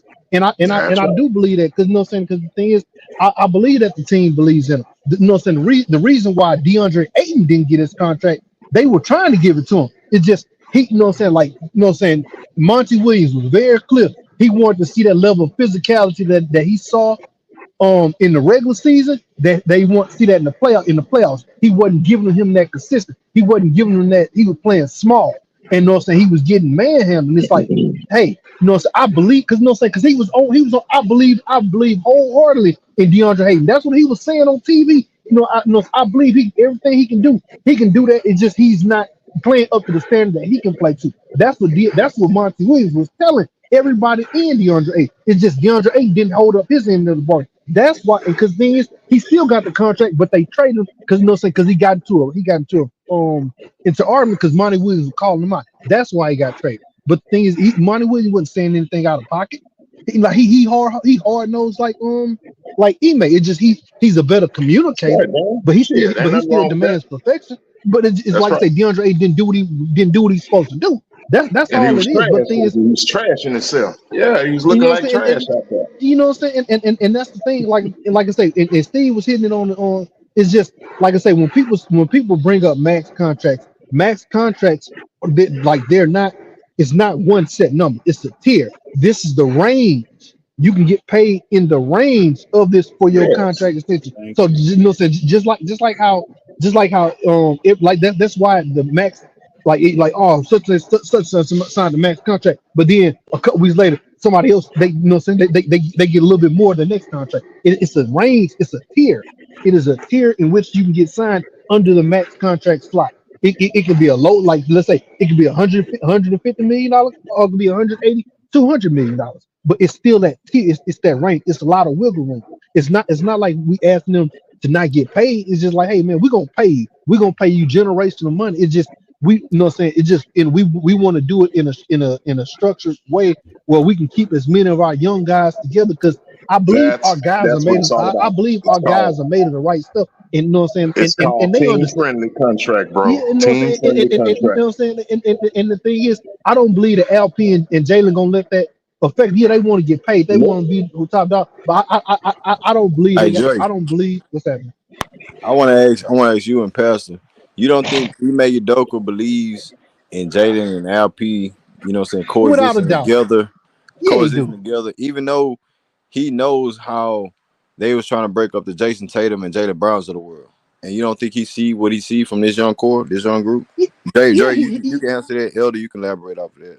Yeah, he sees it. And, you know what I'm saying? And that's why he didn't want to trade up. Because you know what I'm saying? Because that's why he want to trade Jalen Green. Because he knows the type of star caliber that Jalen Green can become. He believes in what he sees. Because it's not just but you know what I'm saying, it's not just what he sees in the game. He sees it in practice. He sees the work ethic and how much how diligent he is. He believes it, and that's why he kept riding with, I'm gonna bench everybody. All of them got benched. Yes. All of them got benched last year. But it didn't mean that in the dog. It's just like, hey man, I need you to be playing better. You know what I mean? Like, hey, you know what I'm saying? So you know what I'm saying? So he let him know early. Fred got benched before. It didn't happen too often, but Fred got benched. He got yanked. You know what I mean? Shit, LP got yanked. Barr got yanked. You know, Cam, man, Cam. What was that quote? Ime said about Cam. No, so we tell him don't shoot, he shoot. We tell him to shoot, he shoot. You know what I mean? He do the complete opposite of what you want to do. And so, like I say, it's you know what I'm saying. Like I say, Ime, he's that type of coach. He wants to build. He understands not too many teams have the core that we have. You know what I'm saying? So he want to keep his two top dogs together, because they can be cohesive. It's just we didn't run an offense. You know, it just he wanted to make sure, like, if you believe that what the offense we was running last year is gonna be the offense we running this year, it was real vanilla. He wanted Fred, he wanted Jalen to play playoff ball. He wanted LP to, you know what I'm saying, to be the hub, because you know what I'm saying, because he wanted him to get used to it. But like I say, as when Fred got hurt and as the season went on, Jalen started becoming more playing on the ball. So you know, he started being more assertive. He started playing, but he started viewing the game differently. He started seeing it the way that Ime wanted him to see it. He started putting stuff together. The lights started going off for him. That's all it is. But like I say, He believes in them coexisting. That's why we're not trading for no Mikael Bridges, for no Jalen Green. You tripping, Pastor? You tripping? That, like I said, I hear what you're saying, Pastor. But you know what I'm saying. I believe that you're wrong in the way that you said. We can play both because the contract, because we don't know what the TV money is gonna be. It's like it's gonna be They do know what the it's gonna TV go money up. gonna be, bro. We They know don't. what the They TV haven't. money gonna. They you know what I'm They saying. do. They already They know what the haven't. TV money gonna be. They, you know what I'm saying. You know what I'm saying. They're still in talks of the con. You know what I'm saying. The deal ain't done yet. They're in talks, That's right. but the deal ain't done. But it's gonna be an exorbitant amount of money. So the thing is, Yeah, the the cap Hey, is range gonna that Hill, they're grow. gonna what, be in. We what, will be what, able to what? get Hey, more hold under on, the hold on. What team really waited to the last back end of they young core? They top two. They top two young core. You know what I'm saying? I Cornerstones of their think the team. guy. I When think the did they guy. wait? When did they wait to I think. sign them, Pastor? I think the guy in Phoenix is the least. I mean, I'm trying to do the most recent. He was the one that they waited. He was the number one pick. The center. They waited. They made him go into restricted free agency, and he had to go out and get a team to give him money, and it took forever. Remember, it was the last deal done, and the Pacers came in at the last minute, and then they matched it so they can keep the asset. But then they ended up trading him, and that's how they got a Beal or whoever they ended up, or KD or whatever. I You don't know. know what I mean? Yeah. Yeah, they end up doing it, but that's what they did with him, and he was the number one player picked. So if I'm Houston, I'm doing the same with Jalen Green, unless he come out like say he come out So gangbusters, now, and so now, we so now believe, and they they show, got to make and the the brother told the finals. They truth. got to make the finals, bro. No, I didn't say that. I didn't say that. If you let me finish, I didn't say that. I was finna agree with what the brother said. You can sign them throughout the season. You got different times that you can sign them. And if I see some stuff that I like, and I'm like, okay. And again, I was the one in here the other day saying, I don't even have to wait for that. If I'm Stone and this dude we looking at on the screen right here on the right, Ime Udoka, if he come and tell me, and the general manager come and tell me that they believe in him, pay him now. Pay him now. If y'all really believe in him, just pay him. I don't have no problem with that. I don't. But I'm just saying I'm just from posing questions and shit. his play, yeah, from his play, he has not earned it. Those other dudes that y'all compare him to, and you want to break down their scenarios of situation, those guys are better players than him right now. They're more consistent. The team depend on them more. Teams believe in them as being franchise players. That's why they already getting their bread. Flat out. That's why they getting the highest level of the max that they can get. Because at their Hey, age, they only get 25%. That's the most they can get of the salary cap. Because they ain't Hey, been in the league more wait than 6 till the years. finals over with, Pastor. Wait till the finals over with. It's gonna be a lot of stuff going down. Watch. Okay. All right. All right. Again, I think if y'all pay these dudes now, it's going to set Houston back. Because what you do if you pay both of them right now you don't have the money to pay the Oh, rest. it's not. We got hellified contracts set up for Reynolds next year. If we talking about extension from Jaden and Alper Shangoon, we not worrying about what they making this coming up here. They I know got you're not. to I play know out you're not. they rookie But what seasons. I'm talking about is That I'm don't talking mean Dylan about Brooks when you gonna be pay traded. That don't them, mean Fred when Van you Vliet gonna hold on, when you pay them, and you get 2 years down the road from now, right? And you fighting for a playing spot, right? With these young dudes and a couple veterans that'll come and tag along. But then the other four guys y'all got develop. And it's time to pay them. Like the one brother said, you Cam can't pay all Whitmore's, these Armin Thompson, You can't Jabari Smith, Tyrese, you if they can't pay still all here. these. Again, that's what I told you before, Greenleaf. You got to evaluate your talent, and you got to say, who am I that I know for sure I'm willing to invest in? Like this dude here is showing me he's the real deal, and I want him around. Which one of these guys? And that has to come from internal. But you already know I can't keep all these guys. And if I got a guy that trajecting to be a Zach LaVine type player, I'm not investing in that dude. Because look at the Zach LaVines. Look at the guy in Miami. What's his name? Hero. Look at these guys. You can't even get off of them, bro. You can't even get off of the contract. When Once you get Ime Udoka asked Jalen Green to come into the season, not being just a scorer and elevate your game to different levels, and I believe, and it's in the Rockets community, Pastor, like they seen the elevation of Jalen Green just not being a scorer. I'm not tripping. I ain't tripping. Don't If the Rockets give him the money, veteran I'm guys happy for Jalen Green. can't even buy into a head coach position. Look how many head coach moves is going around. You feel me? Again, y'all got one of the most solid coaches in the league from what people believe. He's one of the most young, innovative minds. He screwed up in Boston, but everybody loves Ime Udoka coaching style. The problem you're going to have, because of the way this collective bargaining agreement is set up, you're not going to have the money. You're not. And if you put it on this dude who hasn't truly proven it, and you say, yes, we'll give you max money, you're going to be one of the faces of the future. And then when these other dudes develop and in the next 2 years take off, and then it's time to pay them, you ain't going to have the money to pay them. You ain't going to be able to pay them. You can't have 4 or 5 max guys on your team. You can't have it. So I believe we will. So if You Jalen believe get paid like 40 something, hold on, time out. You believe you will what? I believe we will be able to pay him because, like I said, you know what I'm saying, like the way you looking at it, the thing is, like, you know what I'm saying, like, after this year, Fred is a team option. We don't have to sign him back, but I believe that Fred is going to be willing to sign a team-friendly deal a little bit longer term, another two years. He's not going to come back for another 40. The Rockets aren't going to do that because they're concerned about cap space for the future as well. Hold on, wait a minute, give me one more thing, bro. You know what I'm saying? Like Dylan Brooks, his contract is like it was 20 this year. It's gonna be 20 something this year. He's still there? Yeah, what is? Yeah, you breaking up, Jay. Yeah, but let me bite off of that. Let me bite off of that, Elder.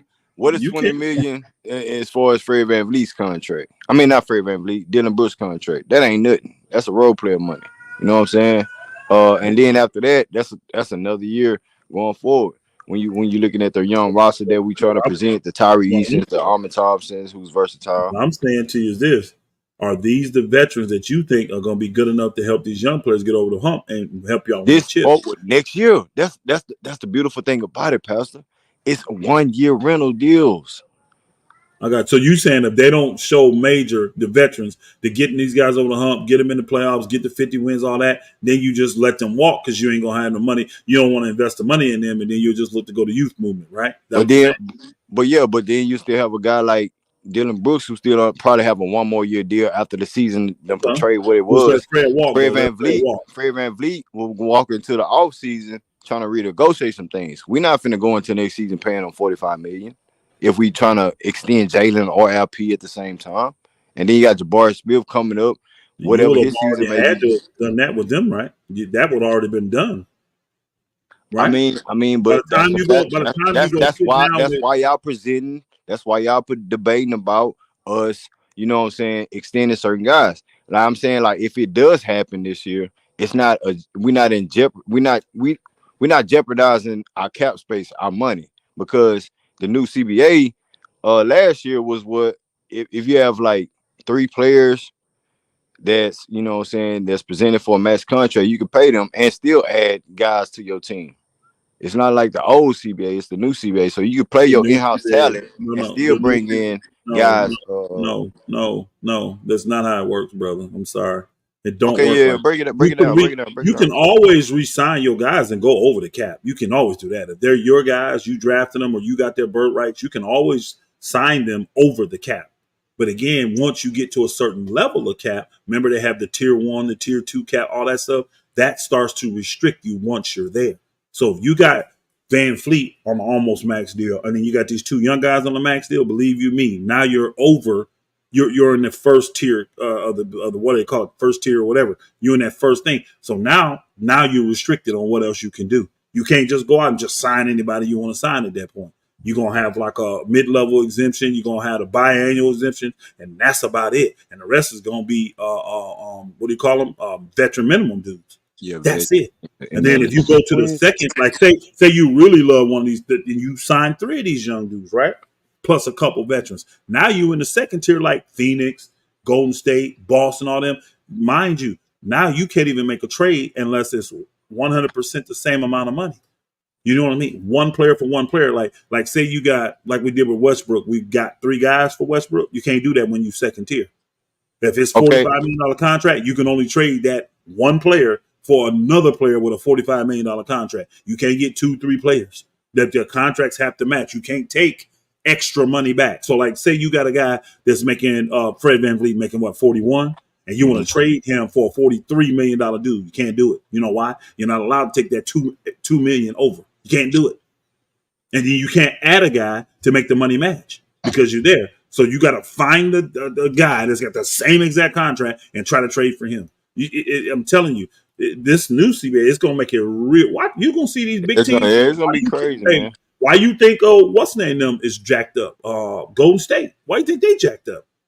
Boston, they GM ran. They GM ran because they didn't want to deal with that. Boston better win now because old boy contract kicks in next year. He gonna his 300 million. It kicks in next year, and they're gonna have to sign Tatum this summer, and his money will kick in the following year. But guess what? They got all them other dudes that's making a lot of money. Like they ain't gonna be able to, like the Celtics. I don't see them being able to re-sign. What's his name? The good little guard, Drew Holiday. They ain't gonna be able to re-sign Drew Holiday. And old boy is coming up for money. They already extended Drew Holiday, I think. Didn't they? Let me look. White is the one I must be thinking. White is the one I'm thinking of. Then White's okay, the one you talking about White? No, I think he's they a free extended agent. Drew Holiday though. Yeah, White is the one. White is the one I'm thinking of then because it's somebody. Those type of guys you have to extend. You know what I'm saying? But it depends on so if they win the championship, they got his bird rights. Contract's gonna come involved. Then you got Porzingis who's getting paid dollars and shit. But that $300 million. That's what you really talking about, Jason Tatum and Jalen Brown. No, ain't Derek White. It's got to be. Is it Porzingis then? They got Porzingis got to be re-signed this year, and they ain't gonna be able to do it. They ain't gonna be able to do it. It's probably Derek White. No, Derek White. I'm looking. He got one more year. It's Jason Tatum. He did a 4 year. If he don't get the extension, then you know they can rock out with the whole season. How it is. It must be Porzingis then. It's got to be, but somebody they brought in. They got to pay this summer. And they ain't gonna have. They paid Pritchard. They played Pritchard. If they traded for him, they can pay. Is there no Derek White? I'm looking at it now. He got a 4-year, $70 million extension at the end. That was in San Antonio. That was when he was in San Antonio. I don't think he got the extension this year. I think this will be his last year with it. No. But they can extend it right now. No, I'm reading it right now. It extends next year's his last year, 24 and 25. That's this season coming up. So he got one more year left on this deal. Yeah. But again, as a player, you don't want to go into that. You want a contract. You don't want to play a season where you pretty much a lame duck and ain't got a contract waiting there for you. So they need to extend him this year. That's what it was. Derek White needs to be extended this year. And I bet I got to look at Kristaps Porzingis. They got some serious problems, bro, because they got two super max guys they're going to have on their team in 2 years. They're going to be paying 2 super maxes in 2 years. Yeah, and they have to make a decision on paying Jason Tatum max dollars, super max dollars. They already said they're going to pay him. So they don't have to. Okay, if you pay him, then that's when Derek White gets involved. Porzingis contract. Are you gonna trade him or you keep him? That's why they know we got to pay him. So we got to make a decision on this dude this year because his money gonna hit the books in 2 years. Jason Tatum's is because they got one more year of Jason Tatum on this max deal. Then he's going into a super max deal, just like Jaylen Brown did. Now Jaylen Brown's super max kicks in next season. When next season starts, Jaylen Brown gonna be making that super max money. Yeah, you're making it bread. Yeah, crazy. Porzingis, they got a lot of decisions to make. They're not gonna be able to keep all these guys together, or they just gonna have freaking $400 million payroll, which is just unheard of. I mean, Boston got money, but I didn't know they had it like that. Honestly. Yeah, but if they're gonna win, they most likely gonna win the championship this year, and it'll be worth it. So no, I'm saying they can let everybody go then, huh? Once they got it's not gonna be that. At that point, it's gonna be expendable contracts because because you gotta look at it like this. I think Drew Holiday, he just signed that contract. So the thing is, Drew is in year 32, 31, almost 33. So so he's not gonna be he's not gonna get the same type of contract that he had earlier. So he's gonna be 1 year early. They're not that 1 year older, so they're not gonna be trying to pay him that type of money. Derek White, he gonna leave.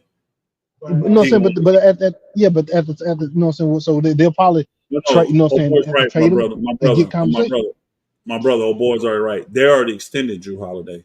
They extended him 4 years. They extended him. Got his money. He's extended. Drew Holiday got extended by the Celtics as soon as they got him 4 more years, $135 million, which is a max. So how is that gonna work? How is Jason Tatum contract gonna come into play, bro? They'll be able to pay him until 2 years from now. Like they'll extend him this summer, that 300 whatever. You'll hear it. It won't come on the books, but it don't hit the books until the following year. Right. They don't But hit that's the what I'm books. saying about our team, Pastor. That's what I'm saying about our team. We ain't gonna be on, some jeopardization where we worried about money. Like the What I'm money saying gonna be there, man. The money gonna but go up every year, Pastor. the money is capped though, because y'all don't have a As championship far level. as in-house talent. Think about these teams that's paying these. Like, go pull up the teams with the highest payrolls. All of those teams are championship level teams. Y'all can't But pay this kind of money to these young yes, dudes we and be on yes we that and can. think and y'all ain't on. I'm not. Hold on. Can you personally do it? Can you physically or financially do it? Yes, you can. You have the money to do it, but you're not going to do that if this team is not a championship level team. You know what I'm saying? Like okay, all right, like you know what I'm saying? Like the reason why we've been saying that is because, like I say, no, even if Jalen and LP both get contract extensions this year, they're not gonna come into effect to the following year. The thing is, at this time, Fred's contract will be coming off the books. Didn't know saying Dylan Brooks 20 mil will be coming off the books. It'll be like a $16 million contract at the time. So you know what I'm saying? So they will be able to extend Barry when his contract comes due. Barry's not gonna get ain't gonna get no max contract. Like he's gonna get like a 50 mil, $60 million contract. That's the type off he's gonna be looking at. So we You know, we, that's we that's can't type look at it as that's a same Denver same Nuggets card, same situation where exact same type. Dre, we can't look at it as like how Jokic got his bread max extension. Jamal Murray got his bread max extension. Michael Porter Jr. injury prone. We didn't know what he was gonna be capable of max extension, and it worked out for him. Saying to Elder's point, do the team believe in him? And if not, go ahead and extend him. Why wait? But that's why I believe, like, in this summer, it's gonna be a whole lot of things going on, because I do believe as well. It's some good points. So like everybody talking, like, what I'm saying, his point, my point, your point, their point. It's not really, what I'm saying, we all got opinions and perspectives. So what I'm saying is I agree with y'all. That's why we need to have these conversations with the Rockets fan base, Rockets community. So it's a good talking point to say that you don't have to do this. You don't have to do that. You can save money and still wait and see what players can transition and prevail to be. But at the same time, I know what LP's capable of going for. I know what Jalen Green can be. You know what I'm saying? That's just my opinion. I know what Jabari can be going forward. Tari Eason. So at the end of the day, we have that luxury and them options to really move in a good way going forward. You know what I'm saying? Like we ain't hell bent. You feel me, bro? Y'all feel me? I get what you're saying. I just know that if y'all pay these dudes and commit that money now, down the road is going to hurt you, because it's not a championship level team. And to me, I agree with what the one brother said with the accent. Jalen Green is not a franchise player. You only give that kind of money to a guy you believe that's a franchise player. That's it. Or you think he's going to be a good number two. So to me, you can give it to what's his name, Sengun, even if you don't think he's a franchise, because you know he can be a good Robin. I think Doe can build him up the right way. He can be a number one or number two. If you think like if you feel like Jalen Green ain't the number one and he can be complacent at number two when LP cooking, he showed that. You know what I'm saying? He just have to be more consistent. He can be more consistent. But if your number one go down, what your number two do? He be more like a number one. He could be a number one, but I'm saying, do you believe he's a number one that can eventually get you to win a championship? That's what you're doing. It ain't just, he be the best player on my team and he deserves his money. He's got to be the type of player where you think, if I put the right pieces around him, he can help lead me to a chip. See, do you think Anthony Edwards can be a number one on a championship team? Yes, I do. I ain't gonna lie, I do. I believe Anthony Edwards can be that. I believe Cade Cunningham can be that. I actually believe the dude in Toronto can be that. You got to put them in the right situations and places. Now, will all of them do it? No, but I believe they could. I don't have Jalen Green even close to those guys' categories. I don't have him close. I mean, that's cool. That's cool. That's good. That's just good. Being honest, I don't have him close to them. And the only reason I pay Sengun, I'm not saying Sengun can do that, because I don't believe he's a number one right now. I don't believe that. But the way he trended, he could be. Because I remember when Denver had to make that decision, and they kept the guy they kept, the big center they got over, was it Nurkic they let go?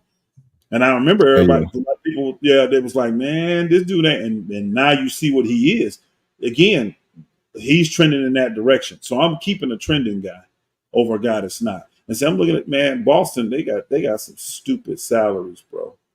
They got some stupid salaries. These dudes is over 200 But million. Elder, don't you think that some of this stuff is faulty as far as like winning a championship? And what I mean is we don't have a real, significant back-to-back champion. So since 2019, you get the Toronto Raptors. They shipped the Kawhi Leonard and other freebies over there. The next year, you know what I'm saying? Your team, the Lakers, win a championship. You can call it a bubble or whatever. They won a championship. You know what I'm saying? Yeah. And in a different scenario, the next year after that, who won? The Milwaukee Bucks, Golden State Warriors, and then the Denver Nuggets. Then this year it could be the Boston Celtics. I know it irks you, Elder. I know it irks you, Pastor, that the Boston Celtics could potentially, and it's looking like they're gonna win another championship. So what I'm trying to say is it's a different champion every year, and it's not a different. It's a different formula every year on the win. You know what I'm saying? The championship.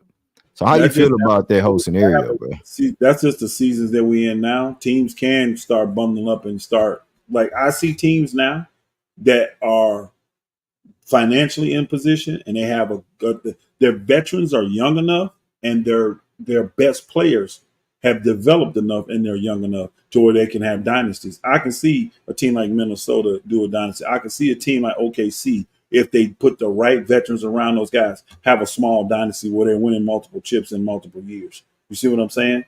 These teams are setting up that way. So I don't think it's going to be like the 70s. See, the 70s, everybody won. Go back and look in the 70s. Everybody won during that era. But what happened when the 80s came? It's just trendy. When the 80s came, the Lakers won and the Boston Celtics won. That was it. In the 90s, who won? The Bulls won in the 90s. Who won in the 2000s? The Lakers dominated, and San Antonio dominated the 2000s. So just because we're in that decade where everybody looks like they're winning right now, they're going to stay that way, bro. And NBA history is just proving that. And I see with some of these teams I see being put together, they could pull off dynasties. Hey, if Boston wants to pay this money, they may be the next little dynasty to roll again because their stars are young. Their stars are young enough. I hate to say it, but their stars are young enough and their veterans ain't old 36, 37, 38-year-old dudes. They're 30, 31, 32. So they got guys that can. Besides Al Horford. I agree, besides Al. But they got enough guys where they can run this thing for a few years if they can. But again, y'all know, most people feel like Boston got lucky this year. They went in the weak East and didn't have to play nobody. So it's a lot of factors that go into you winning the chip. I just think that Boston, you know what I'm saying, my guy, Ime Udoka set the foundation just like Mark Jackson did over there for Boston, man. So I mean, you know what I'm saying, those players didn't have the mental, didn't have the right mind frame on how to, you know what I'm saying, be complacent. Let me read this for you real quick. You can understand this. I'm gonna read something for you, right? Oh yeah, go ahead. This is a direct order too. Golden State, Los Angeles Clippers, Phoenix Suns, Boston Celtics, Milwaukee Bucks, Denver Nuggets, Miami Heat, Los Angeles Lakers, Chicago Bulls, Philadelphia 76ers. That's 10 teams I just named you, right? Mm-hmm. Which is the oddball team in there?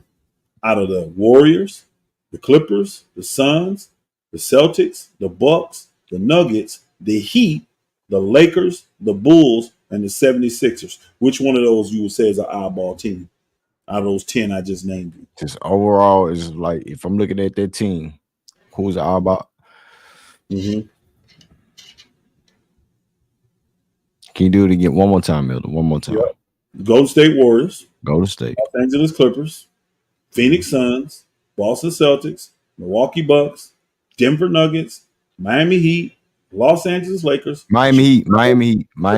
They all out. Miami Heat. Chicago Bulls, and Philadelphia 76ers. Okay, Chicago then. Thank you. Why though? Why are they the eyeball?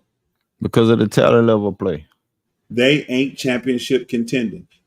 I just read you the top 10 teams with salaries paid out this year, this past season, 2023, in that order. Chicago's 9th on that list and ain't even close to a championship. Why do you think they want to just get rid of Zach LaVine? Why do you think they want to sell off all their players now? They went for it with DeRozan in, The same reason. Zach LaVine ain't like that. He ain't like that. What I'm saying is this: these teams is not going to just keep paying this. If you are a championship level team, they'll pay it for a year or two. Once you prove it, they may pay it for another year or two. They just not going to keep paying all this money. But again, look at all these other teams. You just named it. Did not the Lakers win in the last 4 or 5 years? Yep. Did not the Miami Heat go to the championship in the last 4 or 5 years? A couple times. Did not Denver Nuggets win? Yep. Did not Milwaukee Bucks win? Yep. Did not the Boston Celtics win? They're going to win this year. And they went, 2 years ago? Did not Phoenix Suns go to the championships a few years ago? Did not the Los Angeles Clippers have been trying to buy a championship forever? And did not the Golden State Warriors win here recently? You see what I'm saying? Teams will pay the money when they know they're going to win.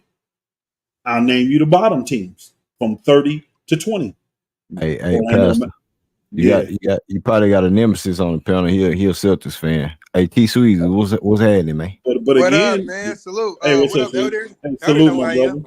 Oh yeah, I know he is. But Boston got the 4th highest payroll. When you paying the money, but when you pay it, you got to be winning. And look what Boston's done for the last few years. They've been in the Elder, championships. how do I look at that? Elder, how do I look at the salary stuff? I just pulled it up. I'm on Basketball Reference. It brought me to Basketball Reference. You can just put in there. Okay. Yeah, you can just actually Google top NBA salaries paid for teams. Yeah, because we paid Jalen Brown before the CBA. So yeah, it doesn't matter. His thing kicks in this year coming up. It kicks in this year coming. He got a Supermax, so it kicks in this year coming up. I don't think Elder. I don't think he's overpaid. Well, he's earning his money now. Before he did all this, a lot of people, before he did all this, I can tell you this: let them lay the egg and got eliminated in this year's playoff. You would have said he's overpaid. You would have said it then. You'd have said it then. Yeah. I'm glad the brother. Hey, I don't care if he overpaid or not. I said I'm we glad don't win he the got next paid. 2 years. Somebody got to go. That was my thing. And that's what everybody's saying. But guess what? Since Boston winning this year, now they got to decide how much longer we want to pay this money. I'm telling y'all right now, from a financial standpoint, in the front office, that's what they're saying. How much longer we want to pay this money? Because guess what? Boston, I'm gonna show you right now. Before they re-sign anybody, they were at 183 million this year. They're already at 192 next year, and they haven't even extended. What's his name? Derek White. They're already at 192 without Derek White being extended, because they already extended Kristaps Porzingis and they extended Andrew Holiday. So now Derek White got to get his extension. So that 192 is definitely going to go up more than $8 million. So that means it's going to be paying. Yeah, Derek White might be dead man walking. You know what I'm saying? Coming off a championship, he might be the, you know what I'm saying, the hot torch in free agency. I forgot about it. His contract hold on. I forgot about this. Hold on. This summer, they will extend Jason Tatum too. So his money is not going into there either. His bump, he's making what, 37 million? He's finna jump up double. He's finna go from 37 million to 60 million. His contract might be bigger than Hope Boys. No, it is. It's gonna be. He's gonna have the highest paid contract in the NBA. Yeah, he's gonna have the biggest one. Hey, T Sweezy. Yeah. Y'all playing 600 million in your backcourt. Well, yeah. Brad gonna do what he can to keep both of them. So we about to win the championship. So yeah, I see Brad paying them, but I don't know what the salary looking like for our team. You feel me? But I know Tatum contract is like in at 25, something like that. Yeah, him and White. He got one more year. He might retire. He just sold his house in Boston. Yeah, well, he should. I mean, he wanted to get the chip. He finna get it. He might as well retire. He played 18 years. I don't blame Horford. I'd be done too. He got the chip he wanted. He earned it. He was significant. Go ahead and do what he got to do. But I'm naming you all that just to show you these teams is not going to pay all this money and not be trying to win. These teams that are committed to do it, it's because they know they have a chance to win. The Bulls was the only one that took that chance a couple years ago with DeRozan. Who else they get? The white boy from the Lakers. They got Ball. Remember, they did all of that. Bought Levine. They went for it. It cost them. Now they did a low level because all these other teams All these other teams are in the 80s and 90s and 200 million. 180, 190, 200 million. They in the 160, 160 million. But I just feel, Pastor, as a young core group, I don't think it's out of the realm of the paying those the two guys going forward. I know you have your disagreements about Jalen Green. That's cool, you know what I'm saying? And I have my opinions about Jalen Green and LP together. But at the same time, it is an option to let them dudes hold back and have the organization hold back and see like what they're really capable of going into 1 year. But at the same time as well, I'm afraid of letting, if we don't extend these two guys, I'm afraid of letting one guy have an option to leave, whoever it is. I know what I'm saying. I know you didn't present that, but somebody on the panel present that said we should hold back paying both of these guys at the same time and let them just rock out to see another year 2 under Ime Udoka. And next summer, if you want to extend them, whether it's after the season to see how the season may be, you extend Jalen or LP. But I just think, like, what if LP doesn't, he sees himself differently on another team. You know what I'm saying? His agent feeding him different shit. Jalen Green as well. I'm number 2 pick. The only good thing is you control them, though, because even if they say, "Hey, I want to go somewhere else," you still can make them play for another year because you got the restricted. They can be restricted free agents, but you get the option to match. You see what I'm saying? The Rockets don't want to match it. If you let them walk. And my perspective is, in these young guys' perspective, they want to get paid. All these young dudes coming in the league want to get paid now. You know what I'm saying? A lot of dudes getting paid ain't presented shit. And when they looking at the guys before them, they want to get paid. They want to be secure. They done due diligence through the league and things like that.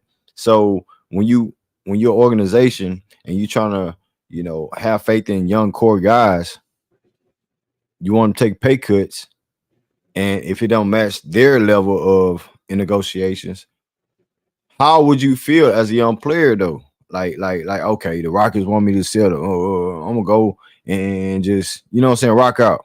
And the Rockets don't want to match that because they didn't believe in you in the first place. Me personally, how we know they don't trade you going forward? Well, they may not have to. Me personally, you learn this early. You just can't take it personally. It's business.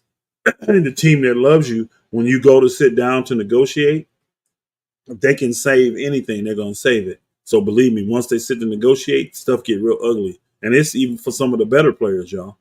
You'd be amazed at some of the things that are said just for them to save, a few $1 million here and there. You get what I'm saying? So again, don't take it personal. It's just negotiations.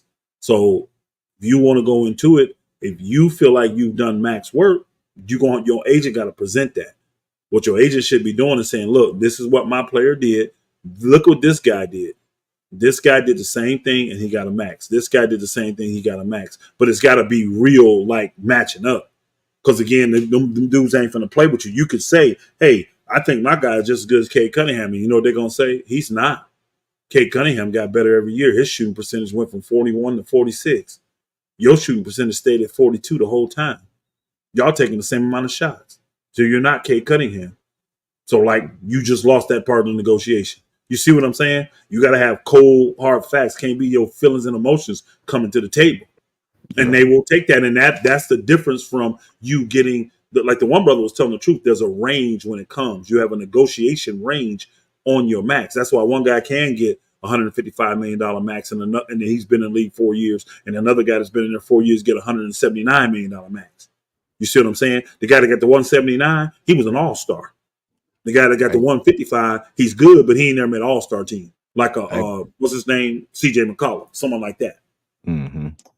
Hey, Pastor, how you feel about well, I'm gonna just make a statement. I had a guy that was new to the channel, well, not new to the channel, but new to the panel. He came up, DJ, he came up and said that he would offer LP for the number 1 pick. Green and things like that. Hold on, okay, real quick. Yeah, this year. And he said that Jabari Smith is more versatile than LP and things like that. And I know you high on LP and things like that. How you feel about that? And I got you, King. I don't agree with that at all. That Smith is more versatile than LP. Defensively, he may be a little bit better right now, but Alp can get better defensively. He can do. Alp is a trending player, bro. He's a trending player, and you got to have big men. Teams are all going back to big men, and Alp done showed you offensively he can destroy all the big men in the league. He don't struggle against none of these older veteran big men. The Jokic's, the Embiid's, the Anthony Davis's. He go at them dudes offensively, bro. So he's trending, and if he's a poor man's Jokic right now, what is Alp? 22, 23? How old is he? So what was Jokic doing at them ages? So imagine him at 26, 27. So I'm not, and he's trending in the way that the league is going. I'm not getting rid of that dude, bro. I wouldn't trade it. And then there's nothing in this draft. Well, who's the number one pick? We don't even know who the number one pick is. You see what I'm saying? So hell no, I'm not doing. And guess what? I don't think the team would probably do it anyway. You know, because if you're that bad of a team, what difference is Alp gonna make on your team? You know what I mean? He's good, but is he gonna be that player that sets your team over the top? And if not, you might as well take your chance and then get what? Cheap salary. Because when you get good players like that and they on a rookie deal, that's cheap labor. Like right now, you got old boy on his rookie deal. That's cheap. What you paying him? Jalen Green. What's he making now? A year? 8, 10 million? What's Jalen Green making? 10, 16 going this year. Probably 16. Yeah, because he's still on his rookie deal. So that's cheap labor, bro. That's cheap labor. Nah, we'll give me 4 or 5 years of the cheap labor. And then I actually get a chance to see what this dude is really worth. And then if he's great, like Edwards is, I'll pay him. And then I'll just go and pay. What's up, King? Hey, I'm trying. I want to get to the brass tacks of this, man. I've been listening, so I want to engage with Elder. Elder, could you enlighten me? How many games have you watched of the Rockets over the last 3 years? Ballpark. Shoot, I watched. How many I watched this year? I watched a lot this year. I was on old boy's channel with him almost a lot. I watched at least 20-some games this year. So I would say ballpark over the last 3 years, maybe 45, 50 games. Of the Rockets. Would you call that? The Rockets. Yeah, because I watched a lot this year. I was on the panels. I was on the panels a lot. I was watching the games this year. I actually watched more Rocket games than I did Laker games this year, y'all. I mean, I watched more Rocket than Laker games. Okay, so if you watched Rockets over around 40, 50 games, which is maybe 25% of Jalen Green's games since he's been in the league. Yeah.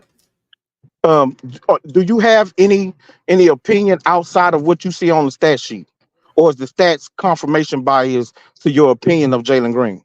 Well, I watched him play. What I saw with my own eyes matched pretty much what I saw on the stat sheet. But I'm not stats. Stats are facts, but they don't tell the whole story. I said it all the time. They are facts, but they don't tell the whole story. So that's why I said to Greenleaf and them a couple of days ago, and I've been saying it forever, if the people working with him every day believe in him, pay the man the money. Yeah, but then you turn around. See, I don't have a lot of time. But then you turn around and you make this sweeping statement about if the team pays him, they're gonna set themselves back 7 to 10 years. Look at the Tyler Hero contract. Tyler Hero's been injured. They didn't really have no assets to add with Tyler Hero to get somebody to take that contract. If Chris Paul at 36 years old with what I will only say is the worst contract in NBA history can get traded, you can move a Jalen Green contract if they was to sign him, if they then decided that he wasn't the player. But on top of that, like you wanna dance on both sides. If they believe in him, pay him, but if you pay him, it's gonna set your team back. Like that don't jive with each other. You only watch 25%. Hold on, bro. You gonna get to speak. I'm only up here for a limited time. I'm at the gig and I'm listening. So you watched about 25% of his games and you want to look at the stat sheet, but you make a statement about how Cade Cunningham is a better defender than Jalen. He's not.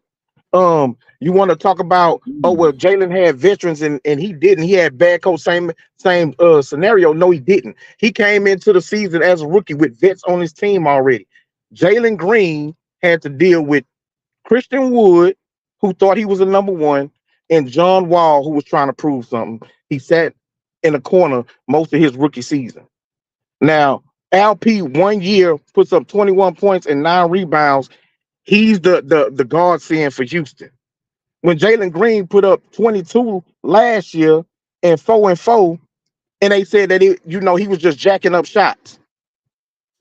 Like, people want to have it both ways. Y'all have an opinion of Jalen with limited actual knowledge of his game, how he's improved defensively, how he's gotten better as a playmaker, his ball handling, all of these things that he's improved in his game that don't show up on the stat sheet. Y'all don't know because you don't watch him. But you make sweeping statements. Oh, he'll never be the best player. And then you follow up a dude who came on this panel and admitted he hates Jalen Green's guts. He can't stand him. Who said that? Narrow. I don't know who came up here and make these statements, and then you come up and say, hey, man, I agree with what the last dude said. Of course, he's not going to have nothing good to say about Jalen Green. He hates Jalen Green's guts. I didn't know that. And you have limited knowledge of his actual game, how he's grown from year 1 to year 3. Green didn't try to tell you what he was asked to do. He was asked to be more off ball, to be a facilitator, to take better shots. His shot selection improved this year from last year. He's made strides. The only thing people could say about Jalen Green is that he's inconsistent, which every single young NBA player is. None of them come in and consistently give you the same game night in, night out. It does not happen. True, bro. Just not that true. Is true. Michael Jordan was inconsistent. Kobe was inconsistent. LeBron was inconsistent. They were. Yes, and I'm old enough to have watched them. Hey, bro, I watched. King. Maz wants some smoke with you real quick. I'm not talking to Monster Sacramento King. Salute to y'all, man. Hey, I'm gonna be listening. I'm gonna at least respond to what the brother said. He said a lot of personal stuff, but he didn't have no facts with what none of he was saying. Exactly. Because here's the thing: when you talking about Jalen Green, his shooting, he said he got better than handling the ball. Why did his efficiency not go better then? Facts. Great point. Shot inefficiently. When I look at those other guys, I go, hold on. Hold on, bro. Y'all know what I'm saying. Let me respond to the dude. He made a lot of statements, but none of them were facts. It's just his opinions about it. And I can watch him for 25 games and give my professional opinion about what I think I'm looking at. And his stats match what I believe I'm looking at. And he ain't Cade Cunningham. Cade Cunningham is a way better defender than him. I don't care what this dude talking about. The stats and everything proves that. Cade Cunningham came in a better defender. He's still a better defender. Cade Cunningham came in shooting the same percentage that old boy does. Go back and look. His rookie year, he was shooting 41%, 42%. Guess what he's shooting now? You agree with Elder praising empty stats? Hold on. Guess what he's shooting now? 46%. Guess what he's shooting now? 46%. And it ain't empty stats. He's still playing against the same pros that old boy playing against. He plays the same amount of games against the same amount of teams. He playing the same people. And he was on a 30-game losing streak, Elder. Come on. Elder, come on, man. See, hey, bro. Again, I actually, because y'all Houston, got the shades on. Not you. I said the ones that's got my on the other side. I heard mine. So I've been hearing mine. I actually hope y'all get what y'all want, because y'all think we coming in here bashing Jalen Green, but not. Right. What we're saying to you is this: he has not earned a max contract. Guys that do what Jalen Green do are the same guys that people complain about 2 or 3 years once they in their max deal, saying that they're not worth it and we can't get rid of them and they're tearing up our team. Correct. He is trending more towards a Zach LaVine than he is towards a Anthony Edwards. More than a Cade Cunningham. He's not that dude. That's all it is. He ain't. He's just not that guy. Y'all believe he is, and guess what? I want y'all to pay him then. Go ahead and pay him. Let me go real quick, please, bro. Go ahead. If Jalen Green is a max player on this Rockets team, then we're in trouble. If he's your best player, then you're not going anywhere, right? You're going to be limited on your ceiling, and you're going to be limited moving forward if he's your best player, because he's just not there yet. And because me and Elder are pointing out obvious flaws and just being honest with our assessments, we're not bashing him. But Elder, we live in a time. Maz, who gets the max decision? Ain't not there yet though. Some players do. Some players do. I agree. I mean, it doesn't make it right, but Green, just because other players get that doesn't mean that the Rockets have to be a copycat organization and do what they do. We're trying to win games here and make the right decision making. And Elder makes a great point. Just because Cade Cunningham got the max deal and he's not worth it, which we all agree with, or Elder agrees with it, I don't, doesn't mean that the Rockets have to match what the fuck the Pistons did. Because 2 years from now, right, it will set your team back. And we're Rockets fans, bro. We should care about money and winning. And so I don't care about paying Jalen Green, right? Because the thing is this, if you pay him right now, you're not going to get the best version moving forward. Too many young guys, Elder, are being paid prematurely, and they're not living up to the contract. It just is what it is. You know what I'm saying? And so, again, I think Jalen Green is a very good player, young talent. He can put the ball in the basket. But, Elder, when I said that Amen Thompson, who's a twin, you know what I'm saying, well, his twin brother who plays with, the guy in Detroit, Cade Cunningham, I think that Amen Thompson's ceiling, to me, is bigger than Jalen Green's because he can impact winning in more ways. I think Jalen Green's ceiling is an elite scorer at times, not consistently, at times, but a guy like Amen Thompson, if you give Amen Thompson 2 or 3 years, I promise you, Elder, he's going to be a way more impactful player than Jalen Green ever could be.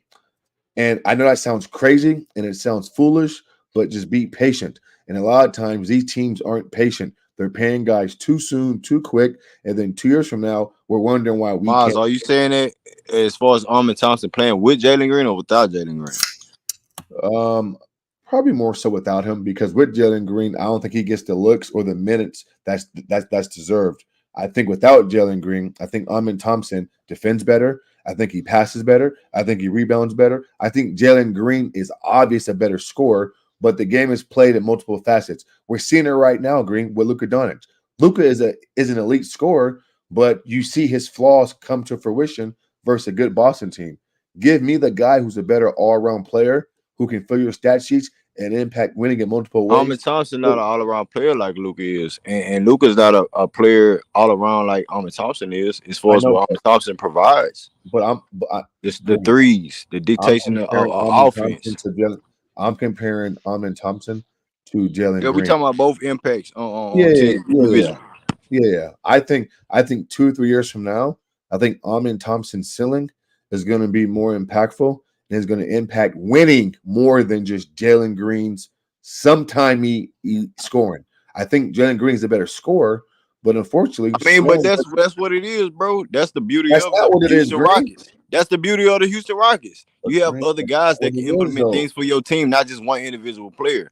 I mean, if we want to talk about contracts and you want to debate about being the best player, but that goes along with LP as well. LP's on the court too. I'm going to give you a name that kind of doesn't get talked about, and he's kind of proving our point, or he's proving my point right now. A guy like Derek White in Boston who just does everything well. Like, are you telling me that you wouldn't rather have a guy like Derek White over Jalen Green? I would. He does more. He just does more. Yeah, but he's not your main core 6 guy. He ain't gotta be the main core 6 guy. No. But he's playing on the team that he's playing alongside. There's the core 2 guys. If he's on an individual team, he got traded before. But you know what I'm saying? He's just an integral role player off the bench for them guys. I would love to have him on Houston with the core that we have. Well, that's my point, Green. I think that Derek White can thrive alongside, LP and Jabari and Dylan and Fred. More than Jalen. Yes, he does more. Man, he does more. I disagree, bro. He does more. Piece. I disagree. He's a complimentary piece, bro. J-Dog, he can be. Listen, I'm not arguing how you define him being complimentary piece, but again, though, are we just infatuated in just points, or are we infatuated with a winning style of basketball? Miles, did you see Jalen Green this year? Yeah, he was inconsistent this year. Disappointing this year. Inconsistent. This year. What Mass is trying to point out, though, is when you do these type of contracts and they don't work out that well, and you need that piece like a Derek White, you can't get that piece now. Get him. Exactly. Because you got the money wrapped up in him. You can't get that piece to add to your team because you already got that money tied up in him. What is Derek White making? His contract was $70 million. He's making less. Listen, J-Dog, all due respect, bro. Derek White right now, even right now, Elder, Derek White is more impactful in basketball than Jalen Green is what it is. He It's got okay. two top. He playing with two top. Come on now, that's not fair, bro. He's playing with two top 10 players, plus a Drew Holiday who's a champion. Like Derek White is good. Hold on, fam. Cause I'm gonna be quick. I'm gonna be quick, bro. All right, go ahead, bro. Let me go to you, J-Dog. Please. Let me go next, Green. Please finish it. I'm gonna be quick, man, because I gotta go back on mute. But no, Derek White is a very good complimentary piece, bro. But when you need him and you have to go to him as being your go-to guy, bro, I see a very different dynamic in the way you look at him, bro, because I don't think he can do that. He dropped damn near 40 points versus Miami when the team needed him to score points. That's why I saw. He dropped what? Damn near 40 points versus Miami. That's one game. One game, Miles. That's not the point, J-Dog. That's not the point. That's not the point, J-Dog. And the point is this, bro. All due respect. Even last year, before Drew Holiday got there and Porzingis, you saw Derek White trending in the right way. He's impact. Yes, he's an impact player. You playing with a $6 million a year too. What he's saying is this, though, y'all. What he's saying is this: when you have those bad contracts on your team, you can't get players like that to help you win chips. You can't, because you don't have the money to do it. That turn the tide, you guys. Listen, I'm not saying Derek White is the end all be all, but it's players like him. Use as an example. Where Elder, how many games does Derek White stats don't stand out? But us diehard basketball fans, we know what he means to that team. That fucking stats don't show. Yeah, but he's a complimentary piece to that team. Yeah. They don't win that game without Derek White. Game 2. If need be, Green, he can be your best player on any given night. You don't win it without Jaylen Brown or Tatum. All right, well, let me get Drew Holiday. Hey, Mars, let me get to the shit, man. Who we replacing Jalen Green for? He's saying Jalen Green. He's saying I'm telling you don't believe? No. No. Because if we don't have you don't have to. If y'all, you know what I'm saying, the way y'all talking, he don't deserve max dollars. He's a role player. Again, so we might as well get rid of him. This year. No. Hold that thought. I'm asking Mars. I'm asking Mr. Mars. Who do you look for as far as replacing Jalen Green? This is going to take us to another level.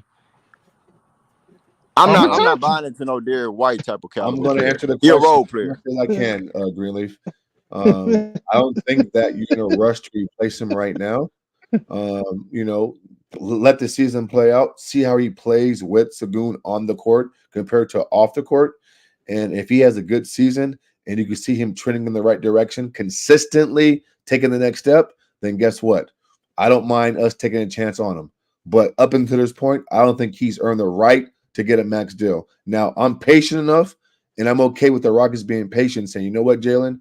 Coming to this current season, let's see what you can do with a healthy roster. Can you fit in? Can you be a productive, mature player where Ime's not benching you, you're pounding? And if he shows signs of that and good leadership and consistent basketball, and he's gotten better in the offseason, then I have no issue paying the guy. All I'm saying is this, Elder, up until this point, as of right now on the fucking 13th of June, he's not worth the max deal today. Doesn't mean that he can't be worth the max deal halfway through the season next season. Is that fair? That's cool, Mars. That's cool. You know what I'm saying? I ain't beefing with you on that. No. I know. I go out. If you say I want to get rid of him, because next year he's going to make $12.4 million. Which is nothing, Elder. Which is nothing. No, it ain't. But guess what I do? If I got to get rid of him and I don't believe in him, I go find the best. Like, I'll give you an example. Say the money wasn't a factor in the. My bad. Money always a factor. Money always a factor. What I'm gonna say is this: say I don't believe in him. I'm going out and finding the best $12 million role player I can find for him right now, and then try to extract some picks because of who he is. So I'll give you an example. If I don't think he fits my team and I'm ready to trade him, right, and I'm saying I'm gonna go ahead and get rid of him, and I got to match his salary, I'll go to a team like Orlando and say, give me Wendell Carter. Because they make the same amount of money. Give me Wendell Carter and give me a pick, or give me 2 picks. Give me a first and 2. I'm just saying. Listen to me. I'm saying if I have gotten to the point that Greenleaf's saying. He's saying this, not me, y'all. I say you don't have to No, trade I him. mean, I was But gonna say he's saying you saying Wendell Carter Jr. he, for Jalen Green. I'm trying to give you a tangible example. If you're saying I got to get rid of him, because that's what you're saying, Greenleaf. I didn't say that. You saying that. He's making $12 million. I'm going to try to find a role player that is making that same kind of money to where I don't have to worry about their salary for 3 or 4 years. They're going to be stuck at that $12 million salary because that's what they're making. But he can help my team, and I can get some assets for Jalen Green. So I would go get a Wendell Carter, somebody like that. And I'm just using that because I know Wendell Carter's salary is the same. That's the only reason I'm using But it. he played a different position. He played a different position. Y'all trying to make it. I'm just saying that would probably help my team. I said I would go find the best. I said Wendell Carter. He makes the same money. I get it. I ain't saying go get Wendell because y'all got Sengun. I'm just saying. I ain't trying to throw you to my team. I ain't doing all that. But what I'm saying is they different positions. And you're not listening. You're not listening, bro. No, you said he is listening. I'm listening, bro. I'm just trying to rebuttal. What I'm saying to you is you're rebuttaling Wendell Carter, and I just use him as an example because he makes the same money. I said the best role player that makes the same money that I could extract some picks from, because now I got a good quality role player. And guess why I want that? Let's say he folds. It's easy to trade him. If he ain't doing what he need to do and he only making 12, it's easy to move his contract. So I'm getting a guy that's got an easily movable contract, but he may come in and be that piece that I need for the players that I do believe in. And to Fred's make coming off Elder with a team option the following year, so you that's more money you can work with. So I mean, there's options there. Who we gonna pay though? Following year though, we don't know yet, Green, but somebody. Yeah, if we don't know, why not pay in-house talent first? They more proven in what they did for our organization. Eddie made double than all these other role players that we questioning about. I'm not sold on in-house talent because in-house talent don't always produce wins and fucking progression during the season to next. But other in-house talent that went to the finals then got there and got better every season. In-house talent that got them there. Why got y'all better every season. Y'all sure Fred contract is a team option in 25-26? Yeah, it's a team option. Yeah, this year coming up. This year coming up is guaranteed. The year after this third season year coming up is off. Okay. Yeah, I see now. I said the guarantee was 128. It is a team option. Got 40. He's already got 40 some of it. I I see it now. That's why I got it. Yeah, like we Justin pulled up on one time. What amigo? We all knew that Fred wasn't going to be like a long-term investment. Now y'all act like old boy contract come off. It don't though. His contract is not a Dylan Brooks. Dylan's option. No. We had another year or two left. It's a what? No, we saying we had another year or two left. Like $1 million every year. I can't stay long. It's a dwindling contract. Elder, it goes down. It's like 5. Let's get to the Elder. No, it's not. No, I'm looking at it. Question, Elder, because I can't stay long, bro. Because here's the question that needs to be answered, and I'll just ask it to all you guys. Moving forward, can Jalen Green be the best player on this team moving forward to put us in a position to be a winning organization? I say fuck no. I mean, that's what it comes down to, right? I'll say fuck. I'll say fuck. Can I say why? Hell no. Yeah, go ahead. Yeah. Can I say fuck yeah? No, I'll say bro, this is Andre. This is Dre. Go ahead, Dre. Go ahead, Dre. First off, I have a slight speech impediment, but that don't stop shit. Don't ever get that shit twisted. Don't ever get that shit twisted, bro. You know what I'm saying? So anyway, you know what I'm saying? You the same. Man, get out of it. No, it ain't. I still get money. Guess what? My girl get money. You know what I'm saying? I'm married. I don't give a fuck what you talking about. I can get bras always. So what I'm saying, it don't stop nothing. So anyway. So what I'm trying to say. No, he's trying to talk crazy. But you know what I'm saying? But can't get his words out, nigga. What you mean? What's going on, J-Dog? Nigga can't get his shit out. Bro. No, because you talking stupid. Hey, Ma, chill out with this shit, Ma. Chill out. He goofy, man. So anyway, what I was saying, this the same dude that was saying LP wasn't nothing special. You the same dude earlier this year before the season started, and right this you said LP ain't you a lie. You said LP ain't. I said I was wrong. You know what I'm saying? You was. I get you. I understand you did say that, but I'm telling you, you were the same dude exclaiming that. Also, that's one point. Also, the second point, when you came on earlier a couple months ago, and you were saying Armin is the better player, but the thing is, Armin you know what I'm saying? Because you weren't even watching enough games. You know what I'm saying? Listen, what I'm telling you, you weren't watching enough games to get the full scale of what Almond is. No, just hear me out, brother. Hear me out. So no, so what I'm saying is, if you watch Almond and how he had to play on a team because he had so many holes and deficiencies in his game because he couldn't handle the rock. He don't have a tight handle. He lose the ball too much. He don't have a layup package. He get up in the air. He doesn't know what he's gonna do. He can't shoot. He shoots 14% from three. He doesn't have a mid range game. He don't have an intermediate game with floaters. None of that. So what I'm telling you, the best place that they could find a spot for him was a dunker spot, which is not what we drafted him for. Who are you talking about? Him to be a point guard. That's what we. Armand Thompson. I said Armand Thompson. That's exactly what I said. I didn't. I said but hold on. But the thing is, Armand had so many deficiencies. We had to put him in a dunker spot. And the thing is, for what we drafted him for and all the deficiencies, the thing is, moving forward, he can't play this year. He can't play in dunker spot like that because because we have Tari back.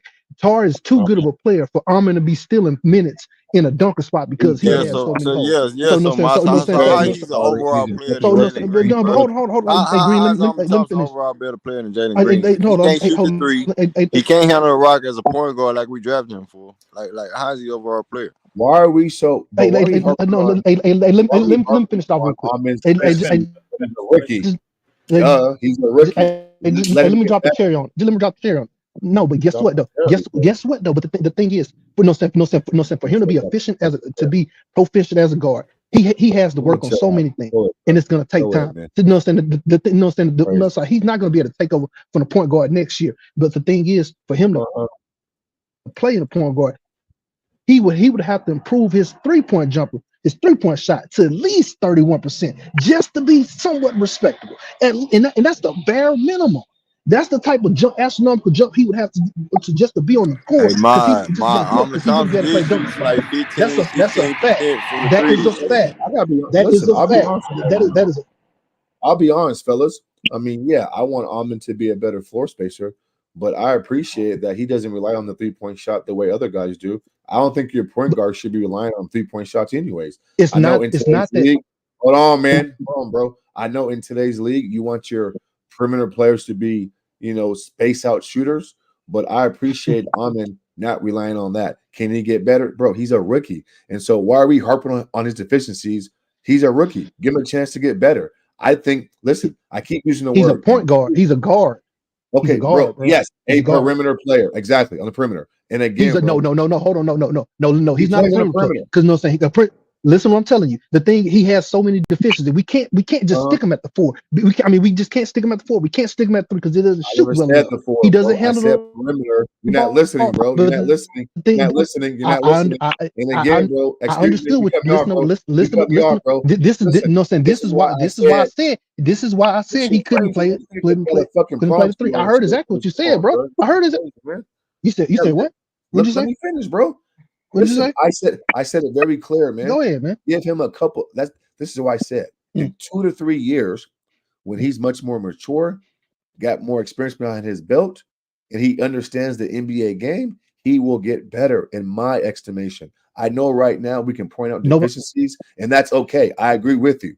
But come on, bro. I mean, don't we look at forecasts and don't we predict what players could be? All I'm saying is this. When I look at Almond Thompson's peak powers and what he could be, I think he can impact the game in more ways than Jalen can. That's all I'm saying, bro. That's all I'm saying. I think it's guess what? I never disputed that. That's what I'm trying to tell you. I never disputed that. But then why are we arguing then, bro? No, because you have to point. Like for you, when you said that he could be better, you said he's better than Jalen right now. You said that. I want to see what Mingle just talking about. Hey, Mingle, what's up, Mingle? He's absolutely. Go ahead, Mingo. This man talking so fast, he's gonna get a shit. Nah, man, chill, bro. That don't mean shit. Don't get, bro. But listen, though, bro. I actually do think Jalen Green can be the leader of that team. But see, the thing is, what he gonna have to do is he gonna have to play to the level of a Sengun. He can't be sometiming. He can't be inconsistent. He gonna have to play like how he played that 10-game stretch. He gonna have to play like that for an entire season. Right now, Sengun got the team. and everything gonna run through Sengun because he got the team right now. In order for Jalen Green to get the team back and get it back, like for him to be the leader of the team, he gonna have to play like he did in that 10 game stretch, that 10-game stretch. He's not getting the team back, bro. That But also, 10-game stretch was a fucking. I got a question for y'all. What y'all gonna do with Dylan Brooks? What do you mean? I He's mean, under fucking contract. he under contract. He's gonna He under transition. contract. He's gonna transition. He's gonna transition to a lesser role. Some bad contracts too. I didn't realize. No, but that ain't. I know he under What's that? contract. What I'm saying is, but Y'all what I'm got saying some is, bad contracts. I didn't realize. y'all gonna get rid of him or y'all gonna keep him? That's what I'm saying. He got a good contract. What's 20 million in the league right now though, Mingo? And he was What's 20 under million? contract. Yeah, he under contract like 4 years. He making gonna be making like 20 million a year. 22.2 this year. Coming up. That's not bad. That's not bad. That is bad. That's not bad, bro. Y'all saying that ain't bad. Y'all sitting here paying Dylan Brooks $22 million a year. Dylan Brooks. That's a bad contract. Hey, and Dylan Brooks. For me, Dylan Brooks, I know Miles was hot about Dylan Brooks. It works for Dylan y'all. Brooks actually was our anchor of our perimeter defense this year, bro. Absolutely. When he went out, we plummeted in defense. Yeah, I think he works for Houston. Hey, but y'all got some contracts, man. Can I be honest right now, Greenleaf? Why do you ask Mingo questions, bro, when he don't know shit about basketball, bro? Real shit. I mean, Mingo know about basketball. What you talking about, oh man, this shit crazy, bro. Hey, Mingo, hey, Mingo, you on about the stream, bro? Mingo know I fuck with him, man. Mingo, don't let him do you like that over here, You bro. know everything. You can't tell him he be wrong. He be wrong so much. You don't want to know basketball. You be wrong all the time. Nigga, you don't never tired of being wrong. Nah, bro. Nigga, your ass be wrong on everything. Everything you say, be wrong. Hey, expose Mr. Miles. What he been wrong on? You know what I'm saying? That nigga be wrong on. This ain't Really, that much. Name something. Yeah, he was wrong. That nigga be wrong on everything.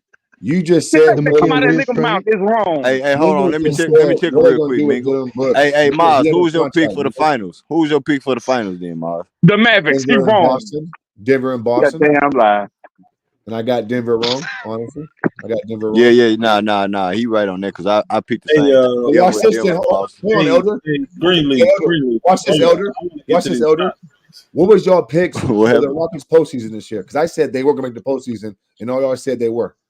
What was your picks? What was your pick? I mean, my. Hold on. I start the shit. Miles.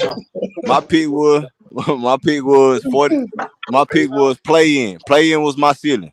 And you know what I'm saying? You had more. You had more teams that was more proven than us that made it before us, man. Like the punk ass Lakers and the punk ass Golden State Warriors, dog.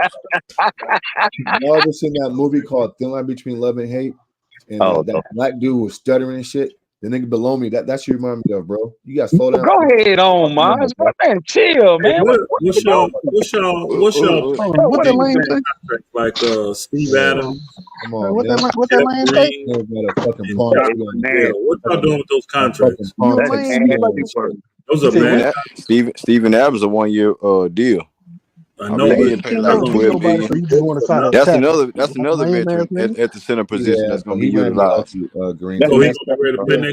He's still nursing injury right now. They said. What about Jeff Green? They good. They all that money. What made y'all pay Jeff Green that kind of money? We ain't pay him yet, but he gonna get paid though, bro. What you Jeff Green? He got. Oh, you say Jeff Green. I think they should keep Jalen Green though. To be honest, you say Jeff. He said Uncle Jeff. He talking about Uncle Jeff making $9.6 million. He talking about Uncle Jeff. Oh, I mean, you say why we paid him? Because he was a champion. We need a veteran leadership and different positions and stuff like that. What I'm asking, but I believe that they picked up his contract. That's what you're talking about. No, he guaranteed his money. He got guaranteed. They just picked. Hey, Elder, what is Fred VanVleet contract? What is Fred VanVleet contract? You don't know, nigga? Stop talking basketball, nigga. Miles, do you know? Hold on, Elder. Miles, do you know? I know what it is. Tell me what is it? Guaranteed contract this year and team option next year, nigga. Learn basketball, bro. Nigga, I'm talking about the numbers, nigga.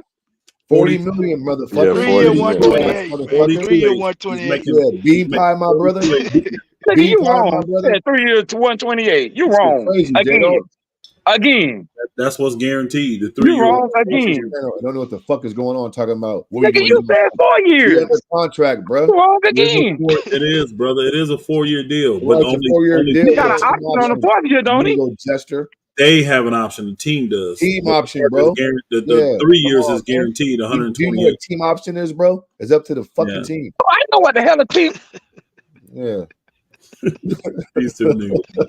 I have to calm down talking to mom. Yeah, calm down. Yeah, Calm down. Yeah, calm down. This dude right here, bro. He's something that Crazy, man, They don't this is a crazy, monster, bro. boy. This is a monster next level, bro. It's too late to be out there yelling and shit. That's why bro, I ain't fooling with Monster Night, bro. Damn, at 12 o'clock. Bro. I ain't fooling with Monster Night, bro. This nigga crazy. All right, man. It's almost 1 o'clock for me. I'm about to eat my fucking steak hibachi and listen to y'all, man. I'm out, man. Crazy. I can't take Mingo, bro. Mingo, You said broccoli? I can't Man. take Mingo, bro. Mingo's irritating as hell. Damn that what Mon's talking about. I can't take Mingo, bro. The Mavericks getting their ass beat. This Can anybody motherfucker just is zesty as hell, Mingo. This damn, is crazy. I'm out of here, sad, man. bro. Man, Well, Mingo, you need to chill out. Mingo, just Chill out, man. Always on that goofy shit, man. Hey, Man ain't say Mingo. nothing to that dude, man. Salute. That You know how nigga's a Mon lame, is, dog. man. That's just Mon. That's just Man, Mon. that whole ass nigga's a lame, dog. I'm at work. I can't talk all crazy like that. I'm leaving now. But I gotta step outside. But that nigga's a lame, dog. He always Mars wrong. feel He like always Mars feel like.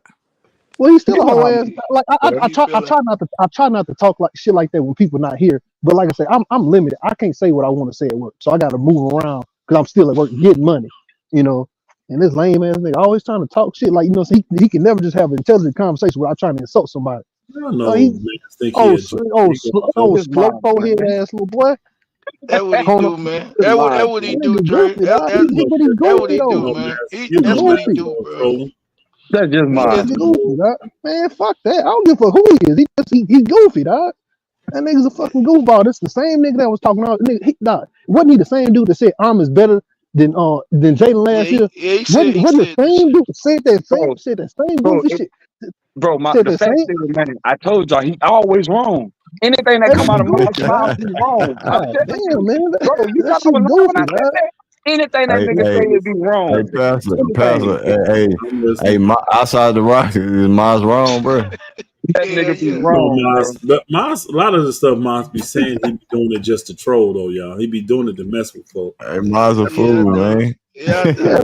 Like, I don't got to condone that whole shit, though, man. He can have intelligent conversations, but like a lot of Rocket fans, I gotta get y'all. He puts his emotion. Here we go, man. Man, don't start that shit. Don't you start that shit. Hey, Elder, what do you expect, though, bro? What do you expect? Y'all niggas do the same shit. No, we No, don't. You come over here with that shit.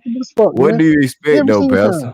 What I you don't expect from expect people. I don't. Hey, I keep it real about. It ain't the like Lakers. we lying. I don't add no jelly to them niggas. If they soft, they soft. If they weak, they weak. It is what it is. Shit. Hell yeah, they ain't gonna do shit. I said my team. My team is the Lakers. I said if they soft, they soft. They weak, they weak.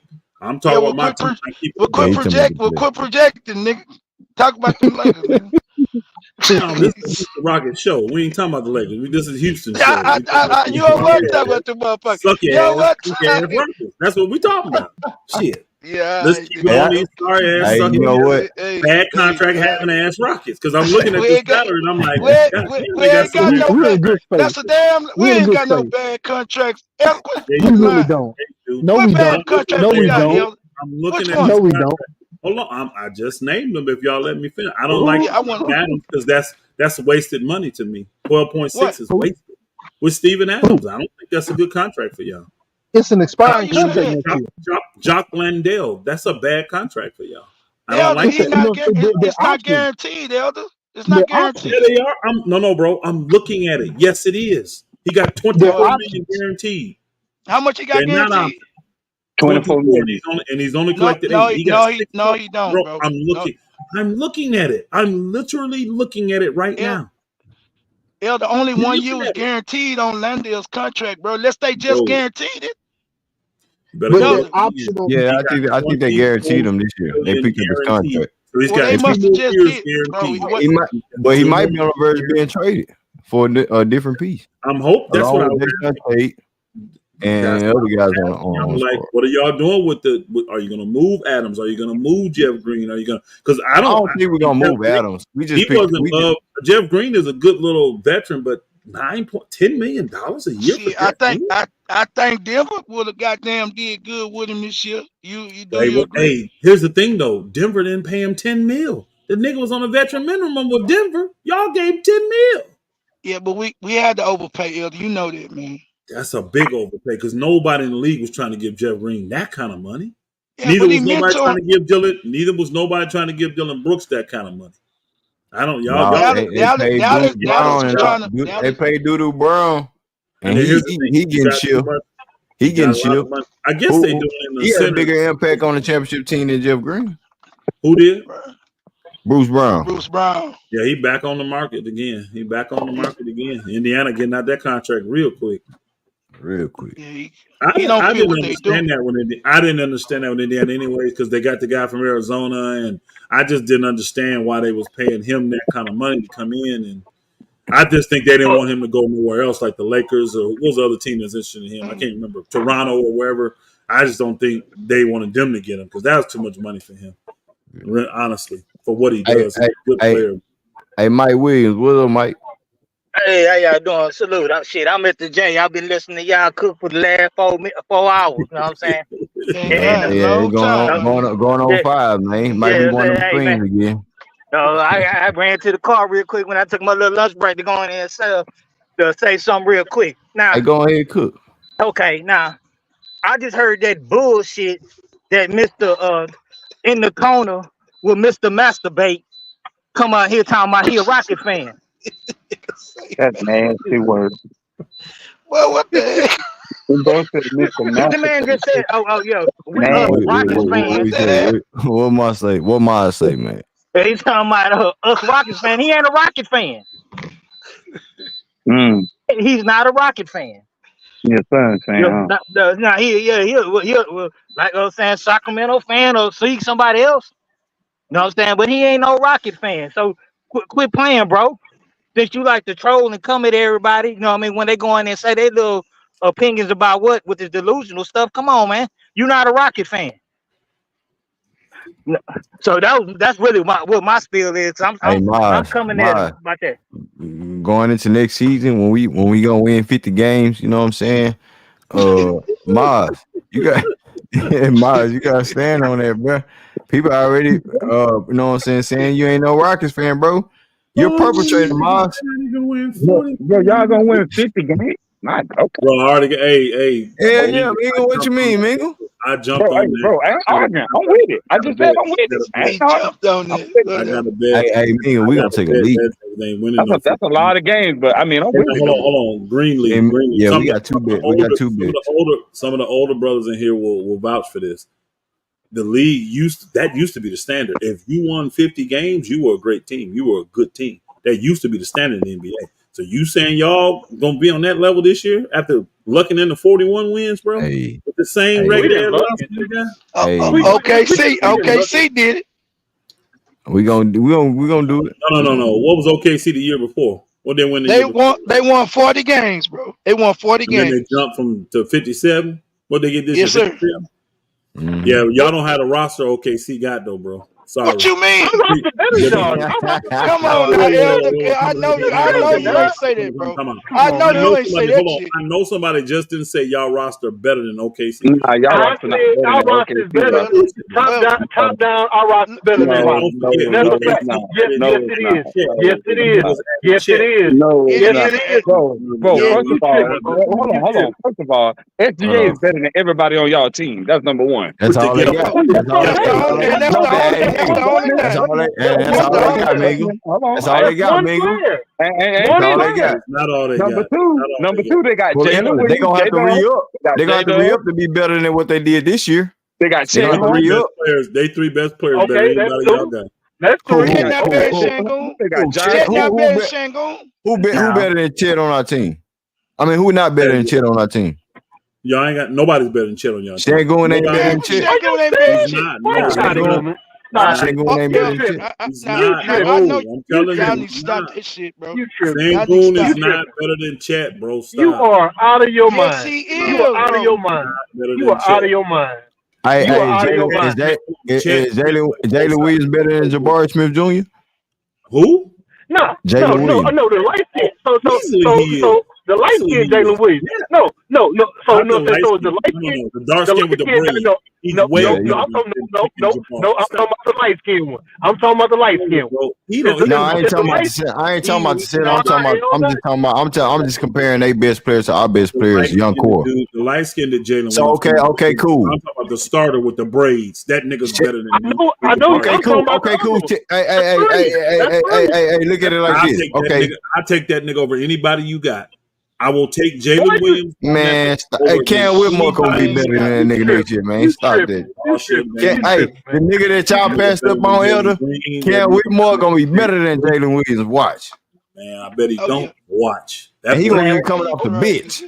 That boy, see, Oklahoma City lucked into keeping old boy because they tried to trade his ass. They didn't want to pay him. They lucked into keeping. Hey, if they want to do, if OKC want to do something, they better trade. They better trade Josh Diddy. Josh Diddy. You know what?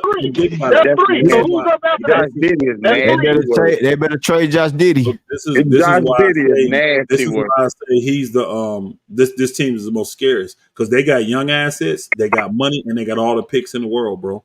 They got. But they don't never draft anybody good. They can't do no Hold on, bro. Please stop. One mic. This dude just said Oklahoma City don't draft nobody good. Come on, bro. Didn't they just draft? Who they draft? Who they draft? Who drafted Chet? Hold on, bro. We can go back to when they drafted. We just seen what Chet capable of. Time out, bro. We can go back to when they drafted Durant. KD. No. We're not going to do that. We're talking about right now. They drafted. We talking about this era. We talking about this era. We ain't talking about a decade ago. We talking about this era. Williams. I just told you two guys that are better than anybody you drafted. Chet and Williams. Chet. Williams Chet for is the not hearing better is here. than Sengun, bro. Oh my God. Okay, what Chet numbers is? What's Chet's numbers, bro? I'll pull it up so we ain't got to guess. Yeah. Okay, that's fine. That's fine. Okay, while you pulling it up, what about the dude Osman and Dane? They traded 3 draft picks to get this man. He gets no burn. He is healthy. He's not it's not an injury scratch. He don't get no burn. Alexei Podolsky or whatever the fuck his name is, they drafted him, couldn't do nothing with him. He spent the majority of the time on a injured or in the G League. They had to release trash. Diddy? Yeah. You said it right, Diddy. Josh Diddy. He had one decent year. You know what I'm saying? And the thing is, he's a liability. Thing is, he can't even score without a screen assist. He can't shoot well enough. Hey, Dre. If OKC want to get better, a star caliber player needs to go there and they need to get off of Josh Diddy. I'll tell you the guys that they drafted that are good. Those 2 Williams boys are good. That Wiggins boy is real good. One of them is the dark was good. The dark was good. The light skin one ain't. Hold on. I ain't done, bro. Josh Giddey was a good draft. Was a good draft. Carson Wallace was a good draft, and so was Chet Holmgren. Them bookers, dude, they some of the best drafters in the NBA. What about Dame? What about him? What about DA? What about him? Yes, him. They didn't draft him. Yes, they did. They traded for him.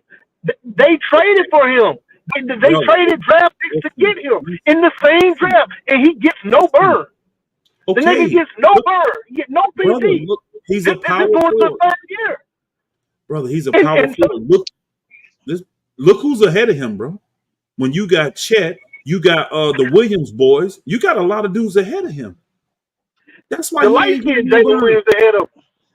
Oh both the Williams are ahead of him, bro. Both the Williams are ahead of him. Light skinned Jalen Williams. They got a lot of talent. They got a lot of talent. They got a lot of talent on this roster. That's the thing. Hey, Miguel Juster. Check this out real quick, Dre. Miguel Juster. as far as what we seen from OKC this year, what did you see? Was it not just Shea? Is it Shea and we gonna go some way? You feel me? Josh Gideon and step up. Chet was a rookie in that season. Jalen Williams, he made some big shots, but you know what I'm saying? A lot of people do that. You feel me? So we be talking about like going forward. They have the cap space. Who's gonna go to OKC in free agency? Hey, I think What player have you seen go to OKC to play with Shea? I think OKC can get anybody they want because they got all them draft picks, man. I mean, they but can pretty much get any player they want. Nobody wants to go there. Nobody's going to sign an extension. Is what I'm trying to say. Nobody's going to sign an extension. Like the high level players that they want are not going to give them that extension, that contract extension that they want for them to stay there. Yeah, it absolutely It is true, brother. What free agency want to go to OKC in general? Y'all are missing what Michael Justin told y'all. They don't have to sign free agents. They can trade and get guys because they got cap space to eat up people's salary, and they got all these damn picks. They don't have to wait for free agents to sign dudes. They can entice teams to give up their players that are disgruntled. Why haven't they done it yet? Why haven't they done it? They've had these abundant for the last 3 years. Bro, it ain't even started yet. You just don't. You know, trades and stuff don't start to the draft. So what are you talking about, man? Why ain't they done it? You don't know what they're gonna do this summer. Oh, okay. No, can we make a bet then, Elder? Can we make a bet? What's your bet? It's a real bet because I got the pen and pad. I got the pen and pad right here. And when it comes down to money, I gotta write it down, man. What's your bet, bro? So we can bet on. We can bet $50 or $100 either way. But no, saying that OKC is not going to pull off a major blockbuster trade for a superstar player this year. A superstar, not a star, a superstar.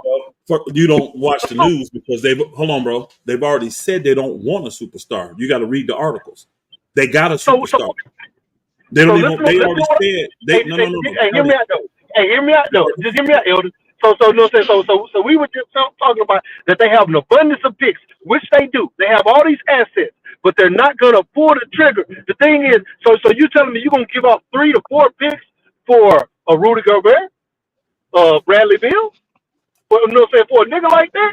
Those are hold on, bro. Those are blockbuster deals. Hold on, bro. Listen. Those are not blockbuster deals. Bro, it's not going to get it done. Bro, it's not going to get it done. Bro, let me tell you this. If you trade for the defensive player of the year, that's a blockbuster damn deal. If you trade for a guy that's on a supermax deal like Bill, that's a blockbuster deal. No, it's not, because Bill is not going to get it done. I'm talking about facts. In I ain't talking about your opinion. Dre, he talking about money wise and impact wise for what they I'm saying provided. is this. I'm talking about a superstar impactful player. I get what you're saying, Dre. I get what you're saying. Impactful player. I'm talking about a Devin Booker or Kevin Durant. Even though he's the same super.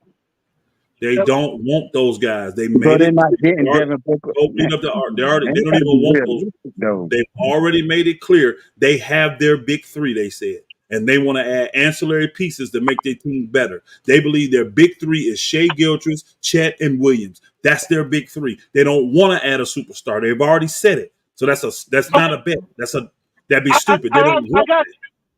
Okay, guess what? You know what? That's the same thing that we're doing. Thank you, Green. That's exactly what I'm saying. So everybody, I'm saying I've been preaching the same thing. And they had another year under their belt, just like us. Hold on. So them dudes that had 40 and 42 season. We had 41 season. I ain't say we're gonna be number 1. I just say we're gonna win 50 of them things. They have a bona fide superstar already, and they were number 1 in the West. Y'all get that, and then we can talk. You ain't got that's all they had. That's all they had. You know what? All we got. Shea ain't always been a bona fide superstar. We got Jalen. We got Alp. We got Jabbar. We got veterans. We got Dylan Brooks, Fred VanVleet coming back in action. We got our young dogs coming back in action. They got a year under their belt with Ime. Hey, Elder, we finna whoop y'all ass. We finna whoop the Lakers ass. I ain't gonna care, bro. Who cares? The Lakers ain't shit. Not but see, Dre, though. That's the claim to your fan. Hold on. That's the claim to your team. But Dre gotta be more. Proud of that. You could beat a 40-year-old. Wow. You gotta be realistic though. Dre gotta be realistic. We finna do that. We finna do that. Hold on. No. Hold on. What did we say the other day when we named the teams in the playoffs? What did I say? Did I not say the other day the team I see falling out could be the Lakers? Did I not say that? See, I'm with Sacramento's gonna be one of the teams. Sacramento's gonna be one of the teams that fall out. New Orleans gonna be one of the teams that fall out. Nah, I disagree with that. No. I disagree with that. No. Don't have the shades pulled over my eyes about my team like you Houston Rocket niggas do. Nigga, what you saying, bro? I mean, okay, hold on. Rockets are gonna win 50 games this year. The Kings will not fall out. I'm one. I'm raising my goddamn hand. What I people believe don't that. understand? I believe that. I'll put something on that. What's the name that will right? What's the name that will, hey, add him to the list? Greenleaf, get his name and get his amount. I want his money too, since he believes y'all gonna get 50 wins. I want his money. Whoever he is. I didn't say that. Secondly, you just said that. You said I believe that. I want that too. And secondly, no. I was saying that the Kings were gonna fall out of the playoffs. No, we ain't talking about the Kings. We talking about that's what I'm talking about. No, all right, okay, I'm talking about the teams that I believe are going to fall out. The Kings didn't make the playoffs this year. Did they make the playoffs this year? They did. Yes, they did. They did. No, they made the play-in. They didn't. Yeah, they made the play-in. What I'm saying though is, hey, check this out. Oklahoma City jumped up because they lost to the Pelicans. All around. Pelicans ain't gonna make it this year. Hold on, one mic. Played like an all-star level player. That's why they jumped up so much. They added a guy like Chet, and then they got the Williams dude who came in and developed, and then they drafted Casey Williams. Their team is stacked, bro, with young dudes. They just need quality veterans, mid-level players. They don't need. Hey, y'all see, this is what I'm saying. Y'all can't just acknowledge truth. They're very good. What you mean? I'm sorry, my bad. Team in the West, bro. The number one team in the West. They're the second best record in the NBA. But you can't acknowledge that they stepped. Hey, somebody got an echo. Somebody got an echo. Bounced. 50-something wins. Man, stop. They got bounced too. You got bounced. Hey, I'm standing on that 50 wins, bro. Hey, Greenleaf. That's only 9 more wins than the season that we seen. I'll tell you in advance from everybody. I appreciate the donation, brother. Appreciate it. Thank you. Chet brought up 17. You know what I'm saying? In our community, man, we gonna make the money translate. We gonna make the money circulate. You feel me? All-star level year, bro. All-star level year. Somebody got an echo, man. Yeah, it's you, Dre. Dre, you got an echo. I gotta put you on mute real quick. 17-8. I'm giving his stats. He's 17 a game, 8 rebounds a game, 53% from the field, 37 from 3. Dre, you echoing, bro.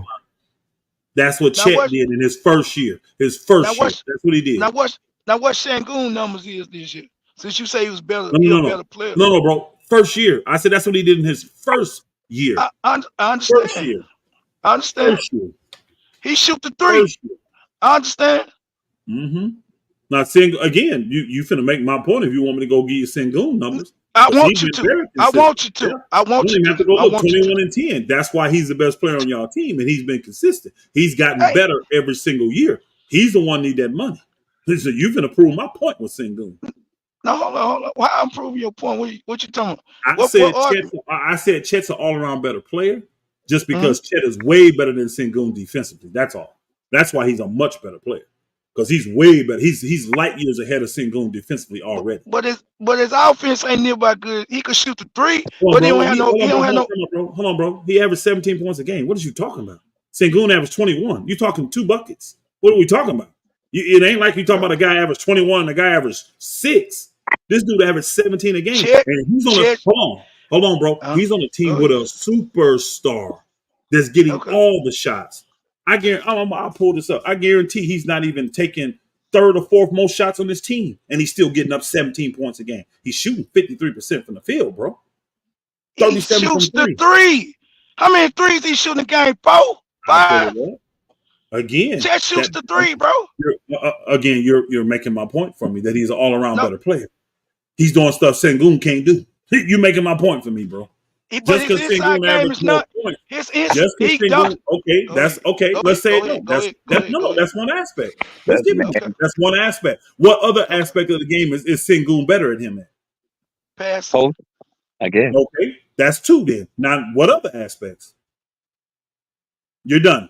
The rest of them belong to Chet. They're about the same when it comes to rebounding. When you look at the boy shoots better free throws than him. He's just a better shooter than him. They shoot the same amount from the field because Sengun shoots 53. He does 53. But boy shoots 37 from 3 and 80 from the free throw. Sengun can't touch none of that. And defensively, we don't even want to talk. Hey, Pastor, I hear what you're saying. And I respect it. At the same time, at the same time, Chet don't have the offense running through him like Sengun do. So it's a different concept. Yeah, though.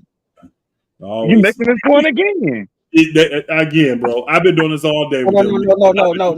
What I'm saying is, they act like that's something different for old boy since the offense running through him. He still don't take the most shots on y'all team.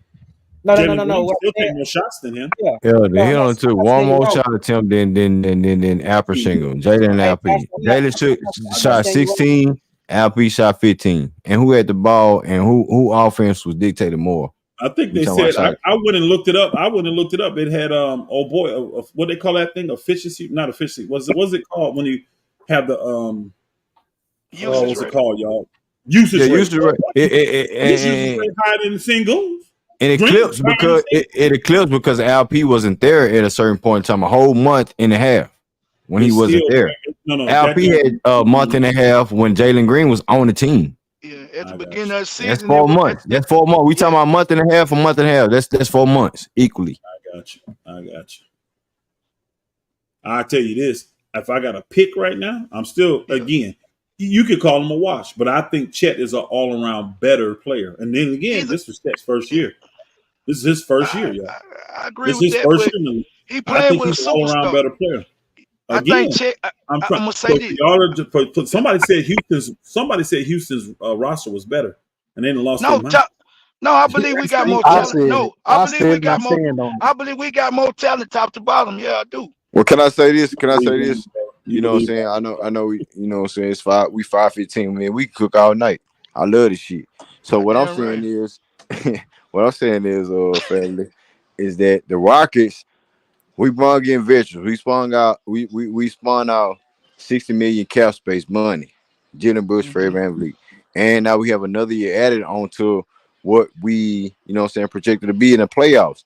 Your veterans going to show up and do what they need to do in the playoffs. It's your young core that we're looking at having that taste of blood in the playoff or play-in. So that being said, you see what Jalen Green capable of. You see what Alp capable of. You see Jabari Smith taking a different type of aspect, playing 4-5 when Alp goes out. You see Jalen Green come alive when Alp is out for the count. And granted, yes, we need to see this shit when Alp is on the court too, because at the time, when these two players wasn't playing at the high level that we wanted them to play, Alp was there, him and Fred VanVleet. So that being said, we're going to have the veterans. OKC and all these other teams that we're looking at that was in the playoffs to play in, they're going to have to make moves. Us, we working in-house talent. So the veterans, we're not going to really worry about them to a certain degree. We want to know what Jalen Green going to present in the first half of the season. Alp, Jabari, Tyrese are coming back in action. You feel me? Cam Whitmore, what are you going to do? Armin Thompson, what is he going to be provided as? I believe we talking about defense. This nigga is one of the premier defensive players as a rookie. So all that being said, we're gonna be on a different level. In-house talent, Elder. They're gonna have to make moves. I'm gonna go back to the teams. Why Jamie come over here? Hey, my thing is this. Oh, Christine. Y'all act like Christine. Houston. What's up, mom? Yeah. Can you mute him, bro? Can you mute this dude? Greenleaf, hold on. He having a conversation, bro. Yeah. What I'm saying is, y'all keep talking about how Houston gonna get better, like no other team in the league is gonna get better. So if you project every team to get better, like y'all projected Houston, I gave you the thing the other day. It's really only 3 teams in the West y'all gonna be projected to be better than. Even with y'all projection to get better, you'll be better than Portland. You'll be better than the Spurs, and you're gonna be better than Utah possibly. That's it. They ain't finna project y'all to be better that than nobody was else. another part of our bet too. That was our $200 bet. You said Memphis was gonna be better than us, which they lost a lot of their veteran aspects. They're gonna be fine. Again, you know why Memphis gonna be fine? Do you know why they're gonna be fine? They're getting their superstars back, and here's the thing: they're getting their starters back. They lost 4 starters last year. They're getting their starters back, and Memphis in the same position as OKC, y'all. They got tradable assets, and guess what else they got? A bunch of freaking picks and a bunch of money. They're under the salary cap with a bunch of picks. Watch the moves these teams be making, bro. Memphis finna jump right back. Memphis was a top 3 team before old boy got suspended. They finna jump right back up in the top. Memphis finna jump right back up in the top 5. That's gonna show Ja Morant's impact. If Ja Morant that impactful for his team, New Orleans, they're gonna be right. They're gonna take a step back. They're gonna be right there. I feel they're gonna take a step back. New Orleans had 49 wins this year, bro. They were a game away from 50 wins. New Orleans, the only thing that hurt New Orleans is injuries, bro. They got go look at their roster. New Orleans got a deep roster. But that's every year though. But ain't that Zion can't stay healthy? Injury. Zion health. But ain't that every year though? What about Brandon? Hold on, y'all. Here's the thing. What about Zion Williams' health, and what about bringing in the trade scenarios and all that shit? Hey, this is the thing. If you trade Brandon Ingram, you're gonna get even better because you're gonna get more depth. But at the end of the day, the Pelicans had the injuries. Brandon was hurt. But we don't know if that depth gonna work if they do make a trade. Zion and Brandon both were hurt this year, and they still got 49 wins. Still got 49 wins. You think y'all finna jump that team? Hell no. The Pelicans won. Hell yes. I'm gonna tell you what. Okay, we'll do that then. I'll bet all you niggas. I'll take all y'all money you want me to. What you say? I'll take all y'all money you want me to. I guarantee this too. Y'all won't have a better record at the end of the season than the Pelicans. Guarantee it. Let's do it. Come on with it, yo. Whatever. Come on with it. Whatever you want. That's J-Dog. That's J-Dog. Okay, J-Dog. Hold on. Write it down. Write it down. Yeah, I'm gonna write it down. Write it down, Green. Hold on. So Elder and J-Dog got a bid now. $100. Pelicans will have a better record and they'll be in a better position than the Rockets going next year. Yep. Yes. Telling you, bro. The Pelicans have been at the top. They've been at the top for the last 2-3 years, really. So imagine if they finally have a year. Real quick, hold on. I'm gonna ask J-Dog. They still won 50 games is what you're not seeing. J-Dog. Let me ask y'all real quick. Seeing that, yo. J-Dog, you go first. Who do you see top 5 next year? And Elder, you can elaborate off of that. I'm just asking y'all top 5. I got you. In the West. Top 5. In the West, right? In the West. Mm-hmm. I'm gonna go Minnesota, OKC, Denver,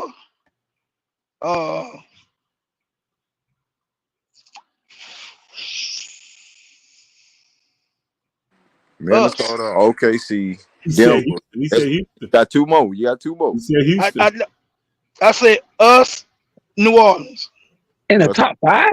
Okay. I know that's right. Who you got? Hey, I'll do this for craps and giggles. Just take your Houston Rockets out and put Memphis in there. I'll take the same 40 take the Houston Rockets out and I'll put the Memphis Grizzlies in there. Okay. We ain't sensitive like that, Pastor. No, I'm just saying. You know where I come from, bro. You know what I'm saying? Take out the Houston Rockets and Memphis, and that's the top 5. I can rock with that. I can rock with that. Pelicans and Grizzlies. That's my top 5 in the West next year. No Clippers, no Lakers, no Dallas Mavericks. No Mavericks, none of them. Mavs will be hanging around 6 or 7. They'll be right there for the playoffs. Yeah. Yep. No Kings. Clippers. Hey, the Clippers, the Suns, because Suns, I forgot about them. That firepower, they still gonna be there. I'm telling you, the only teams that ain't competing in the West next year is gonna be Portland and San Antonio. And San Antonio gonna be You still believe in Golden State? You believe in Golden State like that, Elder? I just said the only teams that ain't going to compete is those teams. Yes, Golden State will compete. Even if they don't no changes, they still got a lot of firepower, but they're gonna make changes. I'm telling you. They are. They're not going to keep that high ass salary and not be making the damn playoffs. They finna make changes. Watch how much movement take place, y'all. You're gonna see. You're gonna see. And guess what? Like to me, I'm gonna tell you right now. If I'm OKC, I'm trying to pry a guy like Wiggins from Golden State, and I'm giving them picks to do it and eating his salary. See, this is the thing they can do. They can get the quality. The man's already proven he can help you win a chip. And the thing is, because of the shit that happened with his wife and all that stuff, he needs a change of scenery. He needs to go to a new place right now. And they don't value him that much. Give me that dude. Bring him down. So that was. I didn't know that was. So those rumors is something to those rumors. Oh no, it is. That's what his mind was jacked. You know how it is when your mind gone. You need to change the scenery, bro. Yeah, I thought it was something with his dad. I thought it was something with his dad. No, but I heard the other stuff. You saw how he's inconsistent. The 1 week he playing great, next week he down. He needs to change the scenery bad, bro. And they know that. They gonna move him. Yeah. But I'm saying they can get the pick of the Pastor, litter. Somebody want to bet you. Somebody Fast Family fell in the chat. He want to bet you. Nah, he want to bet you 200 that the him? Rockets won't be in the bottom 14. That's King. That's King. That's You King. know him? No, hold on. I never said. That's King. I never said the Rockets are going to be in the bottom 4. So I'm not making that bet. I didn't say that. I didn't say the Rockets are going to be in the bottom 4. I gave you 3 teams that I know for sure they have a chance to be better than: San Antonio, Portland, and the Jazz. I didn't say that's a word that they may finish better than the Lakers next year. Shit, Lakers could be a shit show and they be in the bottom 4. Golden State could fall out the back because we got these older guys. If 2 people get hurt, you're done. You see what I'm saying? So I didn't say they're gonna be. I ain't taking that bet. I'm not saying Houston's gonna be in the bottom 4. They ain't winning 50 games and they're not gonna be a top 4 or 5 team in the West. I'm saying that. Now, if you want to bet that, let's do it. Hey, now, Elder, I want to elaborate on me and your bet. You know what I'm saying? We got 200 bet. I know that we, you know what I'm saying, betted on that the Rockets won't win 50 games. You know what I'm saying? I believe they will. So that's $100. And I believe it was Memphis was gonna be better than the Rockets. They're gonna have a better record. Okay. That's what I want to know. That's what I said. They're gonna have more Memphis wins. gonna have a better record. Okay, cool. Oh yeah. Hey, Greenleaf. What's up, Vic? Hey, before you move on, man, I'm gonna hop off, man. But before I leave, I want to say respect to the panel, the chat, and prayers up to that gentleman that came up, man, battling that cancer, man. Keep y'all in his prayers. Oh yeah, man. Shout out to Luke Sports, man. Shout out to Luke. He said he battling cancer. He in and out. What's his name? Luke. No, you know, Lemon Pepper Lou. Oh, Lou? Are you battling cancer? Yeah, Lou the sports writer. I mean, not Lou the sports writer. Lou, you know. Yeah, Lou. I know what you're talking about I know who Lou used to be on Ticket Channel and all them. Right. He said he came up here and said that he dealing with some cancer behind the scenes, man. So prayers up to Lou, man. Y'all. Prayers up to Lou. That's tough. Up, man. Yeah, that's tough. Hey, respect, gentlemen. I'm out of here.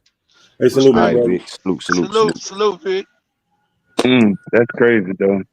Yeah, the Wild Wild West gonna be crazy next year, man. Depending on how these moves go down, it's gonna be crazy. I can't wait till the finals over with, Pastor. It's already a wrap. We already know who's gonna win. You think Jason Tatum them? You think Lori leaving? Lori Marketing? Yeah. If they get the right deal, they can. Yeah, they can. So what the hell they trying to do? Whoever get him, he's gonna be. I think Danny Ainge's year is next year. He finna do everything he can to try to get the number 1 pick in next year's draft. Yeah, he want that one dude, the best player. What's his name? They got. Are they gonna hold marketing hostage though this year? No, marketing. Hey, y'all didn't know this, but OKC was very close to getting marketing at the trade deadline. They offered 3 first-round picks, and old boy got greedy and said, "Give me 4." He should have. But the again, Lord marketing would have put them over the top. Look, think about it though. Look how good they were playing though. I agree. Yeah, you want to see that Oklahoma City was number 1 all year, so they ain't gonna go overboard. But guess what? This summer they may be able to get it for 2. Who knows? But you could have ran offense through. But I don't mean to cut you out, but check this out, yo. You could have ran offense through Lord marketing, and see that's where they failed at. Besides rebounding, in the playoffs, bro. Chet was kind of. I'm talking about Chet. Shea was kind of the only guy who really can create offense Jalen Williams could do it a little bit, but you could have ran your offense through lower marketing, bro. You can't run it through Chet right now. That's my only thing. They're not gonna run the offense through lower marketing because they Bro, got listen. Hold up, man. Hold they got on, SGA. They're not gonna do that. Minga. My point was you had options with getting lower marketing. They got 36 picks, man. Give them the 4 goddamn picks, bro. They ain't got that many. They got just the fuck they do. They got 36 first round. I thought it was 26. No, they got that's how many first round picks they got. Oh, okay. That's how many first rounds they got. They got and some of these second round picks are way more valuable than first round picks. Right. They I'm telling you, OKC is scary, y'all. They are scary. Yeah, I agree. Not just the team is good, they got a good front office, bro. Them dudes know what they doing, man. They have shown you they know how to do this and put this thing together. And this is the biggest difference. They don't have guys with egos on this team now. The only thing that derailed them bookers from having a dynasty back then was you had an egomaniac in Russell Westbrook, and you had a weak dude in Kevin Durant who wouldn't tell Russell Westbrook to sit your ass down. See what should have happened if this was real basketball? Kevin Durant should have went to them and said, "Look, get rid of this dude, man. I can't play with this dude. I love him, but he ain't compliant. He think he's a 1B and he's not. He ain't gonna do. And again, we got to get rid of him because remember, people forget back then after they had lost that year, y'all. There was a deal on the table, and OKC backed out of it, where they was going to trade Russell Westbrook to Boston for Rondo. Mm-hmm. That would have been nasty. Oh, OKC that would have been nasty. I bet OKC would have won 2 or 3 chips because they'd have been able to keep Harden in too. During that deal, they would have been able to pay Harden what he wants, so Harden would have been able to stay, and you'd have had Rondo, Harden, and you'd still been able to have what's the black dude, the Congo dude. You'd have Durant. You'd have had Serge Ibaka. Serge Ibaka. You'd have still had Steven Adams, bro. That team would have been loaded, bro. They couldn't trade Russell Westbrook though because oh boy, I think part of it was they saying that Kevin Durant hadn't committed to him yet. That's why they didn't do it. He didn't commit to him. That would have been nasty. I did not know that. Rondo would have been getting all them dudes. Man, that would have been nasty. It would have been. And what year that was? That would have been what? Whatever year they went to the chip. Remember they lost? 2012. They went to the chip in 2012. That summer. So the off season in 2012. Okay. 26. That summer they was trying to do. Yeah, they were trying to do it. Wasn't they trying to trade SGA 2 years ago? They were. Yeah, that's why I said they looked into that. They did not. They did not want to pay that salary because remember they gave him an extension, but they gave him extension. So they was trying to get Cade Cunningham. Right. Yeah, they was. Extension kicked in, so they offered Shea in the 5th pick.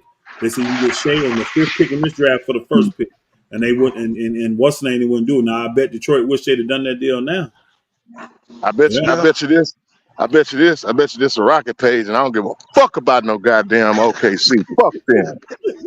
And that's the end of my night. I just got back on to let y'all know that. Ain't nobody scared no motherfucking OKC. You got damn right. You got damn right. They had a great record all year, but they at home with us, bitch. Fuck them. Let me ask y'all a question. Let me ask y'all a quick question real quick. So y'all got Ime Udoka as y'all head coach. The Boston Celtics got Joe Mazzulla. Joe Mazzulla is about to win the championship. Does that make him a better head coach than Ime Udoka? No. Does that make Steve Kerr a better coach than goddamn Mark Jackson? When he built the foundation. The reason why I ask that question is because that's how everybody judge people is off of championships. He won a championship. That's what everybody says. So You say you're a better coach? They could tell Mark wasn't gonna get them over the top, bro. That's one of the reasons they made that change. And they knew Steve because people forget Steve not only won with the Bulls, people forget Steve was in the front office with the Spurs when they were winning, y'all. But does that make Joe Mazzulla a better coach than Ime Udoka? Steve know what it's no. Steve know what it comes to win.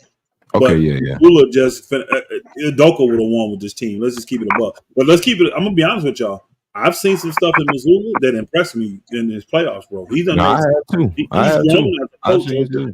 Last year, he choked that away for them. This year, he's made sure they haven't. He's put them in positions, bro. Missoula has grown as a coach. So I think they're both great coaches, honestly. Yeah, facts. I think Both they're great young coaches. No, I ain't slighting Joe All I got to say Missoula. is this, bro. I ain't hold on, They BC. sitting at home. They sitting at home watching the I ain't finals just like us. I ain't slighting Joe Missoula at all. I ain't slighting him at all. I think he's a good young coach. He's 35 years old, nigga. My age. You feel me? Coaching some I ain't got dudes no problem with Missoula. and things Damn, like that. Green, you young motherfucker. You is, man.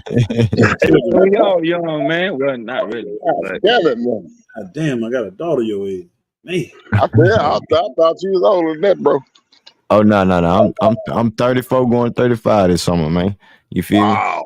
me? So we right there together. Me and Green Young right there pimp. together. Young Older, pimp. but yeah, I right already there. know, nigga. I mean, no. I'm older, but we right there together though. That's why we gotta cook. That's why we gotta cook guys like that's why we gotta cook guys like Elder, J Dog, B Steve. You feel me? You know what I'm saying? Hold on. Ain't no cooking. Hold on, nigga. What you mean you got cook guys like that? Hold They on. say Nigga. we old or something, bro. Yeah, you better watch that shit, nigga. Nigga, I'm right, nigga. I'm right. Nigga, I'm right. I'm right. Talking about I'm right, nigga. can't even spell stir fry. What's up, man? What's up now? Yeah, I'm right, nigga. Yeah, man. Hey, Hey, what's up, nah. Frank? Oh, You yeah, know what what's it up? is, man. It's all love, bro. Yeah, I'm about to get Is loaded the up. schedule out? Is the schedule out Yeah, yet? you about to load me now. Yeah. Not just yet though. I think they really waiting for the season to end, which is already ended. You know. Hey, y'all, man. Is this the worst playoff Yes. finals? Yeah. Front. I thought the West playoffs was pretty interesting. It was split. Nah, it was more competition. Yeah, The finals was What does it say about the Boston Celtics running through the West though? Bro, again, I'm gonna say this, and I'm a Laker fan. The Boston Celtics has earned whatever they've gotten though, because they didn't cheat. They hungry as fuck. They They hungry as fuck. all year. They didn't do the load management. They won the games. They have earned everything they got. I can't be mad at them because everybody else's teams want to be broke up when it's time to play Boston. I can't. True story. No focus of taking and watching these games, and when they get in tight situations, guess what? They got 5 players out there that'll hit a big shot at any time. Mm-hmm. They about to break the tie. Boston, bro. I gotta You tip said you ain't gonna be mad. They about to break the tie. I'm Jaylen bro. I ain't Brown. saying I'm not. But Jaylen my Brown, remember what happened last year. He right now. remembered what happened last year, bro. He cost them that finals last year. So he knows, and that's why he's came back with a vengeance, bro. I think a lot of people in Boston didn't do what they wanted to do. Well, Tatum didn't do what he wanted to do. Brown didn't. The coach didn't. You see what I'm saying? That wasn't last year. That was 2022. They had a lot of motivation to come back this year and do better. Derek White, all these dudes want to do better, man. Guess what? They there. I gotta give them. I gotta take my hat off to Boston, man. Yeah, Boston. minus Porzingis. Even though Porzingis was the S factor, he didn't play, and they showed up on the road and still got it done. So that shows you the elevation of these two dudes, Jaylen Brown and Jason Tatum. You know what I'm saying? Jaylen Brown stepping up to another level. You know, he's the most matchups matter, man. Matchups matter. So at the end of the day, man, they've been there before and they know how it feel. Luka Doncic don't know what it feel like. Only Kyrie know what it feel like in the finals. But he can't even get it right. He can't even get it right. But in 2022 though, what's the name got injured too though. That you remember he got injured in 2022. Jason Tatum got injured that first play. Oh, yeah, he got injured. The ankle injury in the finals against the Golden State Warriors. He got injured. But what was the main factor in that finals? Who had more you know what I'm saying, cachet as far as being in the final? More experience, facts. Yeah, that's the word. More experience. Steph Curry. Yeah, Steph Curry. That was a big Jaylen Brown with the mask on. No, he wasn't good, bro. He wasn't good at that time. The black mask. Black mask. Yeah, that mask fucked him off, man. That mask Jaylen Brown ain't good. Hey man, I ain't gonna hold y'all up too long. Oh, big facts. He about to win Finals MVP. You know what I'm saying? Money now. We gonna see it. Whoa. Wait. Ain't no way they're gonna get Jaylen Brown. Eastern Conference MVP and Finals MVP. That is nasty. Who else is gonna give it Yes, to the fuck they are. Who else are gonna get it, Right bro? here. He the only Yeah, one. they are. He Shit, you earned better it. believe Shit, that. he He earned earned that that motherfucker. motherfucker. He earned that, bro. Shit. Ain't no Hey, doubt hey, about hey, it. hey, Jalen Brown. Clearly been the best player for Boston. Hey, Clearly. Yeah. hey, no, Hands the other day I put in the chat, I put Jason Tatum is a German, is a, what I call it, a nigga, a golden retriever, and I said Jalen Brown it's is the truth. yeah.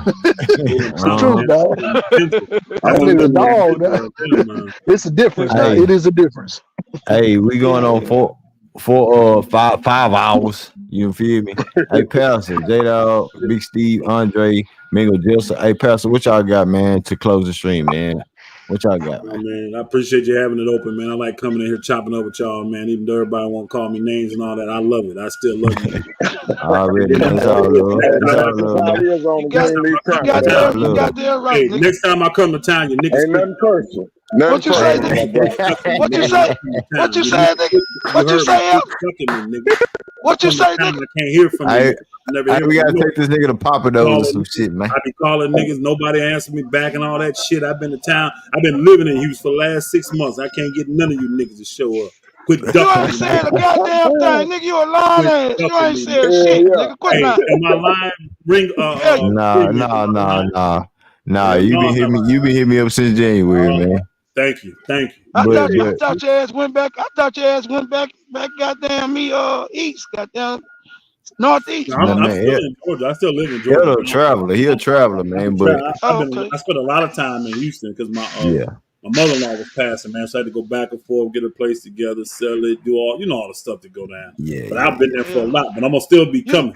So when I come, don't duck me, niggas. Show up, niggas. Nigga, please. Hey, All you gotta do is open your mouth. I gotta get that MI3, man. We gonna link. We need to link up. Do some videos and shit. You know what I'm saying? I see you put up on the Little Bro Showtime and Kareem and shit.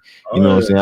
I gotta get my shit Kareem actually pulled up prioritized on over me. there. Kareem came to the A. They was doing a movie. Oh, Kareem came today. Okay. Yeah, I met him in Atlanta that time. Me and Kareem did that. But yeah, I did pull up on Showtime. I pulled up on Showtime. Right. Yeah. So I know y'all linking up, man. You tried to link up with me behind the scenes. I just ain't say that on YouTube shit. So yeah, man. Hey, J-Dog, what you got, man? What you got? Nigga, ain't nobody ducking you. Nigga, ain't nobody scared of you. Nigga, bring your ass on the Bring your ass on to Houston, nigga. This nigga driving to Wisconsin this week because I'll be in Houston tomorrow. Nah, salute, salute, nigga. Nah, Y'all like pro flesh, bro, and y'all like to eat. We all like to eat, man. We can all hook up and make it do what it do. Y'all pick the spot. I got y'all, man. Y'all know how. Somebody just pulled up. Yeah. Already, man. Really appreciate you keeping it open, man. Appreciate it. Hey, man. General salute, Elder. You know what it is, Pastor. Yes, sir. Dre, what you got, Dre, before we close the stream, man? Before we get up out of here, man. All right, I just want to say it's been a real good debate, and I want to appreciate everybody with had a civil discourse. You know what I mean? We had a civilized conversation. They have to be no. So I appreciate it. I mean, I don't know, Dre. At some point in time, man, the niggas get passionate. You know what I'm saying? She hits the wires time, man. You know what I'm saying? She hit the wires time, man. Certain whole ass niggas that talk crazy unnecessarily. This shit, I don't got no respect. You know what I'm saying? Some would be legit, which I get. You know what I'm saying? Elder and J-Dog, they was talking shit. But that whole ass nigga be coming on. He be talking reckless and shit like that. Oh, okay. Yeah, we ain't gotta say his name. He might pop up on the back end. Yeah. Please don't. I didn't disrespect him at all. But you get what I'm saying? I come with a bit silly. I don't play with me like that. You know, like I ain't doing all that whole shit. He's not like us, homie. Yeah, you know what I'm saying? That's old sunny side ass. Let me not say this. My bad. I'm sorry. No. It's all good. It's all love, man. But hey, man, to the next stream. I believe the Dallas Mavericks they done for. I was trying to ride with Texas, but that ain't my team at the end of the day. You know what I'm saying? Shout out to the goddamn Boston Celtics. Hopefully they win another one if things don't go catastrophic for on their end. You know, but it is what it is, man. Jason Tatum, Jaylen Brown might win their first NBA championship when since they was drafted together that they was trying to cancel the boys. You know what I'm saying? Get them out the way. But at the end of the day, for the Houston Rockets, we don't want that. We want these CD boys to grow, develop together, make the right moves, contract purposes, and you know what I'm saying, personnel purposes. Make the right moves to move in the right way. So by that being said, man, I appreciate everybody on the panel who hit the link, that had an opinion. And we're gonna keep rocking, we're gonna keep moving forward, man. It's all love at the end of the day. Y'all stay safe out there in them streets. It's your boy Greenleaf Exclusive. Shout out to the panel, shout out to everybody in the chat. We out here, fam. Peace. Peace. Peace.